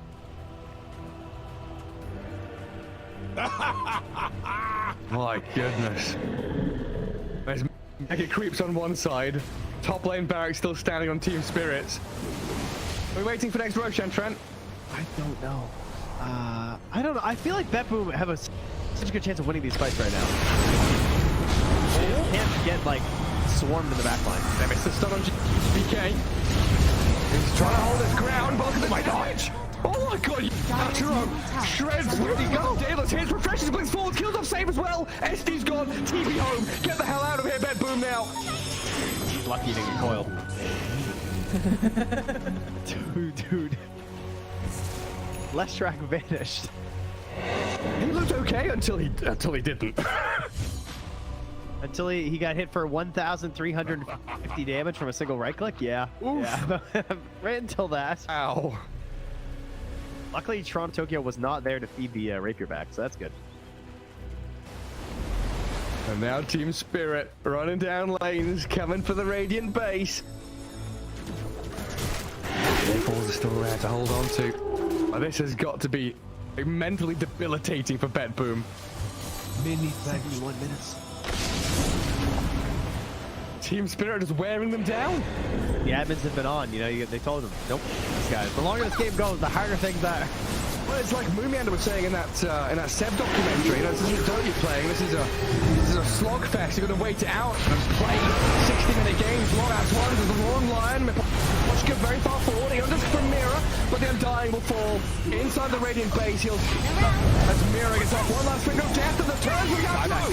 They kill GPK. It's a dialect on the ledge. Naga now in trouble. Song of the Siren trying to buy a bit of time, but Yatro moves forward, gets the damage in. Bill is dead. Oh god, it all comes crumbling apart for that boom now. Wait, back. They're on to Mira. They kill off Nightfall, save though, and lol. He opens up on them. The howitzer is here. Massive 40 mil cannon just shattering into that boom. Drow saved by the rip. The soul of everyone dying. Almost two. And she's called it over. Team Spirit. Look at them. Look at it. Look at Mira. Oh my god. The shard to anybody who would. G's turn to ban.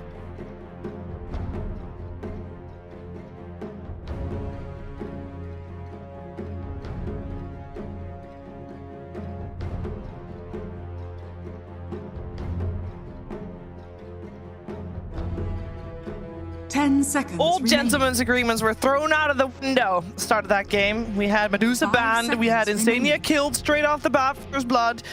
So everything goes. That's basically what I'm saying. Everything goes, and one more game win here for Team Liquid is 100% guaranteed. TI. OG needs some points on the board as well. They got some, but they need more. Team Liquid's but they need to win first, and they need to then force out another game and win that one as well. It's a tough ask considering the way game one went, but we're gonna see what they got in this second game of this best of 3 series in the upper bracket of the Berlin Major. I am joined by Sheep, PPD, and Jenkins. We're in the opening already. Team Liquid this time on Radiant side, second pick. Dire side for OG, first pick for them, and Medusa, as expected, banned already with an instant ban coming out with Disruptor on the side of OG, which makes me wonder what is. I don't know. Let's look at their picks. The Storm combo or what? Is Disruptor really that dope against Storm? They're on first pick. You know, they have they're able to let some heroes through the pool. Yeah, that's true. If Doom gets through, Beastmaster, Underlord gets through, they can pick it. Well, Beastmaster can't get through. They actually removed themselves. Yeah, Underlord is still in the pool, and Doom. If Liquid just doesn't ban either, they can get one of them. Doom to me seems like on another tier from the Underlord and the Beast, and then Medusa's on the tier above that. Seeing a ton of like 4 protect 1, and if you just Doom the carry, it's really hard for them to have impact in the fight. Yeah. And then you protect your team from everything else other than the carry with your ridiculous auras. Left Doom and Underlord. Yeah. And Underlord, so both they left. So if they pick Doom here, does Liquid just respond Underlord Rubik? Very possible. Yeah, probably. They could grab their Monkey King early on. 10 seconds remaining. I don't think Boxy's played much for Monkey King this tournament, but possible. 5 seconds remaining. I mean, I suppose they might try to get the answer to the Doom in lane. Now the question is, like, is Monkey King that sick against Doom? I know it's very good against Underlord. Ooh, oh, okay. For root. All right. Surprise. Wisp is very good against Doom. Yep. Right, you can heal the target who's, afflicted. You can teleport him out, and then Wisp plus Slark, Wisp plus Doom, Wisp plus Monkey King, Wisp plus Ursa. This is a great combo to really punish that Doom in lane if Liquid decides to grab it themselves, which I think they will. They've been first picking Doom when available most of the time this tournament. Do you think they prefer it over Underlord? Yes. Yeah, 100%. But then they might just pick it anyway. Yeah. Careful with that 100%. 100%. 99.99%. I'm dying that hill. I feel like Doom is way more OP. There you go. All right. 100%. Especially when I play this Storm Spirit as well. I think both Underlord and Doom are both. Can you 100% predict the second here? All right, never mind. Too late. My bad, guys. It's all good. I tried my best. Would 100% set. I would have 100. We could have got that one. We could have got that. I would have gone for Rubik. Yeah, that's true. In the pool. I'm glad I didn't. Both are good. Both are good. So I love the idea of a Slark right now. You can purge the CM spells. You can run into the trees when you get doomed, and you're not going to take any Doom damage because you heal through it. It's a great hero with IO in lane to dumpster the Doom. just eats the CM alive in the game. Okay, for people that only tune in for the main event, what makes Doom so good, and why is everybody so confident saying that they would go for Doom over Underlord? Turn to bad. He's one of those gold manipulation heroes, right? Bauer kind of helps him keep farmed and farmed throughout the entire game, with even when he might not be hitting the most creeps. Doom, for that reason I mentioned before, just very good to put on the enemy carry. We see a lot of 4 protect 1 lineups where you have your initiator mid, you have your offlane hero with all the auras, and then you have your carry who has all the damage. So if you doom him and he can't participate in the fight, where did that damage come from? Yeah. No. In terms of the current meta as well, he dissuades or is fine against a lot of the Chen and Chantra stuff because you can eat the creeps. He also benefits because as an offlaner, you are less pressured by these portals. Like the portals are usually used to bring like supports to the offlaner to give them an even better game and like dumps to the carry. So Doom's just having like really good lanes right now. Very easy of access for him to get gold everywhere, and he nearly is guaranteed to get his items and scale every game. I think also there's an extremely comfortable build on him. Everybody was going Vanguard on Doom even prior to Vanguard being OP in this patch. Now you can go Vanguard, you can disassemble it into the pipe, into the Octarine core as well. You want booth, so you're gonna be able to combine that into the Octarine core as well, depending on what build you want to go for. You get these items faster than a lot of the other heroes because of the gold manipulation that Peter was talking about. And then once you do get to the late game, you get an Aghanim Scepter, you get an Octarine core, and all of a sudden you're nullifying the strongest enemy hero easily. Yeah. I also love how many small camps and other camps there are around the offlane right now for Doom to just find exactly what he wants. You just can't block them all. It's impossible. How do you beat him? How do you beat Doom? You don't. You lose. 10 So seconds remaining. how you could try and go about beating Doom is to have like dual core, which I think the Alchemist 5 makes a lot of sense. seconds Here, there's remaining. Alchemist, could be the carry, could be the offlane, but probably not. But it also could be mid. So if you have 2 heroes that have damage mid to late game, it doesn't necessarily matter so much if one of them gets doomed. That you might be lacking in maybe that initiation, but Alchemist is kind of dual purposed, right? Yep. An early blink dagger and start the fight. Right. You can also bait out the Doom with Alk. He's tanky enough, and then reload out, disengage, and then take a fight after the Doom is down. Team Could be Liquids turn true. to bad. Have some bans board in the meantime. You want to protect the IO Alk with the ancient separation ban. They also removed Terrorblade and Slark from the pool. We already mentioned Slark earlier. Would have been a good pickup, but no can do. And on the other side, it's still a Shrek and still the Underlord, and on the side of Team 10 Liquid. seconds remaining. I would say that probably the Team best Liquids right now for Team Liquid would be turn Ursa. OGs turn Not on to pick. Oh, they go for the Monkey King instead. Okay, never mind. Similar style hero. Your head was in the right place.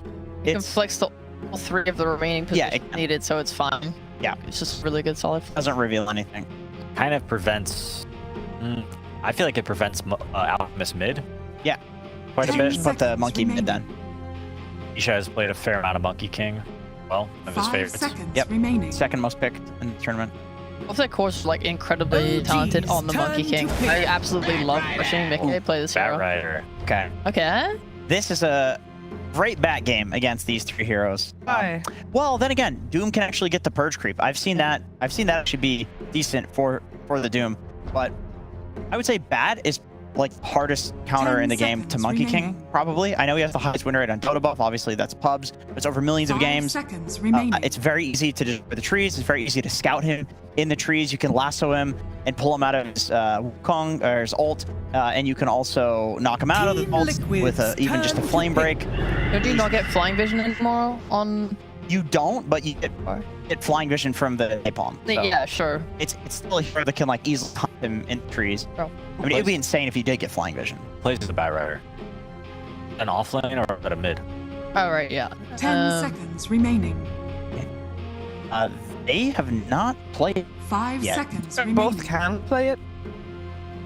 Yeah, so Liquid's kind of in a cool spot where they can, they're on second pick. They can be very, they can make a lot of pivots with their final pick here. So, I think the Bat Rider, they probably want this Bat mid versus Monkey King. If Isha ends up playing it, they could take the Bat Rider off lane. Yeah. Mickey ends up playing it, and they could, move the Alchemist to off lane or move the Alchemist to mid or put the Alchemist on carry. I like the idea of support countering it because of that. Like I could see Titania just pulling out his Oracle, and you take off the napalm no matter what. He loves Oracle. Yeah. If there's any Oracle game, he'll ask for it. Yeah. Yeah, when I look at this Phoenix Batrider, I'm thinking like Oracle, I'm thinking Shadow Demon, I'm thinking the Baton. Maybe, yeah, I'm not sure if that's a good lane with the monkey, but... What about... Is Weaver a real hero? Liquid are actually probably the... Weaver. Yeah, he loved that hero back when it was strong. And they play on carry, like I think I'm kind of playing Weaver lost it this year. OG's turn to ban. Ember Spirit, didn't see that one coming, but getting that hero in the game, always a good idea.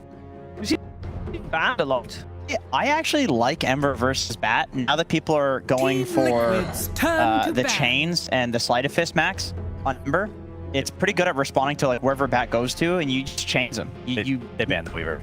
Well, that's a good call. They heard me. Yeah, I feel like Weaver. Yeah, it would still make sense. Flex the Monkey King to be a 4 position. You probably don't want Monkey as a core in a game versus Phoenix plus Batrider. 5 seconds remaining. Okay, yeah, so you think it's Boxy, so they've got another core on the way, probably a new carry for Mickey? Probably. That's kind of what OG's thinking too with that Weaver ban. So what meta does OG need? Do you feel like they're gonna grab another carry for this lane, or potentially a new off lane, potentially a new mid? We don't know. Head scratch. What do they need? They've got initiation, got some team. Do they have enough ways to kill buildings? If the heroes are dead, they can hit the building. Honestly, I don't know how important building hitting it even is on it doesn't this feel like it's super important. It's all about hitting heroes. It gives so much gold. Yes, exactly. That's fair. The game is a little bit different than it was previously, which is why it's a little confusing, because Dota was a little bit more linear last patch. Where, okay, we're going to take the top side of the map. We're going to pressure the tier 2. After we get that, we take the shrine. Then we go to Roche. Like, yada. Yeah, the game was figured out. We don't know the flow chart exactly. Exactly. Now it's a little bit more vague, and hero kills above all else kind of impact the future state of the game. Maybe there isn't even a flow chart on this patch. Oh, there's a flow chart. There's always a flow chart. Oh, yeah. There's always a best way to play. A meta will be defined at some point. And just to check, the Monkey King position 4 is not a thing at the moment? Well, we're thinking that is possible. It's probably likely. I think last picking a hero that, you guys know I'm not a fan of last picking a support. True. So my preference is, hey, let's grab another core that's going to scale well into this late game. Fair enough. They have last pick, so they get to decide. Yeah, they get to see what this pick is. Maybe it'll reveal where these heroes are actually going on OG that we're confused about. Is it an out carry? Is it an out off lane? What the hell's going on here? 5 seconds remaining. I want to say it's a mid bat and carry Alc, just based on what everyone's been playing so far. And we're going to see MC hero. I'm trying to figure out what it is, since you're going to get counter picked. Like, maybe next, then you could get Oracle, then it could just suck ass. And I guess, like, there's Enigma still in the pool, but we haven't seen that hero much. But it would be pretty decent. It's good against Monkey Core. Alright. Ursa. Wait, who is offlane then? Because they have to lane into, like, a Monkey King. It's going to be offlane bad, I think. Okay. And maybe Insanity does goes for his Oracle, and they just commit to Monkey King be carried. I mean, yeah, Oracle against Verse doesn't sound right. My only problem with offlane bat is if they do just put this monkey on a support now, you're like, if that has a bad lane, that hero is mega worthless. Why would he have a bad lane? Because they can counterpick him. With what? Let's see. They'll figure something. Weaver's out. Slark is out. Yeah. They did their homework. They got some heroes gone. If you can bring Monkey and CM, it's not so much about like the carry to him matchup. It's more like if you bring these two supports to the lane and just Giga gank him, the portals, it's really hard. I think his recovery is poor. Regardless, I think OG's in a much better position than they were last game. PL? Okay, that is a bat counter. This hero survives Batrider in lane. It doesn't necessarily punish. That's true, and also the fly has been buffed a lot. So the reason you would counter Batrider fails, you take off the napalm. This hero's not really based on the napalm anymore. It's all about leveling the Firefly. I think OG's got a really well-rounded draft. Well, not that great against a farmed Alchemist either, so I think Liquid's the better team, but I think this game's going to be much more even than the previous. Oh, I hope so. What do we feel about the Alchemist versus Ember matchup? It's good. I've seen Ember kill Alchemist in mid before this tournament, but I'm sure that was probably an outlier and not the standard. The only way Alc loses this lane is if he like misses the area of the map with acid spray. It's pretty hard to do. It is really hard to do. You just need to put it in the middle of everything. And Ember cannot trade with you. All right, that sounds very promising. Okay, there's another way you can look at that though. Here we go. You all physical damage on Alchemist. So yeah, sure, you go through the flame guard, but you don't take off the flame guard then. Big damage coming out from Ember. Bit of a fight. No, I do think Ember should. Alk should farm. Alk should definitely farm in this league. Okay, so Cheap, you're also on board with OG having a good shot here at forcing out the third game? I stand by the fact that I think offlane is awful. So if he gets lane and it's good, then I'll eat my words and, you know, fair play. It has not looked good in the games that we've seen. I have not seen good bat rider game. That is what I'm basing my opinion off of. Yeah. You're doubting the mind control bat. Good bat rider. Okay. Well, we'll see. It was 9. Yeah, we will see. It is time for game number 2. So let's head over to Sunspan and Cinnamon for it. Perfect. But it was versus kind of OG bad. game number 2. The first game was a well, it wasn't good for OG. Let's just say. Felt like it dragging on, and eventually Liquid took it. This will be better for OG in the second. Tip me, guys. I definitely think the conditions in this game are better if they meet, let's say, certain conditions. I'm kind of with Sheep. I'm worried that if this bat isn't having a good game, where's the making coming from? To mid that hook, your safe lane is IORs. Neither of your supports has any catch, any slow, right? Like, sure, you're like Tether and Icarus Dive is just stretch. Like, you really need these mid and offlane heroes for OG to set the pace of the game.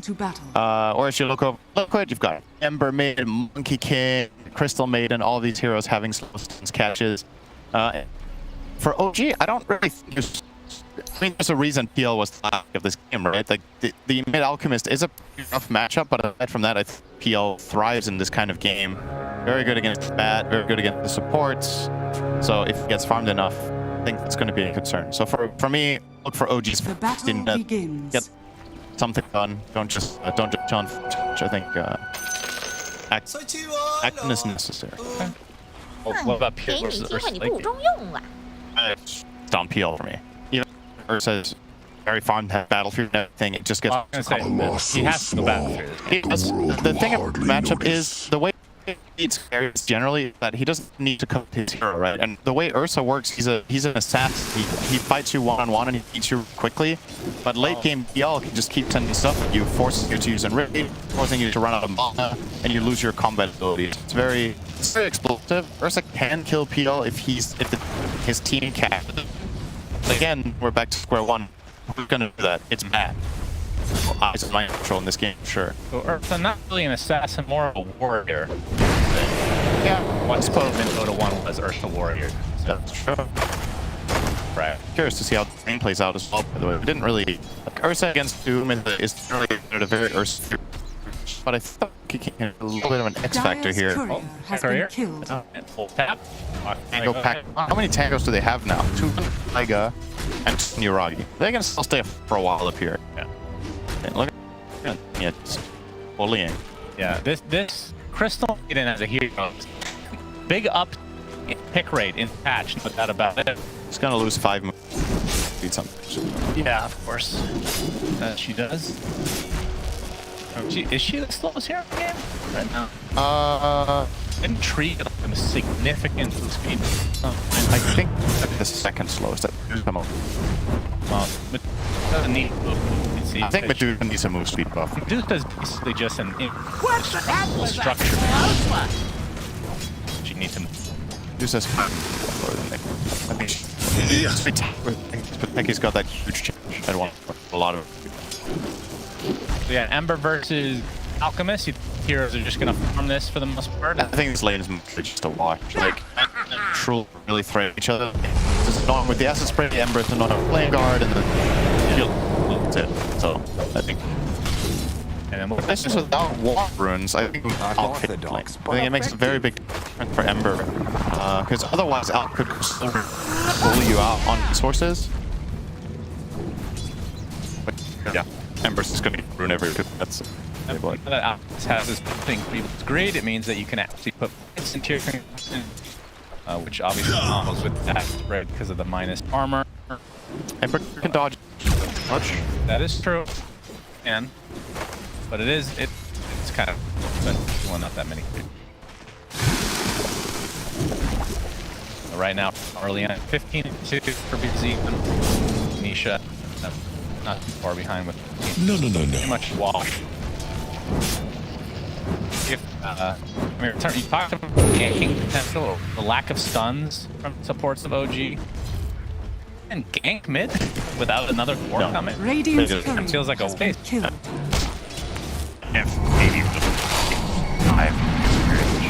We got the grenade, a lot of slow. I mean, he's gonna get for mid-game of all heroes. Does not, in my controls, so not the worst of the worst case scenarios. But the first blood gold on PL, not great. Sports are IO probably identifying that with things that just wasn't working out. But so this top lane, to be honest, Fire Spirit's very good against the top lane that Liquid are. So I kind of do like this. It makes Monkey King's. Oh, hang on. I got what a plan. Can he get the kill now? Try very far. Keeps him up for the time being. Or right click. Well, nobody eats trees. Excuse me. What was that? He's a dog. I think. Need quelled the tree? What was it? It was not the Elk. There was no cooldown. Oh. He's laughing his ass off. You're gonna replay that? I want to make it again. I don't think what a sick play by his teammate. Killing him. That's actually what happened. It's hilarious. Getting the ground. Enough distance. Apparently it's not off cooldown at that point. Get a big pull on Tiger, but again, comes from the upside. Kit rack. Radiant's bottom tower is under attack. There's the dynamic. Getting slowed perpetually. He's dead. What's the word? Nice pick. Pick up here from OG again. Here's the reap. Radiant's bottom tower is under attack. Was it 100%? Yeah. Now you see. Yeah. It was all like a god tier play. I don't remember the tree got cut to begin with. What was the point? Yeah, it's all keep up the I guess. I mean, you zoom these days. You gotta click the button. Yeah. I think Nisha should get a fidget cube instead of playing his teammate by cutting trees. You know, whatever works for you. Yeah. Fidget. We're getting some good clips there. Yeah, we are. That's what happens when you hit the playoff stage. Players more comfortable means they're going to be a little more cocky and conservative, and that's what we like to see. It's entertaining. Expanded rune coming up. Looking to steal. It is at the bottom side, which it is not. Nisha gets a shield rune instead. Mangu stacks her up, so BZM, although being tethered, not going to pursue any further. There's that empty bottle, and we want to get that down and get rack. Save it before we can so that he gets out of the bottle. And seeing the bottle, he's on insane area as well. Slow actually misses the thing. Now mine could potentially pursue Fox. Napalm start stack one night. A lot of damage as well. They're not going to go under tier 1. The case in point of the lack of slows and stuns on the support duo. They're trying to help see, but he so the enemy team just run a ball. You know, it's not quite enough just yet. We'll get better with time as you more little napalm as you get the last. They could just disengage. Nice block here. Oxy gonna still. Wisdom right. Is one. That's a. I mean, okay. Very clever team. So, how big of a deal is this for people that haven't been paying attention to? Okay, so each wisdom rune is 280 experience times what wisdom is. So the first one is 280, the second one is 5, etc., etc. They spawn every 7 minutes. To put this into context, get a rune means you get 280, they get none. And they were, quote unquote, expected to get one of them, right? So you're getting 2 wisdom runes is about 1,000 and a bit. And not just the raw number, but what matters a lot is, you know, the point where the point want level 6. Want to hit 6 around min 10. And if you don't get a rune, probably not. He's mega good here. Just resigned. Aiming against the kill. He's not playing silence, so no time. Was looking aiming at rune, but getting found by DM instead. The remnant up. Nice change though. MC. He does. Many stacks of sneaking in, but the remnant is up. Concoctions come. It will not stop until Nisha is dead. Action hits. He can only watch as his comrade dies, and he might be next on the list. And I can not get slow. It matters not. The slappy slap from him is enough. I actually thought it was going to be a little out with remnant, but it's not much movement. Double fake out should not eat it. Well, maybe it wasn't a long enough time to kill. I don't know. Radiant's middle He's tower showing himself is in under top attack. lane now. Zai has the move speed aura. It's pretty. Yeah, he's going for the Midas build. So Vanguard into Midas. But the Quill will feel very comfortable this late game. They're happy on the P. As long as they can stay afloat and not too far behind, the writing on the wall should be that eventually Alk will fall off relative to their core. They will always be able to rely on do some fixes. Yeah. Probably should go for the slump dodge. They're worth units there. But still a hard situation for Nisha to get out of. Massive inch. Dire's middle tower Reserved is under for mind attack. control. And this is gonna put him on a level of farm. Right now, Arcane is opting to go for Blink neck. They're going to be second in the game with this tap. Radiant's We wanted a courier good has start been out of killed. that. We wanted full pro. Yeah, and he got it. He's 4-0. He's farming a fat aim stack here. Gonna be a nicely timed blink. Get another stack like that there. Unfortunately, it could have probably a little bit better, but either way. Great grab. And then down bottom. Try to not have feel too comfortable. We'll always feel good to get involved with this kind of lineup. Yeah. Don't let it press. It has the diffusal, so or a bit scary. Off the Yasha, likely in after the. What kind of itemization? Radiant's bottom tower is under attack. We'll consider the Crook of is that you'll include hard in that. Radiant structures are fortified.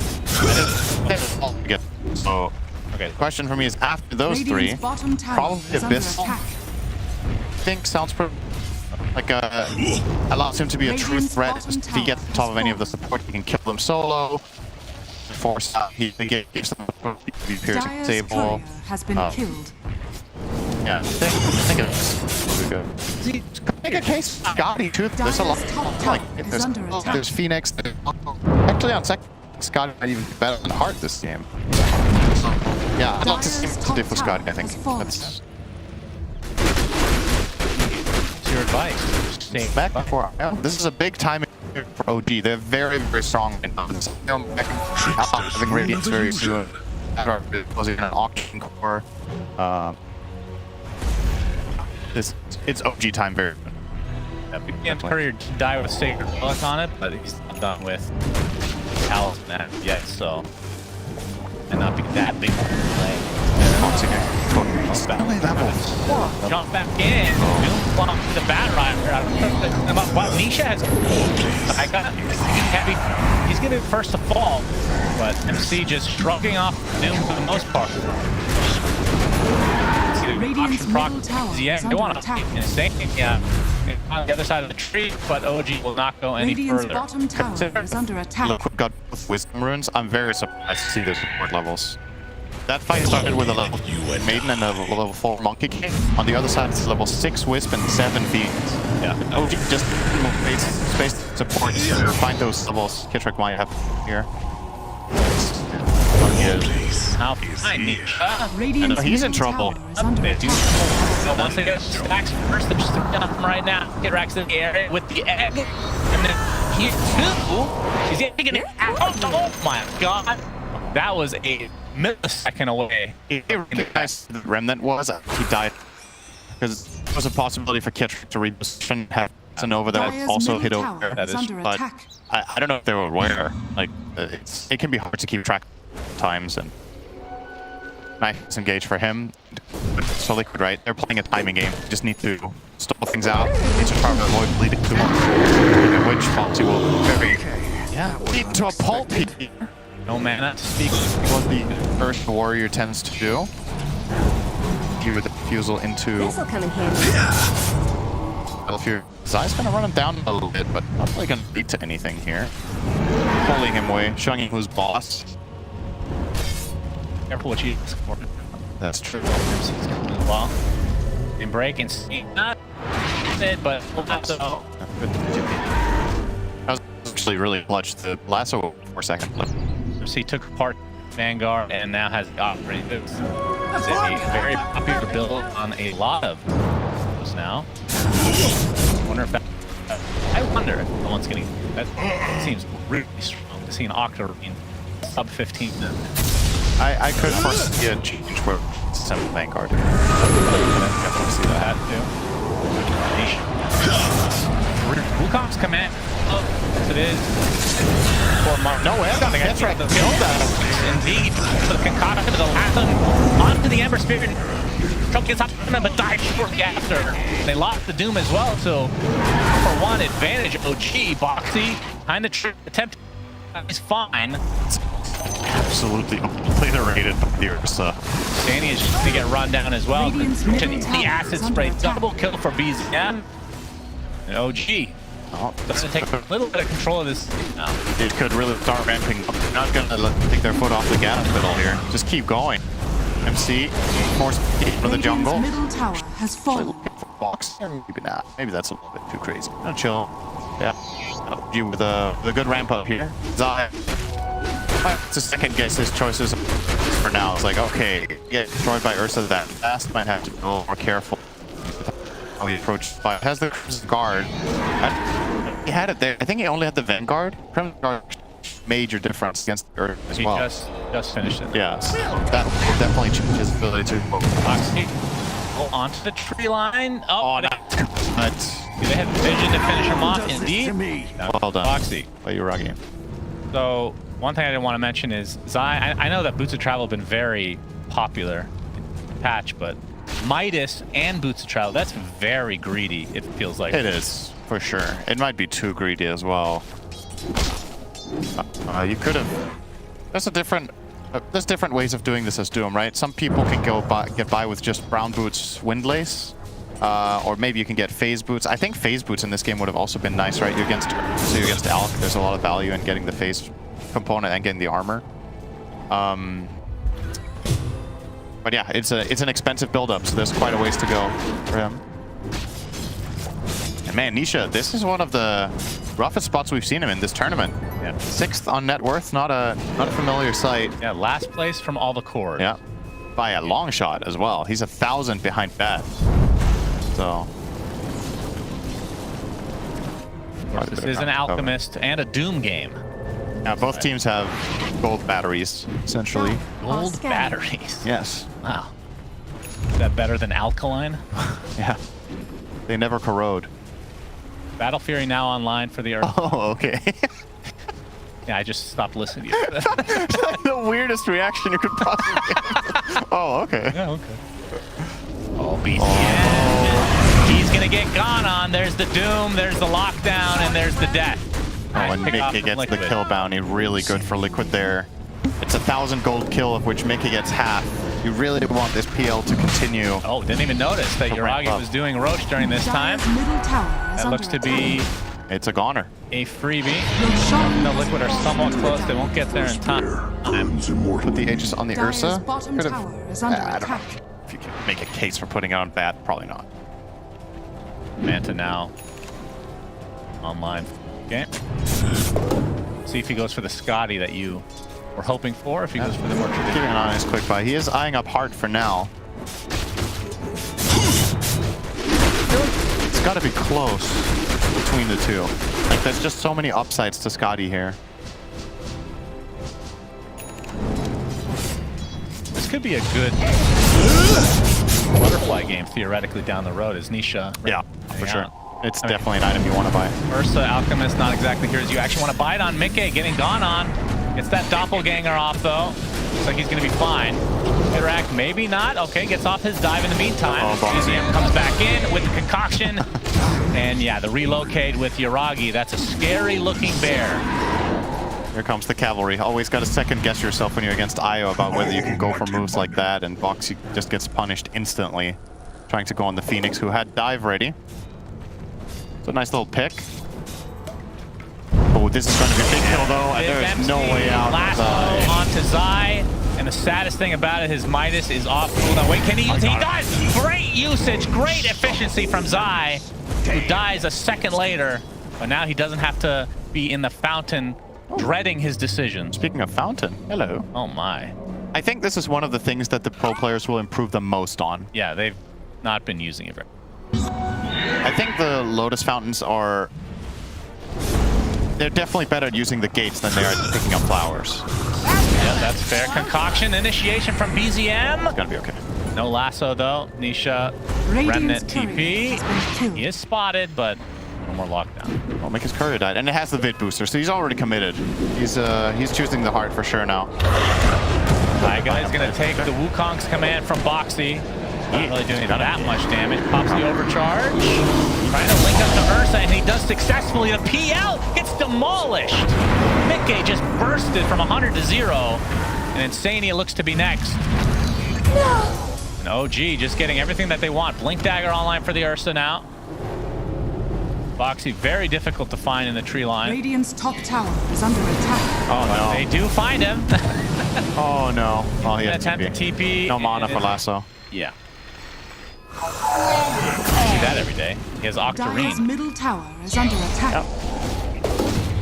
Well, he's been spamming his stuff for quite a while. Radiant's So eventually you're going to run dry even with this item.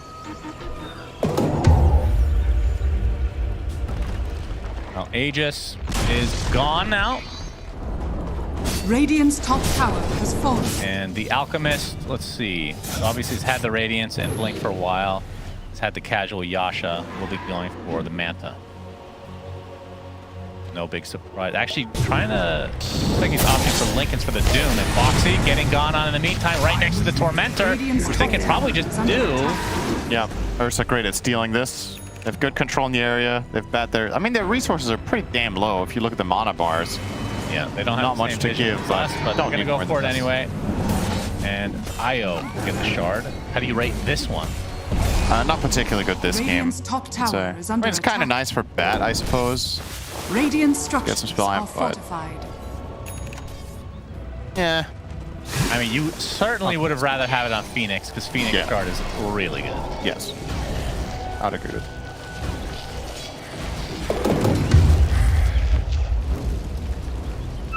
So 8K lead for OG, but again, this is an Alchemist game, so it's really... Bottom tower is Well, it under is against attack. Doom, but... It's a very, very big advantage for sure. It should not be underestimated. But at the same time, also don't want to overestimate it either, because any good fight for Liquid at one point here, and the game can definitely turn on its head. I'm still looking at a PL that I think will possibly, if OG don't keep running around and dominating the map, will possibly reach a point that's dangerous. Because keep in mind, Mickey hasn't really done anything yet, right? Like, it's 22 minutes in. PL usually will need a bit more time, especially if his team is behind, to really reach critical mass. But it is going to happen eventually. Oh, they find the Monkey King on the trees. He's getting demolished left, right, and center. But Zai actually jumps and gets the Doom onto MC. Monkey King is dead. Now focusing on the Bat Rider.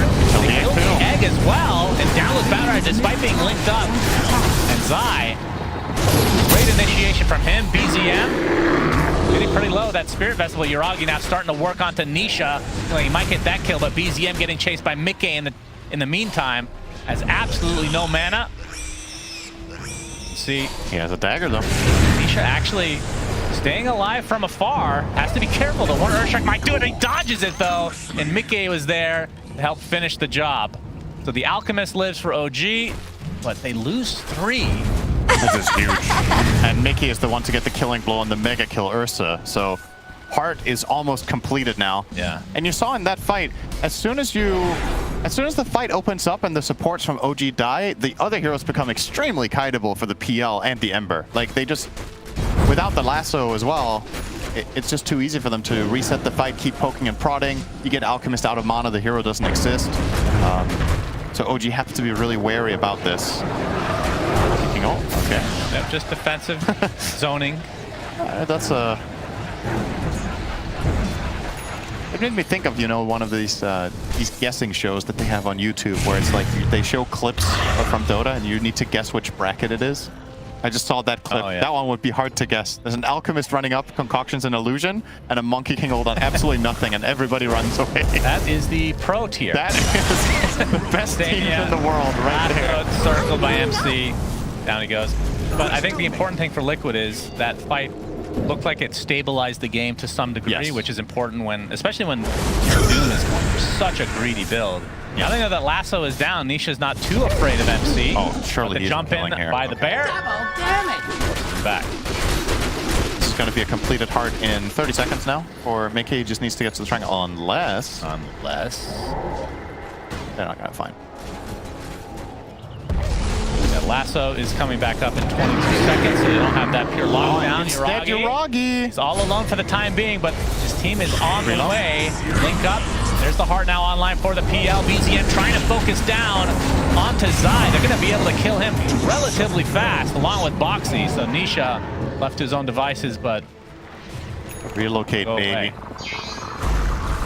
Sania is spotted. Concoction just in time for BZM.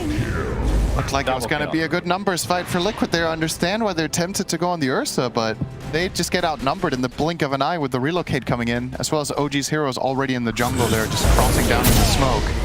Ends up being a nice pickup for them. Self-concoction stun, unfortunately, for BZM here will probably not lead to a kill on Nisha. His Linkens is on cooldown for 5, but MC can't find him. And Mika will go the butter, as you mentioned. Incredible game for this item. It was inevitable. He would get this either after the Skadi or after the Heart, whichever one he preferred, and this was going to be the Heart this game.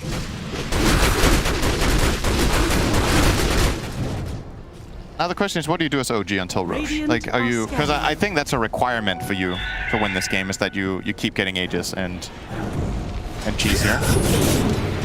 Especially with Ursa.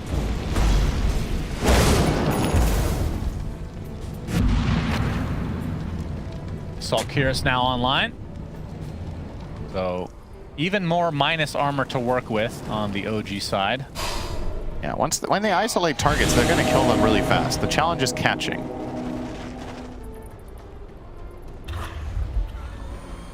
Now a smoke up from Liquid.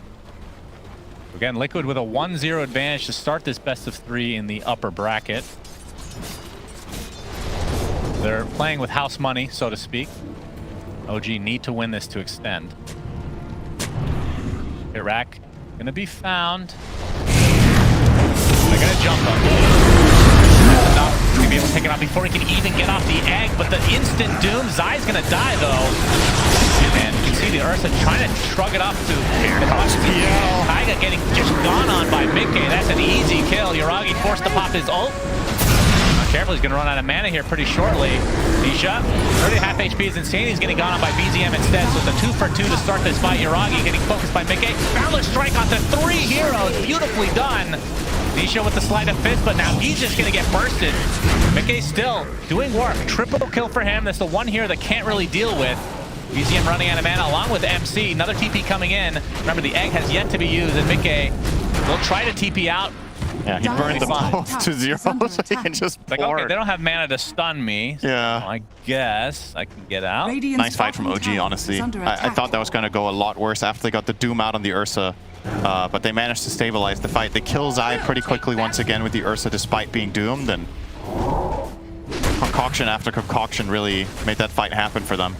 And also MC, if the Bad Rider is unaccounted for in the entire fight, ultimately his mana does get depleted from himself in the PL, but MC did a lot of work in that fight, constantly stickying. He more or less soloed the Ember. Nisha, don't feel like this happens to him very often. He just ran out of outs on the Ember. He had no remnants, he had no slight, and just got bodied by Bad Rider in the matter of seconds with like, I don't know how many sticky stacks he had on him, but there was a lot.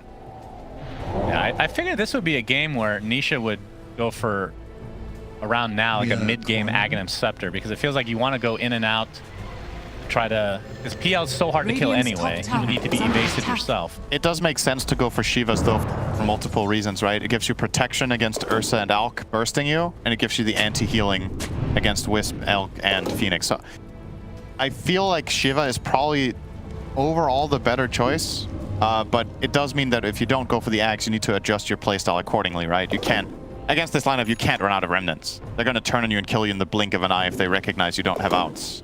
So has to keep one in reserve. Scout out that Roche has now spawned. Aegis and Cheese variation. As always, if you can somehow steal this away from an Ursa, but now that Ursa's in the pit, again, they don't, OG doesn't know that this is being scouted out from the tree line. This is really, really important if Liquid play off this correctly. They'd have to use a gate. They can't see the health bar though.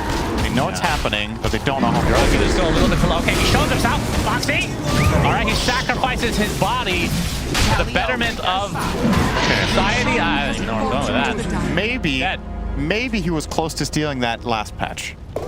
The players don't have like the muscle memory or like the instinct for how fast Roche dies anymore. Right. So he might have thought, okay, Ursa's been hitting it for this long. Usually he's about to die here, and he kind of takes the risk. He was so far off. Yes. Roche was half health when he tried to steal it. So, well, is under attack. Radiant's admire the effort, but that was just not even close. Oh, Mickey. Oh, they filled the reload. Okay, he's gonna get jumped and brought down. Idol is next. Absolutely punished despite having the Aegis. He started channeling the concoction. I was like, what's he concocting for? And then they didn't tether him with him for the reload. Yeah, the rest of OG have to be careful because Liquid are going to try to certainly take advantage. I wonder if they canceled it on purpose, if they felt like this was just going to be a bad call and just called off the play, but a very rare mistake. Yuragi. Be costly. He has Gem on Doom. He's going to be spotted by the creeps now. Yuragi on the other side. Well, is he safe just yet? Oh my god, they're actually... Are you serious?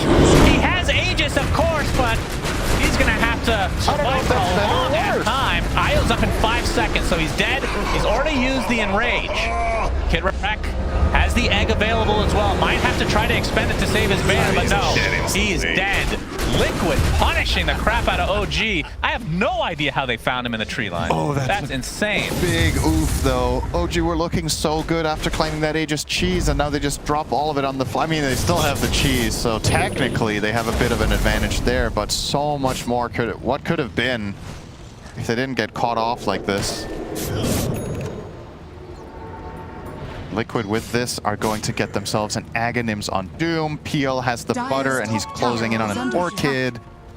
I don't know, man. I'm looking at this gold lead and I feel like it's just not significant anymore. I've seen this PL game one too many times. If Alchemist cannot kill him off, Mickey will start running over these fights. He's starting to get 6 slotted. You think that BZM needs to go for MKB because he's not queuing it up at all. Looks like he's going to finish the Mjolnir. So bad on Alk, though. Yeah. It's not like he's going to kill. That's the problem. You're not going to kill the PL anyway. He's too tanky. Like okay, so just give up is what you're saying?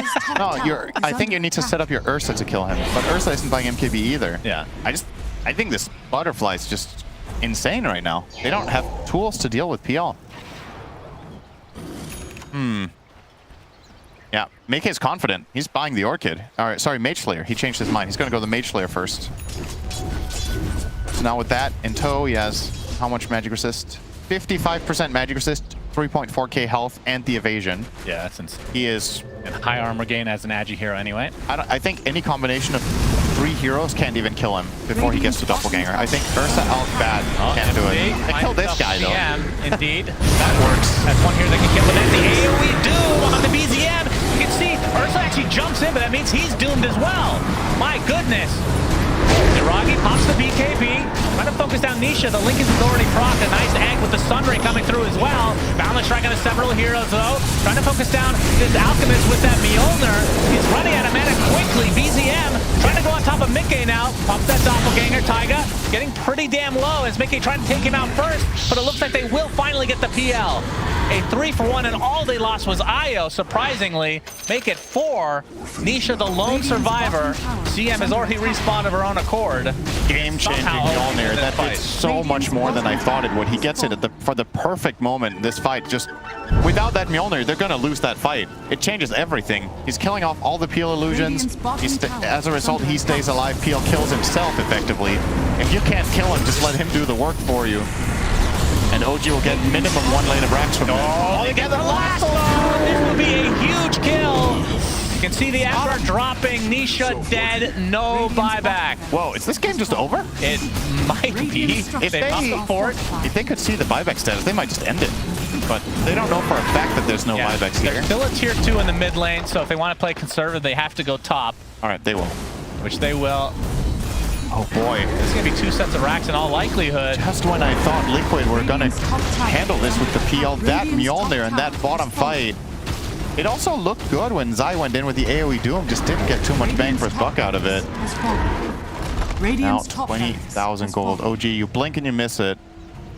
2 lanes of racks and 10k gold in 1 minute. Happy. And they're going to steal the Tormentor as well.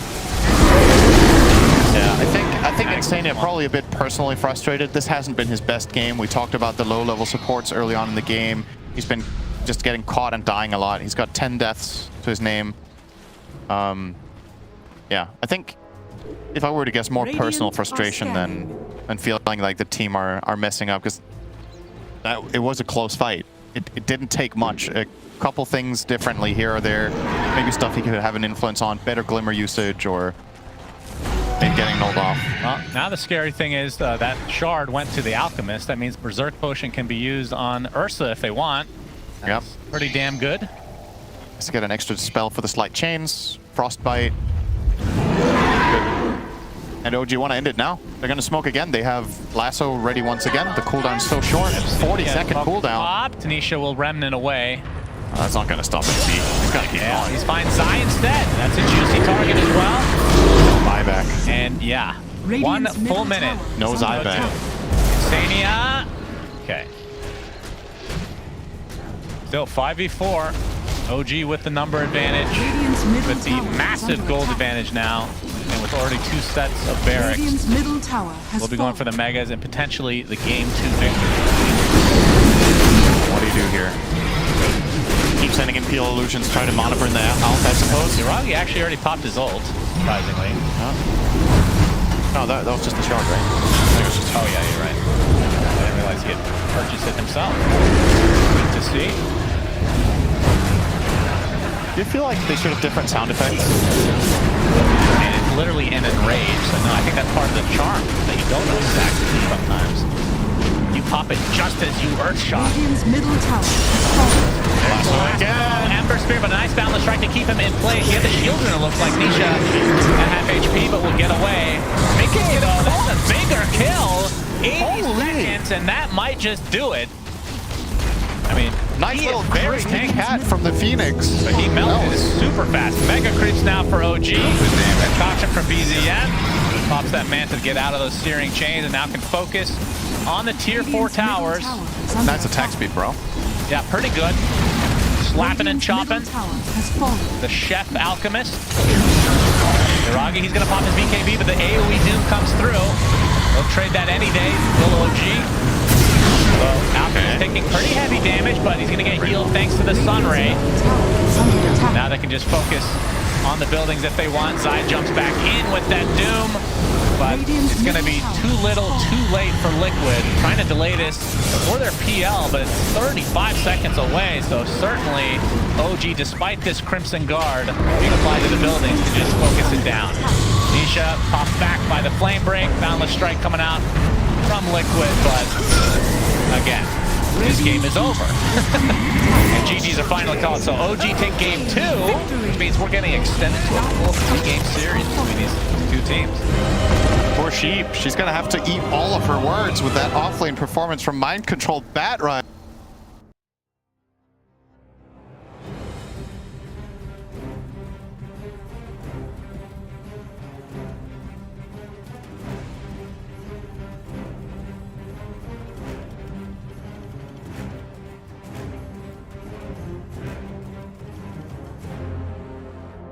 Cloud, if he's got these hawks coming through, you know, if there's no...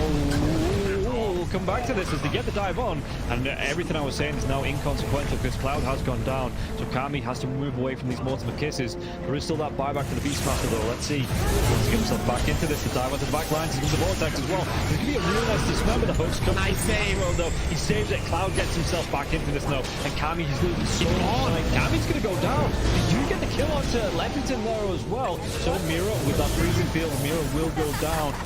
Going down to the hooks. Yatsuro's still in that push roll. He's getting them back. They get the buyback out from the poaching Storm Spirit. Everybody from the side of Hydra, they don't want to be giving this one up now as well, but they take down Leffington once again. That's the dieback on the Disruptor, and Yatsuro, what can he do? The hook, it's going to be blocked mid.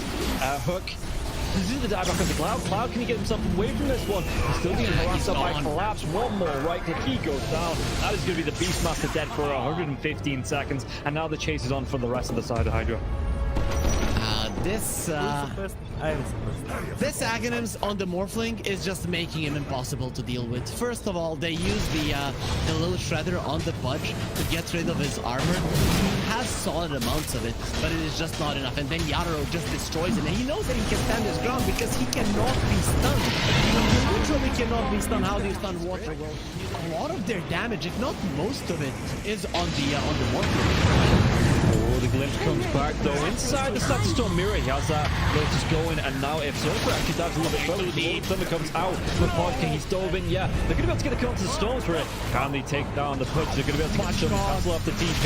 He's going to be dead. The Storm Spirit though, he has brought back, and they've got no kinetic field, no Static Storm. And like you say, they're even going to be able to get a lockdown onto Cloud. Everybody inside of Hydra, they just overextended, and we praised them in the first game for respecting the power of team spirit here, but Hydra might have just lost the heads a little bit, and the buybacks, they're going to be forced out, but I don't know if it's going to be enough to defend this base with the Pudge being down, with no Static Storm for the next 27 seconds. Spirit, what can they get from this?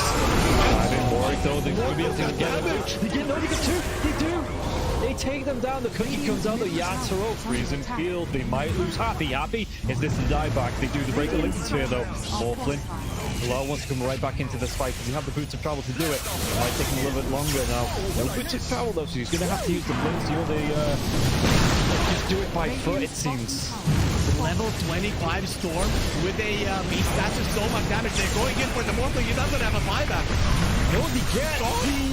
Do they get the kill? He goes down. Warwick has to go down though. It's going to be him left alive. No, it's not. The creeps are pushing in. There's no buybacks available on the side of Hydra, and this is going to be 4 heroes, even with the death of the Morphlin.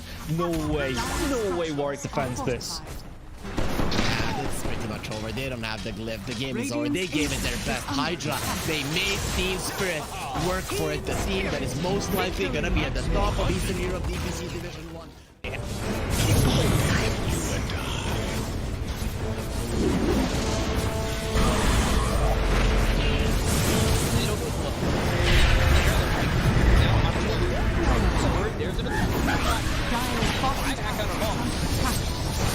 Radiant's middle barracks are under attack. Radiant's middle barracks has fallen. Galaxy want to commit. There's just not enough damage. Crimson Guard, Atrophy Aura, Rubik's Fate Bolt, all this damage reduction. Let's see the combo. In a Palace, strong in by the Disruptor, and now they're going to be getting the win. It's back up once more. In a Palace, and Shamil is in it. They'll lose him in mind control. Right it back towards tomorrow. Trying to run from everybody on the side of Gaimin Gladiators. Radiant's middle barracks are under Siphoning attack. and getting back into the base. Has fallen. Alive. Yeah, I think when it's time to call it, it is time to call it. They have no business left in this. And didn't get the tether off or something. I think it got broken. Either way, I like the ghost up to purchase. That was pretty heads up, but we are back and there's a smoke action. There's the divide right there. They're going in on Q. There's the hit. Okay, he gets that hit off 123. Knocked great damage and he's dead. Oh my god. Nothing. Less than 10% of his health. I mean, I'm assuming that's just the game. That, yeah, 100%. There's no point in talking about the AU picks it up. I got it, boys. It's the dive. Go away, you. Oh my god. Victory.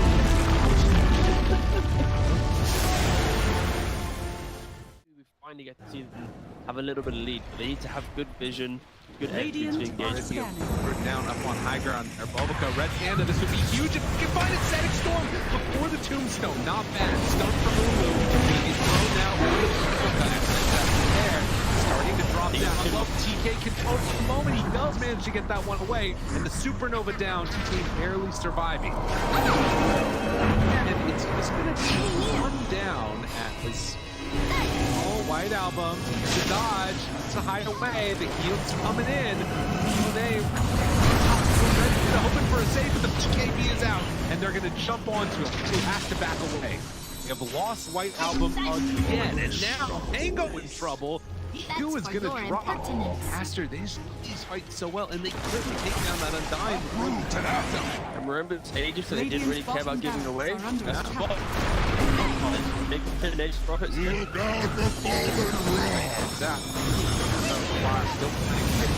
Stun is out on the play. Didn't have a BKB available. Bulbica dropping low, the 10th on back in. They have a off Bulbica. Doesn't look like he could. The black hole is there. That's on the agent. He doesn't have multi if he comes back to life. And Aster, they might take full advantage. Move. Radiant's bottom Rax has fallen. Up the bottom. Finally, Aster full advantage. They're building. Radiant's middle tower is under attack. Oh, just for a brief second, had more network. There it is, back again with the higher network. When you click on the L, it's not really an inspiring network. Blink, BKB, Radiant. You might be able to get on top of a hero, but that's not the shot. That's able to 100-0 here. Like even this Undying inside Scattered Storm, able to then get up the Slash Golem from away. They have that alive. Makes the move, and again, into this fight without Monet here. Pretty good for them. Right album, but now Monet is out. Now they're in a lot of trouble. They managed to kill him. Okay. All right. Pops ulti. Now the turn. Punching. Really getting away. Sort of survived that first salvo. Very strong. Supernova down, pops the PKB. Ooh, he's just caught here. They want to get the kill. Desperately himself up. And now the chase. The avalanche, the toss. Thinks he's going to give up his life also. This is in. Monet, he's way too strong. This might just be the full set of racks going down bottom. Aster, way too strong for Ares. Like Ares did JP. Oh, they're done. Okay. I was wondering. It looked like it was that type of game. Yeah, it kind of was. It's like a game where you're an out, not really ever been in the league. Victory. He hasn't really never protected himself.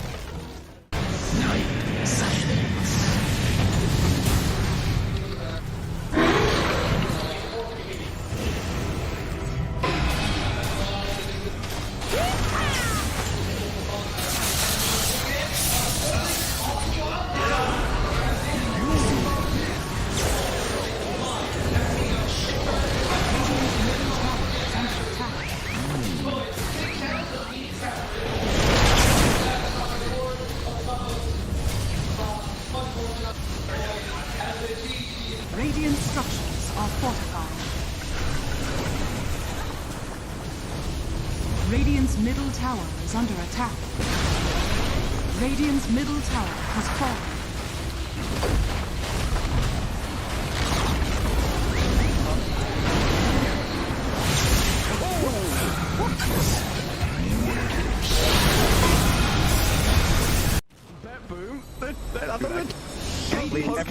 Standing. How are they just standing right now?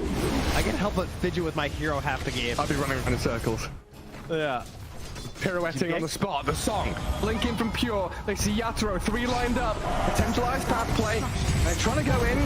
Toronto Tokyo, blown up by Collapse. Has to buy back. Yatoro gets up with BKB. Pure with another song. Sprints in. Who are they aiming for? Where is the target acquisition? They can't catch anybody. Collapse BKBs runs down south. Lol being chased out as well. Oh my god, Nightfall. Hazy on this refresher blinks to high ground. Gets away from danger for now. Pure, what's he up to? He's back to the high ground too.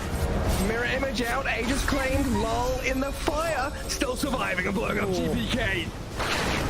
Team Spirit to do. Sprinting out their base, they don't catch Nightfall on the way out, he's blinked out of the range of Mirror. They're still hunting though, and he's going to find Toronto Tokyo. Who cares, Gem? I see Jakiro. Eon Disc popped. And with his rapier damage is like short work and a twin-headed dragon. Unstoppable. Laurel, the collapse waiting in the back line actually worked. He stormed out of the tree line and he just then started eviscerating the two supports with the help of Laurel. He completely jumped over. They dodged everything that Naga was trying to set and prep there. And Yadoro was also just firing the cannon from the top there. Did the combined damage of Collapse and Laurel together. He is a monster. Oh, Pure. Lol. Oh, God. Nightfall's going to get a bit of vision here with the Hawk. Imagine. Can they? Imagine. Will they? They have to do something kind of crazy. They're going to be losing their base pretty soon. Lash has buyback. Naga Beastmaster have to get back to base to defend. Drow Rangers up here. Tier 3 gone. Barracks to follow. There is no buyback of Collapse though. That's a big one. And Mira. Look at all the wolves. Look at all the summons. It's vulnerable. What? Gets away from there. Help of the Glimmer Cave to jump in for the Lull. Disruption, self-save. Barracks taken out. Lull. Oh, tries to fight. Nightfall. He'll just pop, but he can't get any control of the Lull. It's Lull. Puck is all over the place. Now they go into GPK though. Aiming for the puck. They're going to find him at long last. They get him and the rapier's on the floor. He messed up the phase shift. He canceled it. Oh no.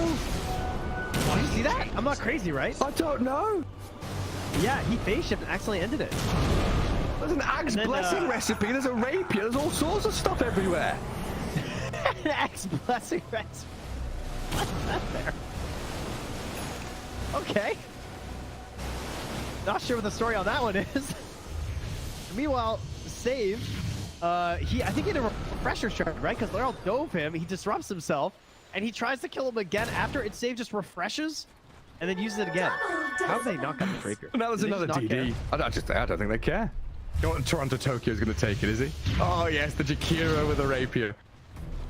Coming to feed it back to them, guys.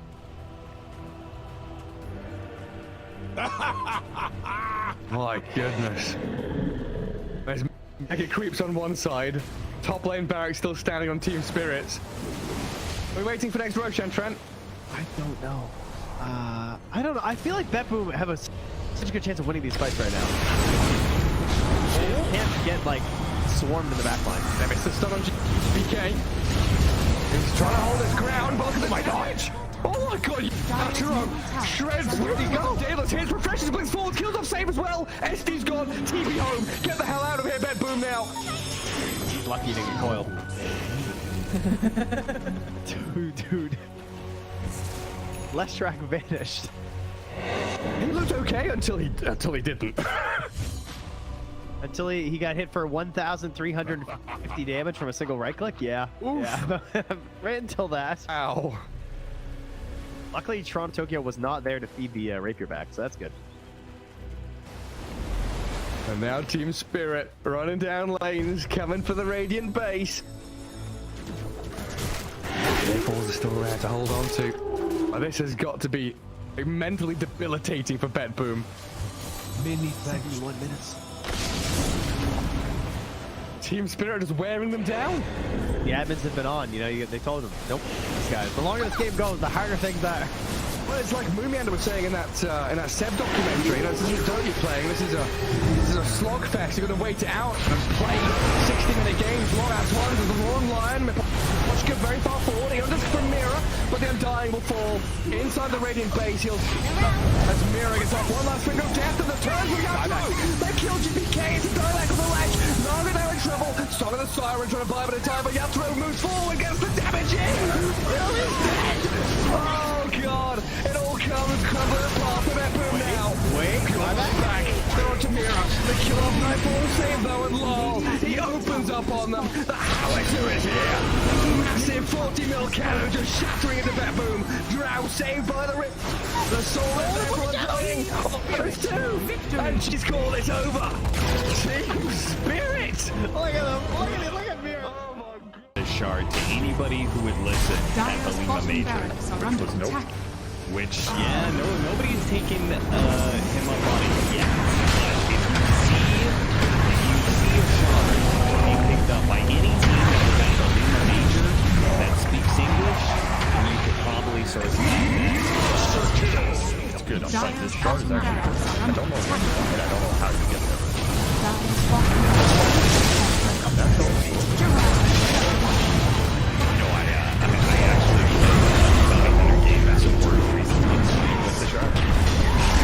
Pretty good. I mean, I think they got Slark for sure. Oh, yeah. Slark with that shard is crazy. It's actually a broken strat. If Shadow is still on top, he'd be taking that. Maybe that's everybody needs to get back to the top. Shadow Walk is way back to the top. And then you read it for 1,000 comments, but because I say it and nobody tells me I will say the other good thing about that, I talked him up, and so they probably have pretty high expectations of him. Same with obviously MC. But the thing with Liquid is this is a spite-motivated team. They've talked about it before. They get angry, they put their try-hard pants on, they level up. We'll see if they can do that here. We'll see if the momentum from OG carries them, and they can beat this try-hard pants Liquid. 5 seconds. Yeah, I actually like plus on that so hard. I can't imagine how many times now I've seen Liquid lose game 1 and then stomp in like 20 minutes max. Yep. It's insane. But I feel like we haven't seen that level of form of Liquid this tournament as hard. That's true. So I'm not betting on it. They have struggled a little bit. We've been saying it time and time again. Let's see if they are struggling in this third game. We have OG on the Dire side. Team Liquid, Radiant side. They get, once again, overall last pick with second pick in their hands. That means that they have to ban out Medusa, otherwise OG will pick it up. OG will ban out the Beastmaster once more and is now taking their time to come up with the ban that they go for next. They once again go for Disruptor. And we were kind of confused by it before, but Disruptor is probably the best support up against Wisp. Yes. So with that in mind, them wanting to first pick the Wisp, it makes a little bit more sense. Or to circle back to the comfortability of the OG roster. At this point, they have over 18 officials together, and who knows how many scrims. These guys are no longer stand-ins. They're they're part of the team. They've experienced a lot together already this week. That's true, and they might still be in their honeymoon period as well. They do on the side of Team Liquid what you said they should, Peter. Instead of banning out the Keeper of the Light, which they did previous game, they removed the IO from the pool. To pick Keeper. And there they go. They take the Caudle, the hero that Liquid is afraid to give up. The question is Liquid going to go back to that 2-3 Doom that they did in the last match? Blitzes think hard about that. No.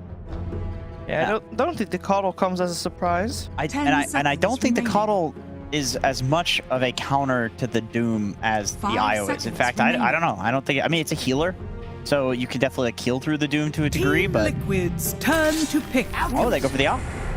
All right, and what is OG gonna take as a core against this ALK? Yeah. Before it gets banned in second phase. And they might take the Doom if Liquid don't pick it themselves. Yep. Is that the hero you want against Alchemist? I still think Doom is good against Alchemist. 10 seconds remaining. Why is that? I just think that like 5 seconds. Doom is good against every carry. I think Alk is one of the better carries versus Doom, but Doom is still like the best aura bot in the game. Yeah, like it's kind of like you're playing Alk. Sure, if he's like mid, it's just this doesn't really apply. But typically, you'll just trade farm in that lane no matter what. And if you're able to nullify the farm that Al can get by dooming him, it's like pretty powerful. Man, this is a very different draft on both sides. Yeah, pretty hype. Yeah. We have Underlord and Doom both still in the pool. That's very unusual. But the Terrorblade, what's the logic behind that? Well, Reflection, very good against Alchemist when he gets that Radiance. Terrorblade can stand at a distance and stay away from Alchemist, beat him up with the Scotty. He's got a ton of natural armor due to high agi gain, which kind of helps him against the physical damage of Alchemist right click as well as acid spray. Works well with Coddle. You get, every time you shocker him, he gets lower cooldown on his spells. Yep. On the meta. Double checking that's still in the game before I say something dumb. Sorry, everyone. And I also think like Alk is pretty commonly a good Sunder target. Like he's high HP. Yes. You Sunder him to like 20% HP, and then with the Scotty, you can actually end up taking him down. However, I have seen Skywrath Mage as a hero like absolutely shred the TB because yes, he does have the highest agi gain in the game, but his strength is just abysmal. So if Liquid can get some sort of like guaranteed solid setup stun versus the TB, he can feed this game.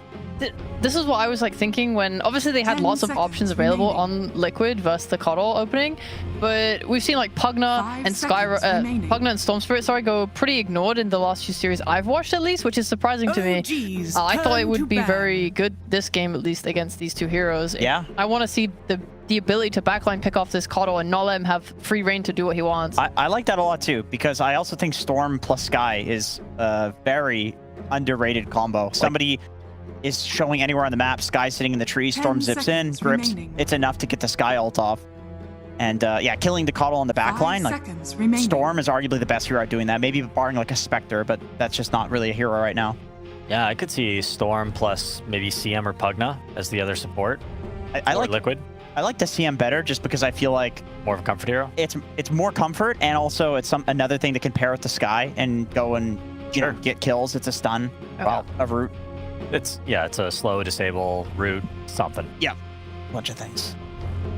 I mean, I respect the like Darkseer PL ban. Both of these are two extremely high win rate heroes against TB. PL's like the carry counter. You should never enter the fight against him. You get an Aghanim Shard, which was just buffed. And then Darkseer, drop the wall, you get a Terrorblade Illusion. You end up doing more hero damage in the game than the TB does. It's actually insane. Any more bans needed to protect this Terrorblade that you guys can think of? I was thinking of the Batrider after last game because Zai does play it on offlane as well.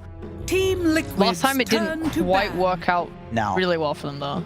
There is one other hero that we see consistently banned out against Terrorblade. I don't think I've seen it played yet, and every time people see it banned, it's like, why would you ban that? It got nerfed so hard. Zeus is what I'm talking about.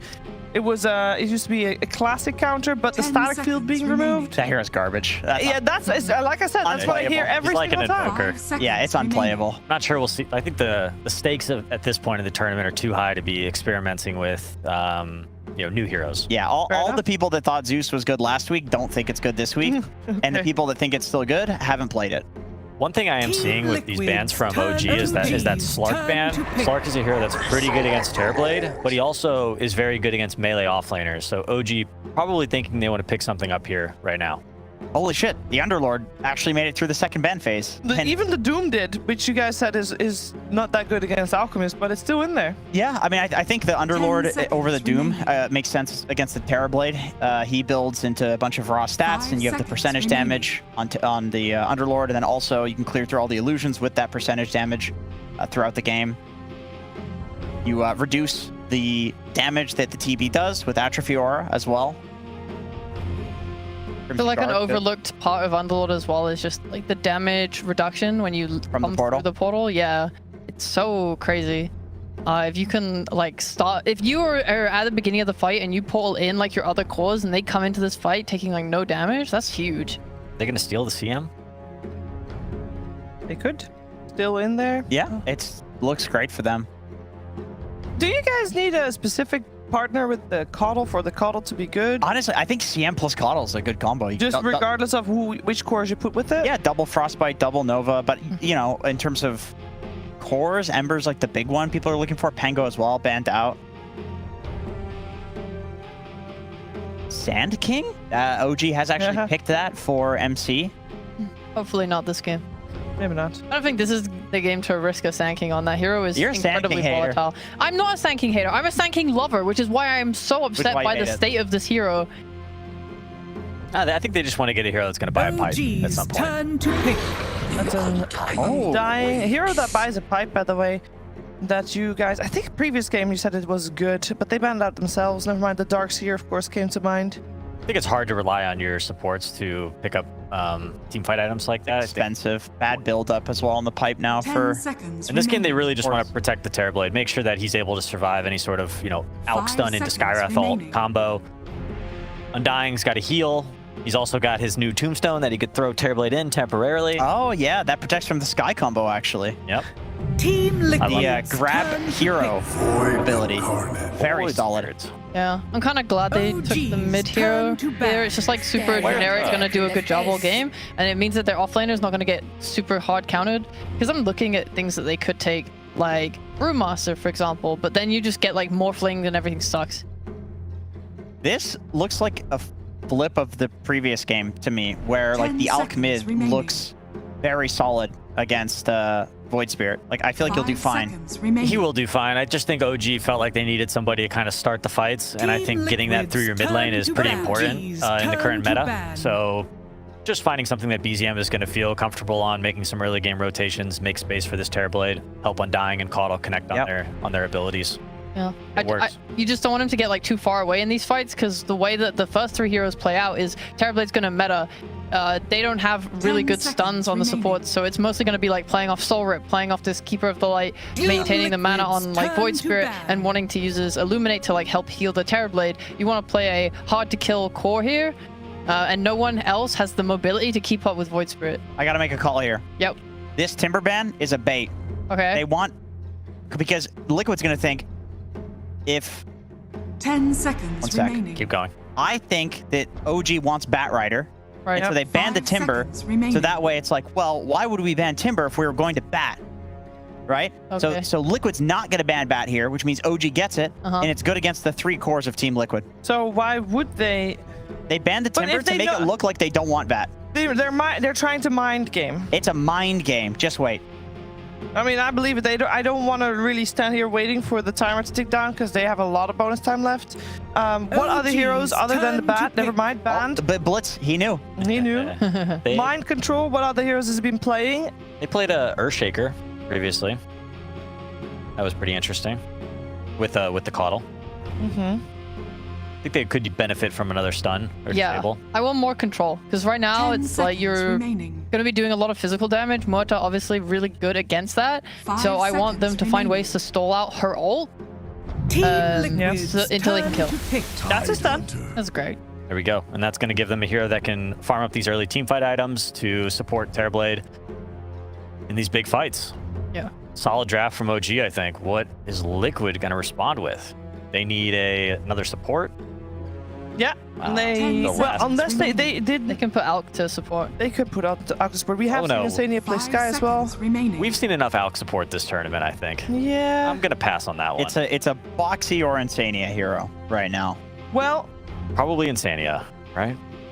Or I guess Insania does play Skywrath. Is there anything that Boxy really might want? It's good against these heroes. The only support that comes to mind against Tide is Disruptor, but that's already banned. Yeah. Is there a hero period, like, without taking roles into account that would just banned as well? Crush the Do you not think they could just do support Alk though, and then pick some TA mid and just look to try and burst these supports at the start of fights? Boxy Alk, Insania Sky. Tough pick.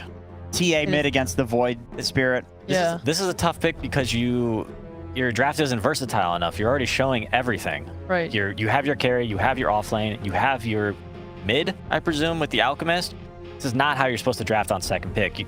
When you get to this final 24 spot, you're supposed to think, what's the gotcha pick? What's the game-winning hero? Well, Liquid don't draft like that. The Alk is meant to be flexible for them. Well, they're in for a world of hurt, I think. Because if you're last picking your position 5, you're expecting this hero to have major impact, and I just don't think that Insania is going to be the one to pull it all together for Team Liquid's game. Witch Doctor. Okay, I mean, that deals well with the Titan lane. You, of course, can't purge the Maledict. We'll see. Run him down, do a couple, throw a couple of nukes at him with the Maledict on. He will die.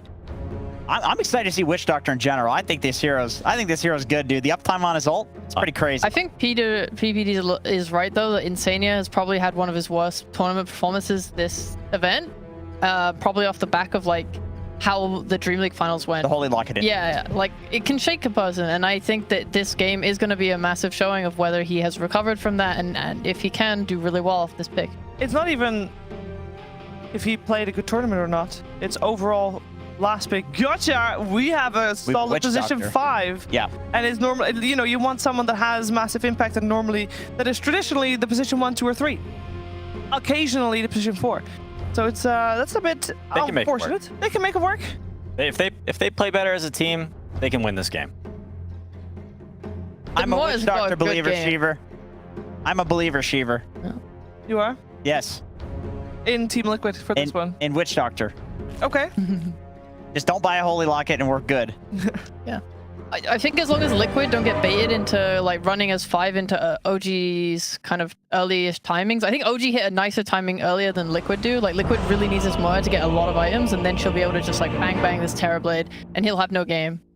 So yeah, as long as Liquid just don't feed into OG's time. Okay, we'll find out who takes the 3rd game and who secures top 6 at the Berlin Major. Let's find out together with Sunsfan and Cinderin. Prepare for battle. Game number 3, Liquid versus OG. For the upper bracket, winner of this has the pleasure of facing off against Gaimin Gladiators, who have been pretty damn dominant in this tournament. Cinderin, how are you doing? That's a word.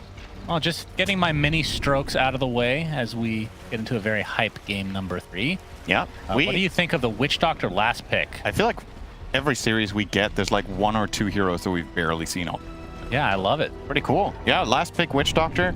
Kind of with the panel. I don't know if drafting in this order and to get this payout is worth it, but I do think the Witch Doctor has some pretty redeeming qualities in this game. I think it's very good in lane against Tide. Obviously, Maledict is undispellable, so playing that together with Muerta might make for a pretty strong killer lane, as a matter of fact. Yeah. Very curious to see how that one works out. 30 seconds to battle. Have you gotten to see the late game Muerta versus Terrorblade matchup? Because, I mean, theoretically, it's good for the Veil is very magic damage right through Terrorblade's disgusting amount of armor. Definitely the reason they picked it here is that hero-to-hero matchup. Liquid are very familiar with how that works out. On top of that, they also have the Underlord Atrophy Aura, which is also nice against Terrorblade. When he metamorphs, his damage is base damage. Yep. So the Atrophy Aura actually does a lot. Yoragi will be almost butting heads already, but Yoragi instant wisely sidestepping there. An instant 180 again. Not interested. Not interested. Understandably so. Are Liquid actually going to start as 3, though? So, bounty runes are split between the 2 teams. They're still hunting him. Are they? They really don't want to let him get to the lane here. Yeah, well, we'll get cutting him off a 3rd time with Boxy now. I mean, is he actually getting really annoying? Yes, because of this? Probably not. No. Oh? No. And Witch Doctor ends up TPing to bot instead of gating. Oh. Okay. Is Mickey? Oh my goodness, he's the one that's taking all the damage though. Well, no shit, he was 1v3 and they was actually playing the lane. So, well, that little maneuver from Liquid didn't really work out for them. The good news though is it looks like Nisha got the full first wave mid on Alk, and I think this Alk against Void Spirit matchup is really good, and I think it's way better than the Ember against Alk, because the damage of Resonant Pulse does not compare to a full Flame Guard. And aside from that, sure, you get a little bit of a barrier with the pulse, but Alchemist should still, I would say, overpower you in this lane and farm a lot. Okay. So, kind of stealing the Alchemist away from OG in some respects, and I'm curious to see how it works out. It's a gut feel. I feel like Ember against Alg is a draw, and I think this one maybe 60-40. Oh, Mickey will be in trouble. A lot of trouble. Nice blind. He'll survive. He's gonna stay alive, but just barely. And how much regen do they have in this lane? He's gonna take a back of the head. Taiga, okay, takes a dead shot and a cask. So Liquid forcing a lot of mana out. Ziragi with the meta, and you can see the Firestorm doing absolute work, but Zai pops the wand and it's gonna live as a result. And Boxy trying to do some residual damage to Kitrak in the meantime. Tooth and nail these laning fights right now. Very close, but nobody dying just yet. Auction mid is Nisha should be able to get at least one of the water runes pretty easily. Insania, though. It's off the cask, but he's getting a blinding lit back after taking Gush. Nice dead shot, but not enough to actually save the position 5. So Taiga ends up netting first blood for OG. Yeah. And just to repeat how we got to this point, large part of it, from my perspective, is the fact that they waited so long top to try to bully this Terrorblade, and Witch Doctor showed up late to lane to a Marcy. And Muerta that was almost dead and has had to expend a lot of mana as well. It's been a long road to recovery in that lane. Still not quite there yet on the Ghost. What time does the Lotuses appear? Is it 3 minutes? See the contest already happening. Click fast. Will be boxing. Oh, and he's even gonna find a kill here, maybe. A blood grenade on top of him as well. That looks to be the death of the Undying. Oh, turnaround from Liquid, surprisingly so, because OG were more than happy to contest. And Iragi gonna get forced out of the lane for the time being. Worth keeping in mind about these Lotuses is, of course, they are extra good on every hero that really wants to have Magic Wand. So we've seen Medusa put them to great use because of the EHP. And Terrorblade is actually in a similar vein because he has so much armor and so bad health that the physical EHP of a heal is very strong on this hero. So making sure to contest those Lotuses away from him in this lane, I think, is really important if they want to have any hope of killing him at some point. Which, I don't know if that's even going to happen regardless, but We'll take that. All those little things can add up.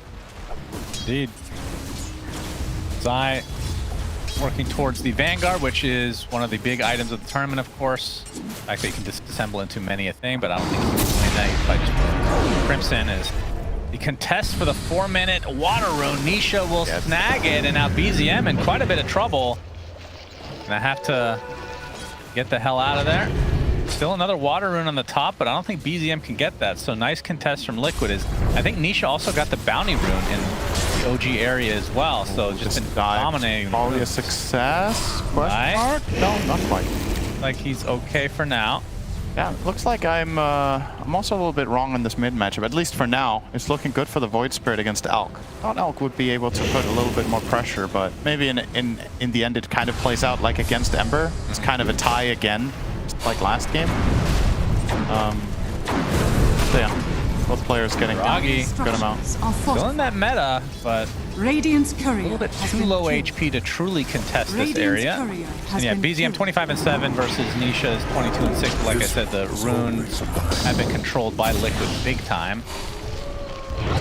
And now that BZM's relatively low, see if Nisha can actually take advantage of getting those runes.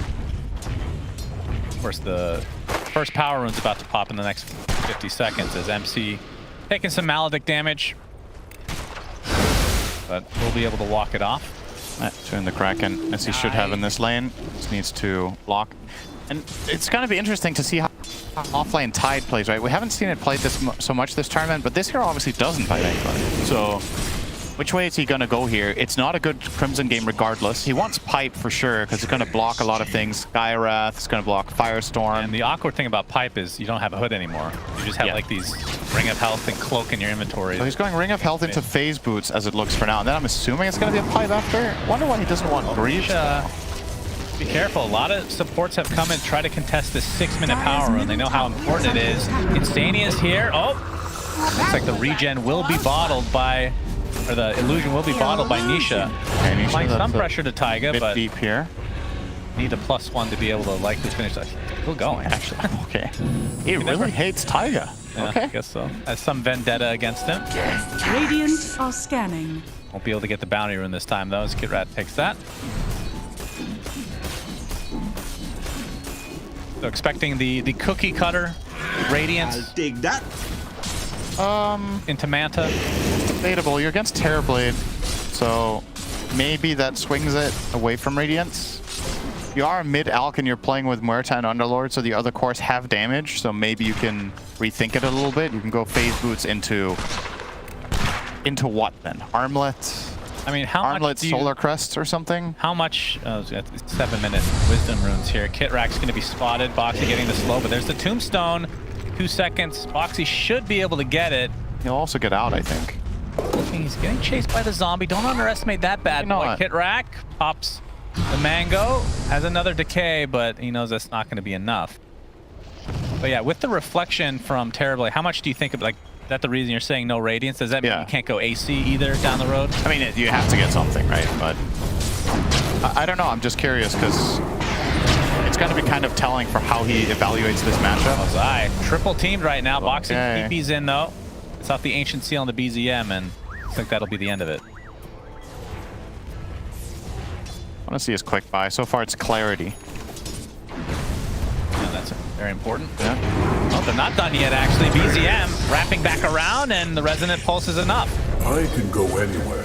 Yeah. Nice kill onto Zai, who honestly has been at low HP for a very long time in this top lane. BZM will TP out. Concoction of Nisha coming in. Getting blocked by the illusion a bit is Kitrak. Has been killed. Will fall on the Bridge of Fate. Just call that something new every game.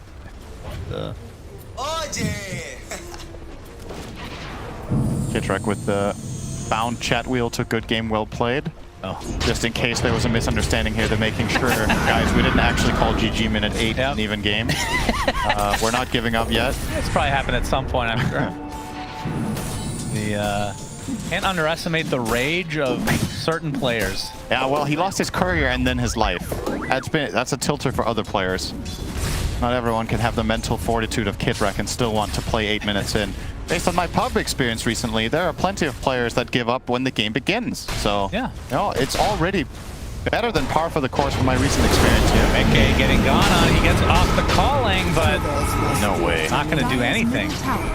Absolutely blown up. So again, great rotation from BZM. He's been extremely active. And I, for one, I'm really happy to see Void Spirit back in the meta. This is a hero that I felt like it just kind of disappeared, and it's a fun hero to play and watch. Yeah, it's entertaining. Burst, it's movement, it's high skill, it's trickery, it's all of it.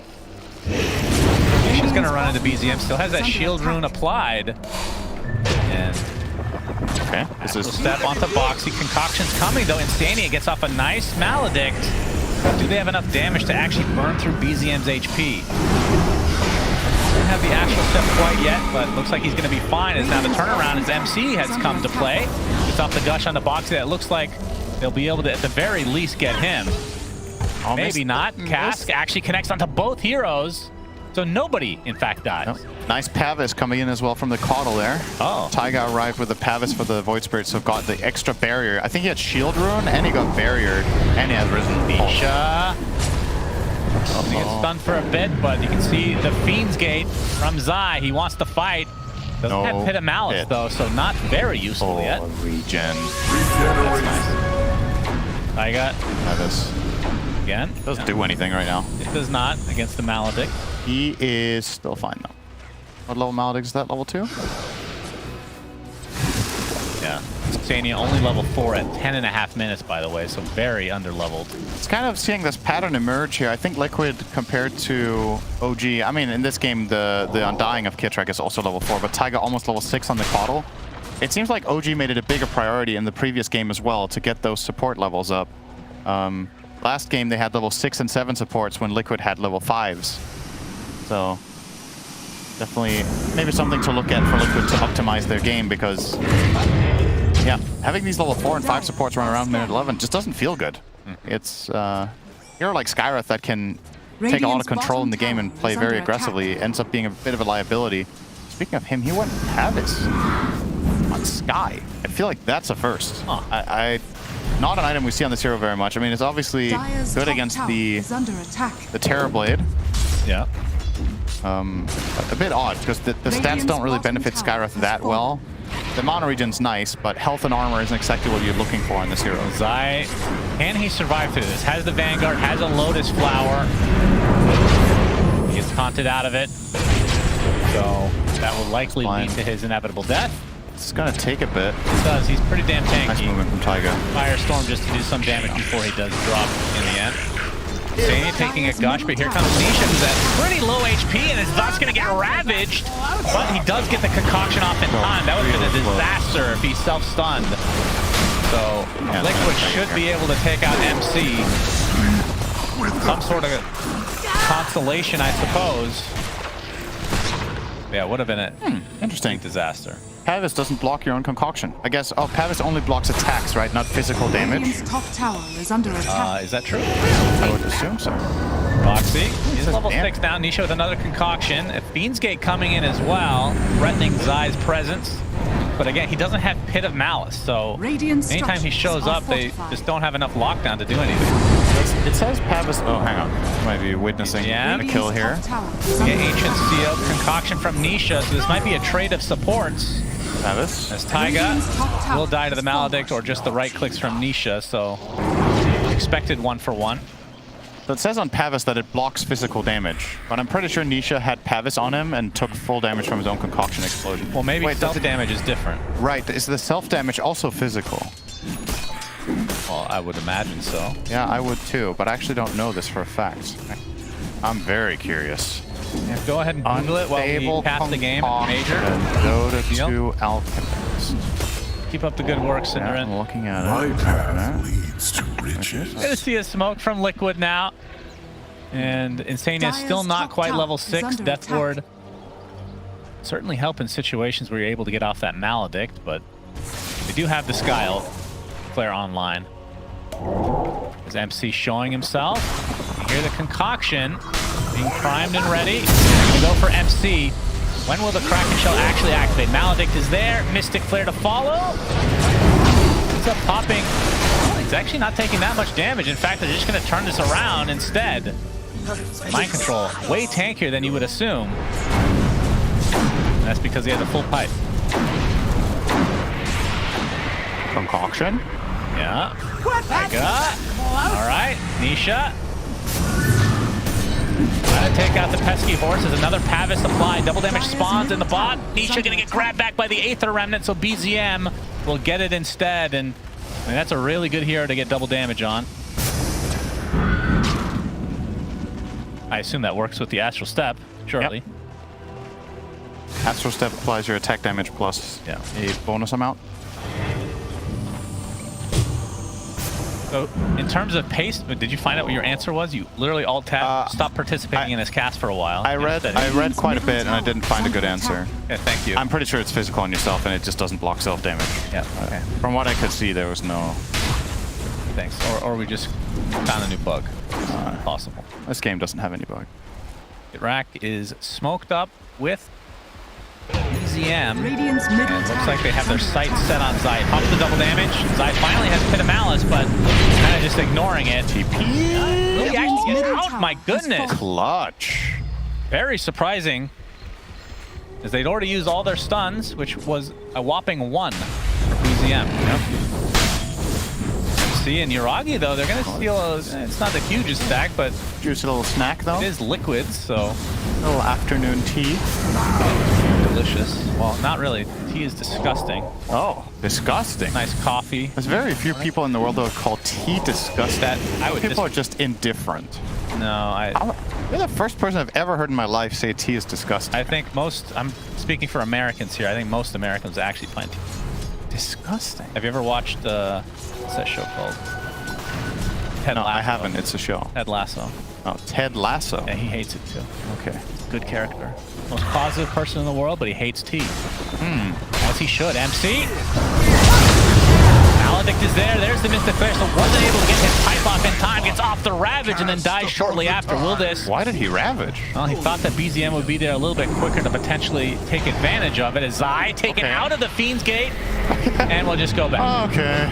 And that's funny that the recent nerf to the channel time actually applied there, because he would have been through. Yeah. But again, doesn't. Double piggies. I like it. And they're smoked up. Imagine you get smoke ganked and there's just 5 pigs popping out of smoke. Yeah, that's terrifying. They're able to find anybody. See, you don't know who to hex. They're all pigs. Well, if you're playing Lion, then it's a fish, right? So it depends. Yeah, but when they all arrive, it might be hard to, distinguish the heroes. And it looks like that will be the case. All right. Foxy gets credit for that one. Yeah, in terms of pace of the game, Who's happier in their position right now? Because it's a very even game. Yeah, it's pretty even. I feel like it's a bit hard to call. A lot of it comes down to how these core-to-core matchups are going to play out in the end. I do feel like Terrorblade, from my perspective, is relatively solved, and we don't see very much Tide for a reason, I think. But at the same time, how is Witch Doctor going to scale? Is he going to remain relevant?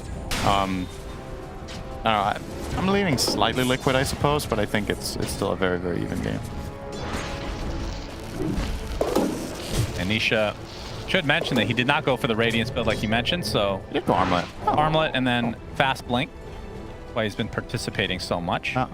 Very curious what the next item is now, though. Yeah, right? I mean, you talked about how the Reflection is probably the reason he's not going Radiance, but this is also going to slow down his farm, right? We've been seeing a lot of Alchemists mostly farming in that mid roll. The reason this still feels good for him is that he's not carry, right? He's mid, and a lot of the time mid-alcs can go hybrid builds and just also play aggressively around the map and make space. As a result, the Muerta's just free farming, and this hero is obviously going to ramp up very fast with high-level Gunslinger and Maelstrom. Love this from OG, by the way, identifying that Liquid are not going to be interested in this. Yep. Grab themselves an Aegis. Takes them a while, but not the fastest, but we'll be happy with the result. Aegis on BZM. Bottom tower is once his Deso is completed together with this Echo Saber, the damage that he and Terrorblade together can output is no joke. And it's damage that's hard to block with Crimson, so they can actually kill people through this because it just gets overwhelming. It's still... The Crimson is still great, no doubt about it. But OG could have enough in the tank to kill heroes through. See how these teams play around that 20-minute mark. Seeing some steals lately. Teams becoming more comfortable with the idea of how to work around these timings of that Tormentor. Nisha. Oh, okay. Blinked and dodged everything. Yeah, I mean, that's very nice. A new record. Oh. Staff. Faster than the fastest out of 3 matches. Wow. Incredible performance. Zania, he's going to get the Maledict onto Yuragi. Do they have enough damage to go through him? Of course, he does have Sunder. As Insania trying to get up to the high ground, getting chased by an illusion. Taiga getting pretty low, burning down, but looks like he'll live. And there's finally the Sunder coming through onto Disha. He'll just run away, so no casualties yet. Middle tower is under attack. And if I'm not mistaken, Sunder goes through BKB now, right? So, like, yes, you heal, they don't take damage. Oh, they don't take damage. Yeah. Okay, interesting. Still, that's a big buff to Terrorblade. Yeah. I don't know how you play around that then necessarily, but gotta get that Lincoln's, I guess. Or just kill him. Auction initiation. Boom. On himself. All right, so 20-minute mark. We can see that OG are in the air. They already popped the meta, but Yuragi takes some damage and he needs somebody else to help tank it. But it looks like they might not go for it now. I assume the Flesh Golem works against the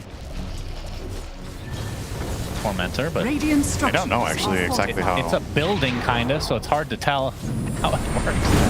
Yuragi, no Sunder. No problem. Yeah, they're gonna walk away, so likely both teams to get their own Tormentors, but BZM gets silenced, but he has the Illusion Rune. Very unfortunate for Liquid, but Nisha jumps in with the Mystic Flare. That's a lot of damage to Yuragi, but the Sunder is back up, and Nisha now forced to just run away, but BZM doesn't look like he can catch up. No Astral Steps to speak of. And after all that, only one dead, and it was Boxy. Guard popped, and looks like OG not afraid to dive really deep. Nice Pit of Malice onto 3 heroes. Yeah. Such cool defensive tools for zone control here from Liquid, right? They put the calling on the stairs and they put the pit there. So effectively just zoning out every angle that OG could have tried to enter through. And only lose one support. Nisha concocting himself again. Farm. And that too. Kind of scary though. That's the best kind of farming. Okay, OG end up taking... They have Grab Ally. Grab Ally. Pretty good against Skyreth and Alk combo, to be honest, if he plays it well. Yeah, could be very big. Of course, does require a little extra finger click. Yeah, Undying players usually don't have the ability to do, in my experience at least. Very low IQ. No offense, Kitrack. Yeah, nothing against Kitrack. Okay. Not for myself, but You've for heard the his voice lines, all about gummy worms and all that garbage. Actually. Well, I don't even know how low his int is. It's not bottom three, right? He has good int. Yeah. He has a... Bottom three are Ogre, Ogre, Troll, and I don't know. Boxy gets initiated on. Actually, Flare doesn't pick out the Aegis, and somehow Boxy lives. Now they have to set up with the Pit of Malice. Do they have the lockdown to continue the kill? They do. BZM completely punished. Oof. Wow. Just an Aegis thrown to the wind. No value at all. Well, for Liquid, it was pretty value. Yeah. It also wasn't their Aegis. What are you saying? It was value for them because he got overconfident. Now they got a kill. Oh, okay, like that. See? Yeah, like that. Okay. Oh, like that. It's under attack. Okay, that's a pretty big kill. And I feel like this game is a little bit slower than the last two, and maybe that's because both teams have backs against the wall to some degree. I mean, obviously, it's upper bracket, so they have an extra life, but... It feels a little bit like the nature of the lineups, too. The flow will just be different. This time, the offlaners are tied instead of a bat. It plays a totally different style of movement and pacing, and most of the all of the activity coming out of OG will have to come from the Void Spirit, right? They've picked 0 playmakers except BZM, so for better or worse, he's going to have to do stuff, and he has been pretty successful so far. Whenever he's out of play, Liquid feel very confident to just walk around and farm. Feels like.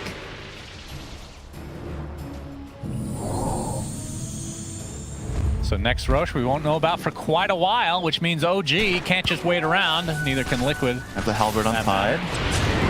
Smoke up. A.K.A is gonna be able to BKB and walk away.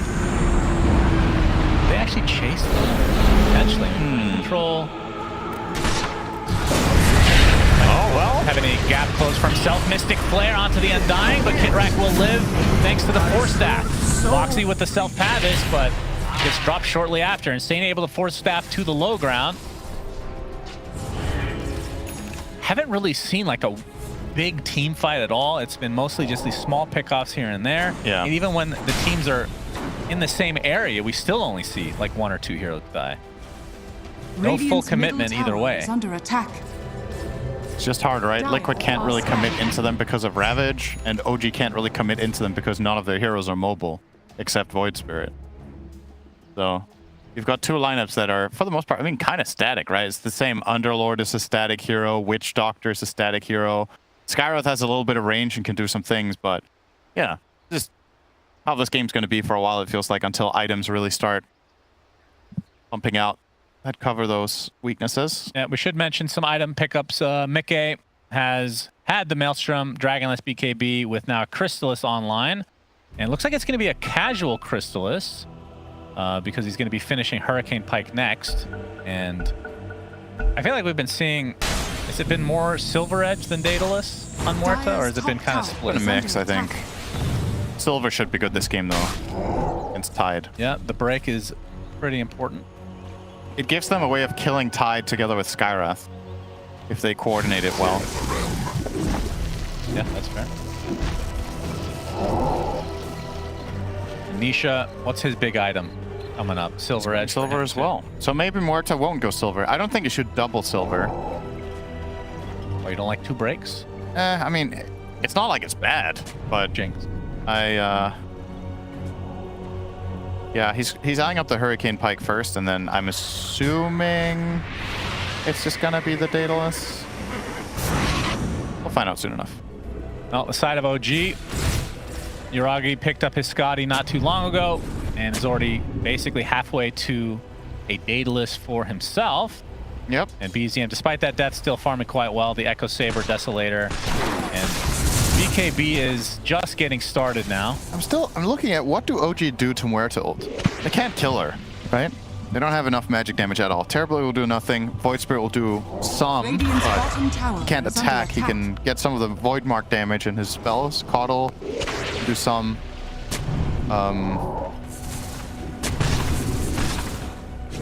This feels like a game. At the pace this is going, it's entirely possible that Muerta reaches super late game and starts getting a refresher. And her invincibility duration is just going to be pretty meaningful.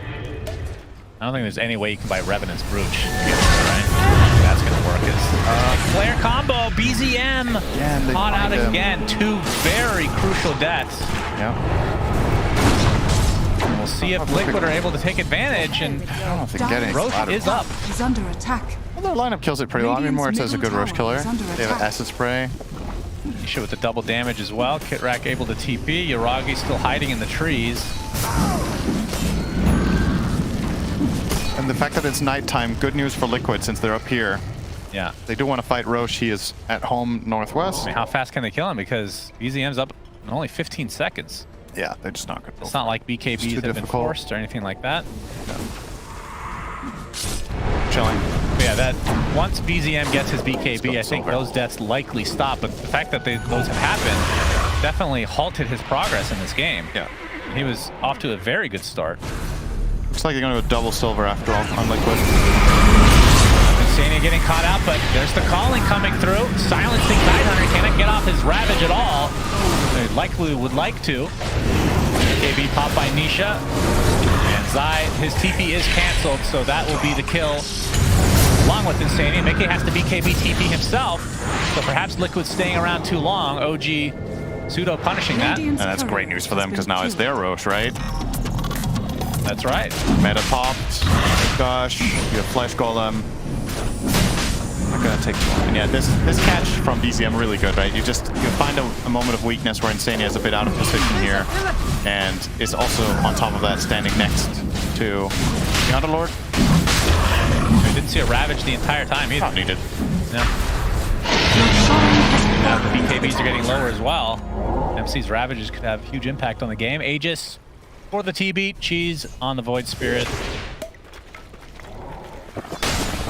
Nisha ready for concoction. Do this? Let's see. And Fiend's Gate's being procced as well, and they're gonna get the silence, but not before the Ravage. Dead shot back, but Kraken Shell activates again, and MC at half HP, and hey, they could not. He wants to fight now. They forced Ravage, but they also use Pierce the Veil, but Ravage is the bigger cooldown. Yeah. So I guess not too bad for Liquid if they can find a fight. He wants to jump in. Link into Gush, and now he takes a Maledict, but looks like he's going to be fine. The rest of OG trying to fight Nisha with a huge concoction. Tyga will live, but Kidrak's not going to be so like, wait, that's the grab ally. I'm not sure if anyone's actually inside it because I'm just talking about the Snowden because it's a very interesting change indeed to this patch. Cinderin. Zai is gushed as the Pandas supply, but looks like he's going to drop eventually. BKB popped by Mickey in the meantime. Does not have his ult because he doesn't have the mana for it, but Void Spirit just gets dropped to the Mystic Flare. Again, that's like the 3rd time he's died to this spell. And now Yuragi just cleaning up. Double kill for him. MC just living on a sliver of HP. Making a triple for Yuragi. And OG cleaning up nicely. Damn, they chose to take that fight knowing that they didn't have Ravage, but still just playing their advantage with the Cheese and Aegis. The fight becomes too difficult for Liquid. That looked good for them. That triple Alk stun from Nisha set them up nicely, but the follow-through wasn't quite there. You see it here off to the right. Getting all 3 heroes caught here, but Caudle does survive with the Force Staff. Tavis. It's really important that Tyga stays alive here for the heals, for the blinds. OG getting a big reward. Now 10k up. Gonna go and steal the enemy Wisdom Rune. Don't remember when the... We have no way of seeing when the Tormentor was killed, right? No. You can't check that. That would actually be nice. That would be nice quality of life. Yeah, that's what I said last game, but I know you weren't listening at all. Yeah, that would be nice quality of life. It's a good suggestion from me. The fact that we both got the idea independently means it's a good idea, right? That's true. Zai, he's getting control, trying to go through the Fiend's Gate, and he will make it somehow. Yikes. Just, I mean, they do have a lack of stuns on OG, but still, very close call. And Tyga and company, BZM. Force out the BKB from Nisha. You still see him. This is the Ogre Seal Totem, but he looks to be dead. Huge kill for OG again, as they're starting to run away with this game. How do they have vision on the whole time? Oh, they have Gem with Caudle. I thought. Oh, was it Gem? They might have used both. Radiant's bottom tower. Nisha is not under getting out of attack. that. This game is starting to look really OG suddenly. It was staying even for quite a while. But this kind of advantage with Terrorblade is generally a really, really good sign. Obviously, Muerta, we've covered, has a good matchup hero to hero, but the rest of their Radiant's team bottom don't know if they can tower is really under attack. deal with Yuragi that well. And Muerta's itemization, the damage isn't there yet. That's the biggest problem. Mickey doesn't have Daedalus quite yet. And even when he does, he might still need an additional item to really become a huge threat for that TB. Question is if he's going to get time for it. OG going to go for it. They will indeed. Cage is still online. Yuragi doesn't have his meta for another 50 seconds though, which actually will kind of line up with the Aegis. So OG might not be able to actually take advantage of the Aegis through. Mickey is going for the Daedalus. I don't know if you mentioned that instead of the Silver Edge, so he switched. No, he switched it up again. He's going for raw damage output. I think it's the right call too, because yeah, you can get another break against the Tide, which is nice, but at the end of the day, you need to be able to kill the other big boys in the fight too. Killing off Tide is not enough. Yuragi has to be dealt with, and you're doing the majority of the damage. So the responsibility really falls on you when Alchemist isn't really going to be doing as much. He's got Silver Edge now. It's not like Nisha's damage is irrelevant, but Terrorblade has 31 armor. We'll say even with the Silver Edge, when you have it on a melee hero, it's going to be harder to execute as well versus having it on range anyway, right? That's true. We'll see if they're able to actually break the Tide Hunter successfully. And that's the shard. Terrorblade very gets quick pickup. Demon Zeal. Yes. Now is able to farm more effectively in his melee form. Very distracting. It keeps getting more expensive every second. Wait, how does that spell even work? You pay is it 25% or 20% of your health? Oh yeah, that's right. 20% of your current health. The cost keeps changing. Dire's bottom people with OCD do not. There's a Ravage. Big Ravage coming in though, and that's a dead Mickey. 70 seconds. He's just caught out with his pants down. He was just not ready. Mickey was standing in the front with no protection. Mind control. Then of course they does it again, but Yuragi has Ravage. And they gotta just go for this high ground now. Yuragi in his meta form. He can just play with the Boon Insanity out. He's going to stay alive thanks to the shard for the time being. Ancient Seal onto Yuragi, but still has the Sunder available if he wants to use it. They're going to go for this full set of racks, if not more. Guy pops the Crimson. There's the Sunder destroying him. 3 dead for Liquid. The buyback from Insanity is not even going to help because he's dead again. Only 1 alive. This could be it. All of a sudden, OG just slamming their fist down, and Nisha is the only survivor for Liquid. I don't think he can hold this off at all. They're going to play it safe and go for the mega creeps, it looks like. Radiant's middle barracks. Mind control is. He wants to just hit the Ancient, yeah. He's already starting. He's working on the next objective, but all right, we'll take the full megas. Yeah, Dota is crazy sometimes. You know, you're on defense, you have this big core, you're out of position for 3 seconds, you get punished instantly, and you just lose the entire game. Again, but this time he does get the BKB up, and BZN just feeds himself. Kid Rack looks like he'll be next. Although he's evading a lot of attacks here, and he's inside his tombstone to grab ally on self. And now Mickey, he's taking the brunt of the damage. No more BKB, so he gets right-clicked into Oblivion. Nisha, doesn't matter. GG's called. Liquid lose suddenly as OG take it 2-1, and they will face off against Gaimin Gladiators in the upper bracket for the Berlin Major. Damn, that's got to feel really good. You got absolutely trashed in game 1. You swing it around and take 2 back-to-back. The fashion that they did it in this game as well, it was very much a patient game for a good while, and then OG just exploded and won the game in 2 minutes, it felt like. It's not like they can't.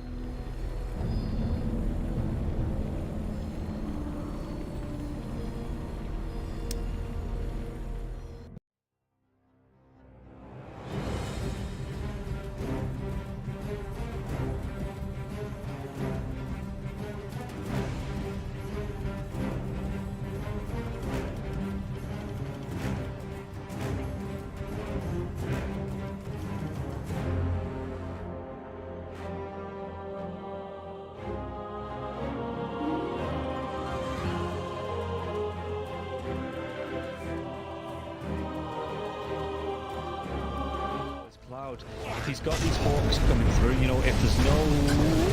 we'll come back to this as they get the dive on, and everything I was saying is now inconsequential because Cloud has gone down, so Kami has to move away from these Mortimer Kisses. There is still that buyback for the Beastmaster though. Let's see. He wants to get himself back into this. The dive onto the back lines. He's the Vortex as well. It could be a real nice dismember. The hooks come. Nice save. Though. He saves it. Cloud gets himself back into this now, and Kami, he's losing so much. Kami's going to go down. They do get the kill onto Levington there as well. So Mira, with that freezing field, Mira will go down. Damage to the hooks. Yatsu still in that push roll. He's getting them back. They get the buyback out from the poach and Storm Spirit. Everybody from the side of Hydra. They don't want to be giving this one up now as well, but they take down Lefton once again. That's the dieback on the Disruptor, and Yatsu, what can he do? The poach, it's going to be blocked mid hook.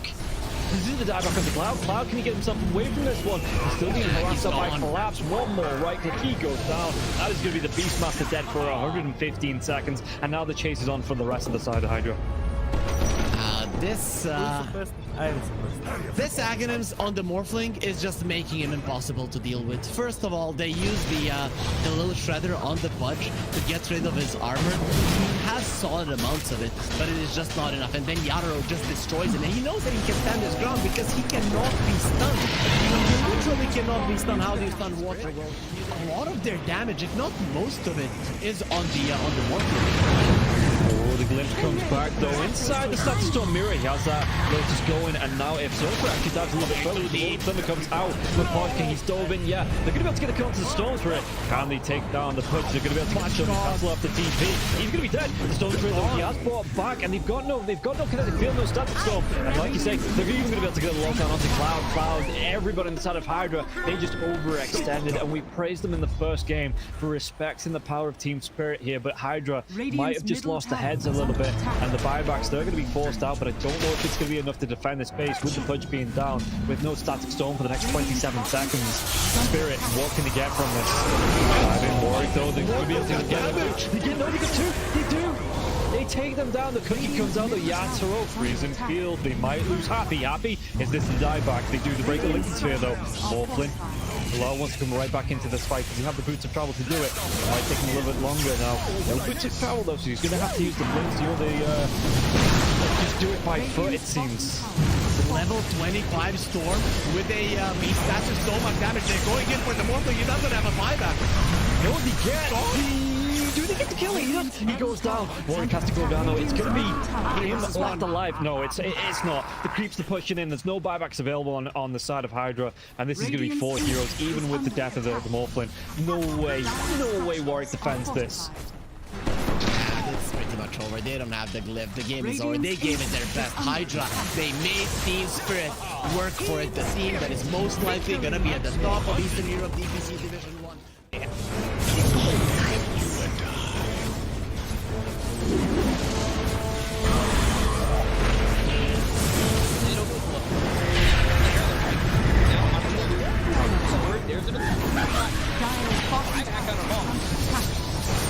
Radiant's middle barracks are under attack. Radiant's middle barracks has fallen. Gouts, you want to commit.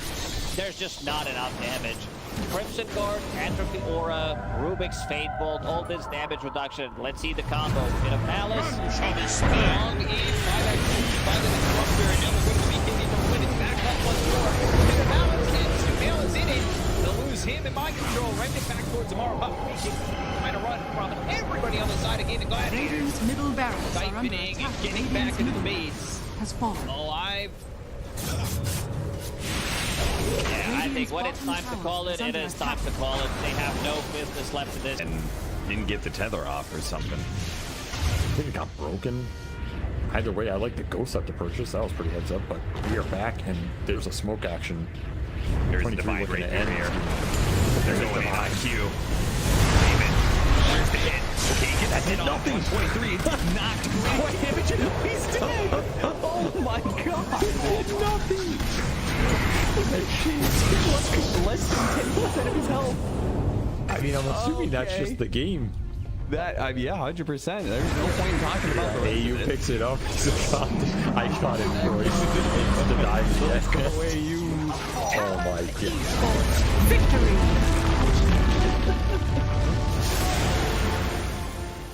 We finally get to see have a little bit of lead. But they need to have good vision, good entry to engage. We're down up on high ground. Or Bulbaca, Red Panda. This would be huge if we can find it. Static Storm before the Tombstone. Not bad. Stun from Lulu. He's thrown now over the Bulbaca. There. Starting to drop down. I love TK control for the moment. He does manage to get that one away. And the Supernova down. TK barely surviving. And it's just going to warm down as White Album to dodge, to hide away. The heal's coming in. They hoping for a save, but the PKB is out, and they're going to jump onto him. He has to back away. They have lost White Album again, and now Tango in trouble. Who is going to drop faster? These fight so well, and they couldn't take down that Undying. And remember, it's ages, so they didn't really care about giving away. That's what. Big finish, profits. Stun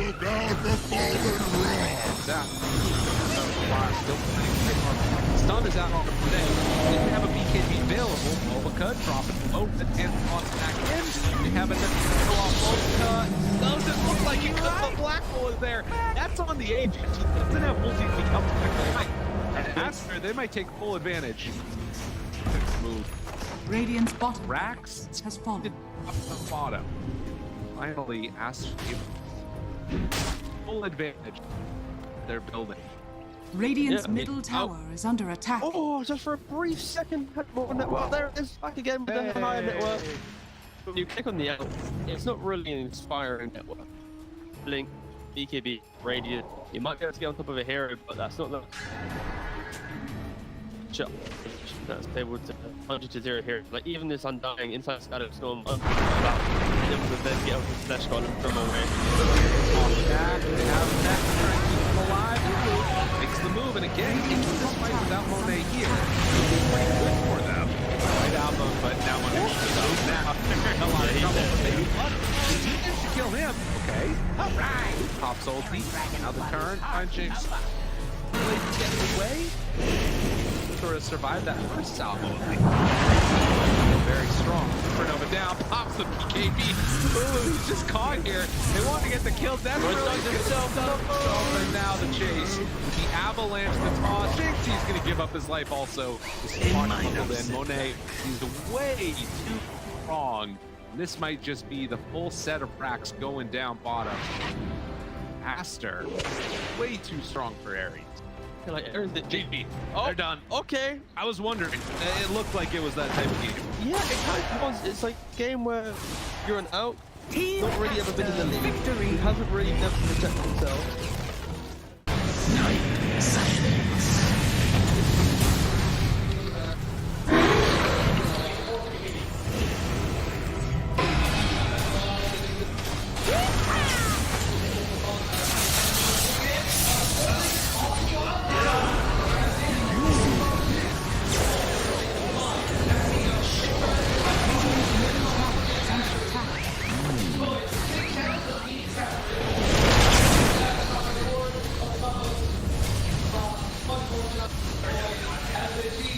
Radiant structures are fortified. Radiant's middle tower is under attack. Radiant's middle tower has fallen.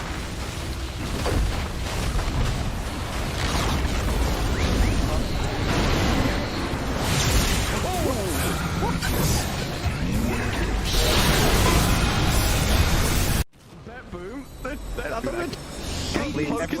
Standing. How are they just standing right now? I can't help but fidget with my hero half the game. I'll be running around in circles. Yeah. Pirouetting on the spot, the song. Blinking from Pure. They see Yatoro, 3 lined up. Potentialized path play. They're trying to go in. Toronto Tokyo is blown up by Collapse. Has to fight back. Yatoro gets off his BKB. Pure with another song. Sprints in. Who are they aiming for? Where is the target acquisition? They can't catch anybody. Collapse BKBs runs down south. Lol being chased out as well. Oh my god, Nightfall. Hazy on disc refresher. Blinks to high ground. Gets away from danger for now. Pure, what's he up to? He's back to the high ground too. Mirror image out, Aegis claimed, lol in the fire, still surviving and blowing up GPK. Team Spirit nothing to do. Sprinting out their base, they don't catch Nightfall on the way out, he's blinked out of the range of Mirror. They're still hunting though, and he's gonna find Toronto Tokyo. Who cares, Gem? I see Jakiro. Eon disc popped.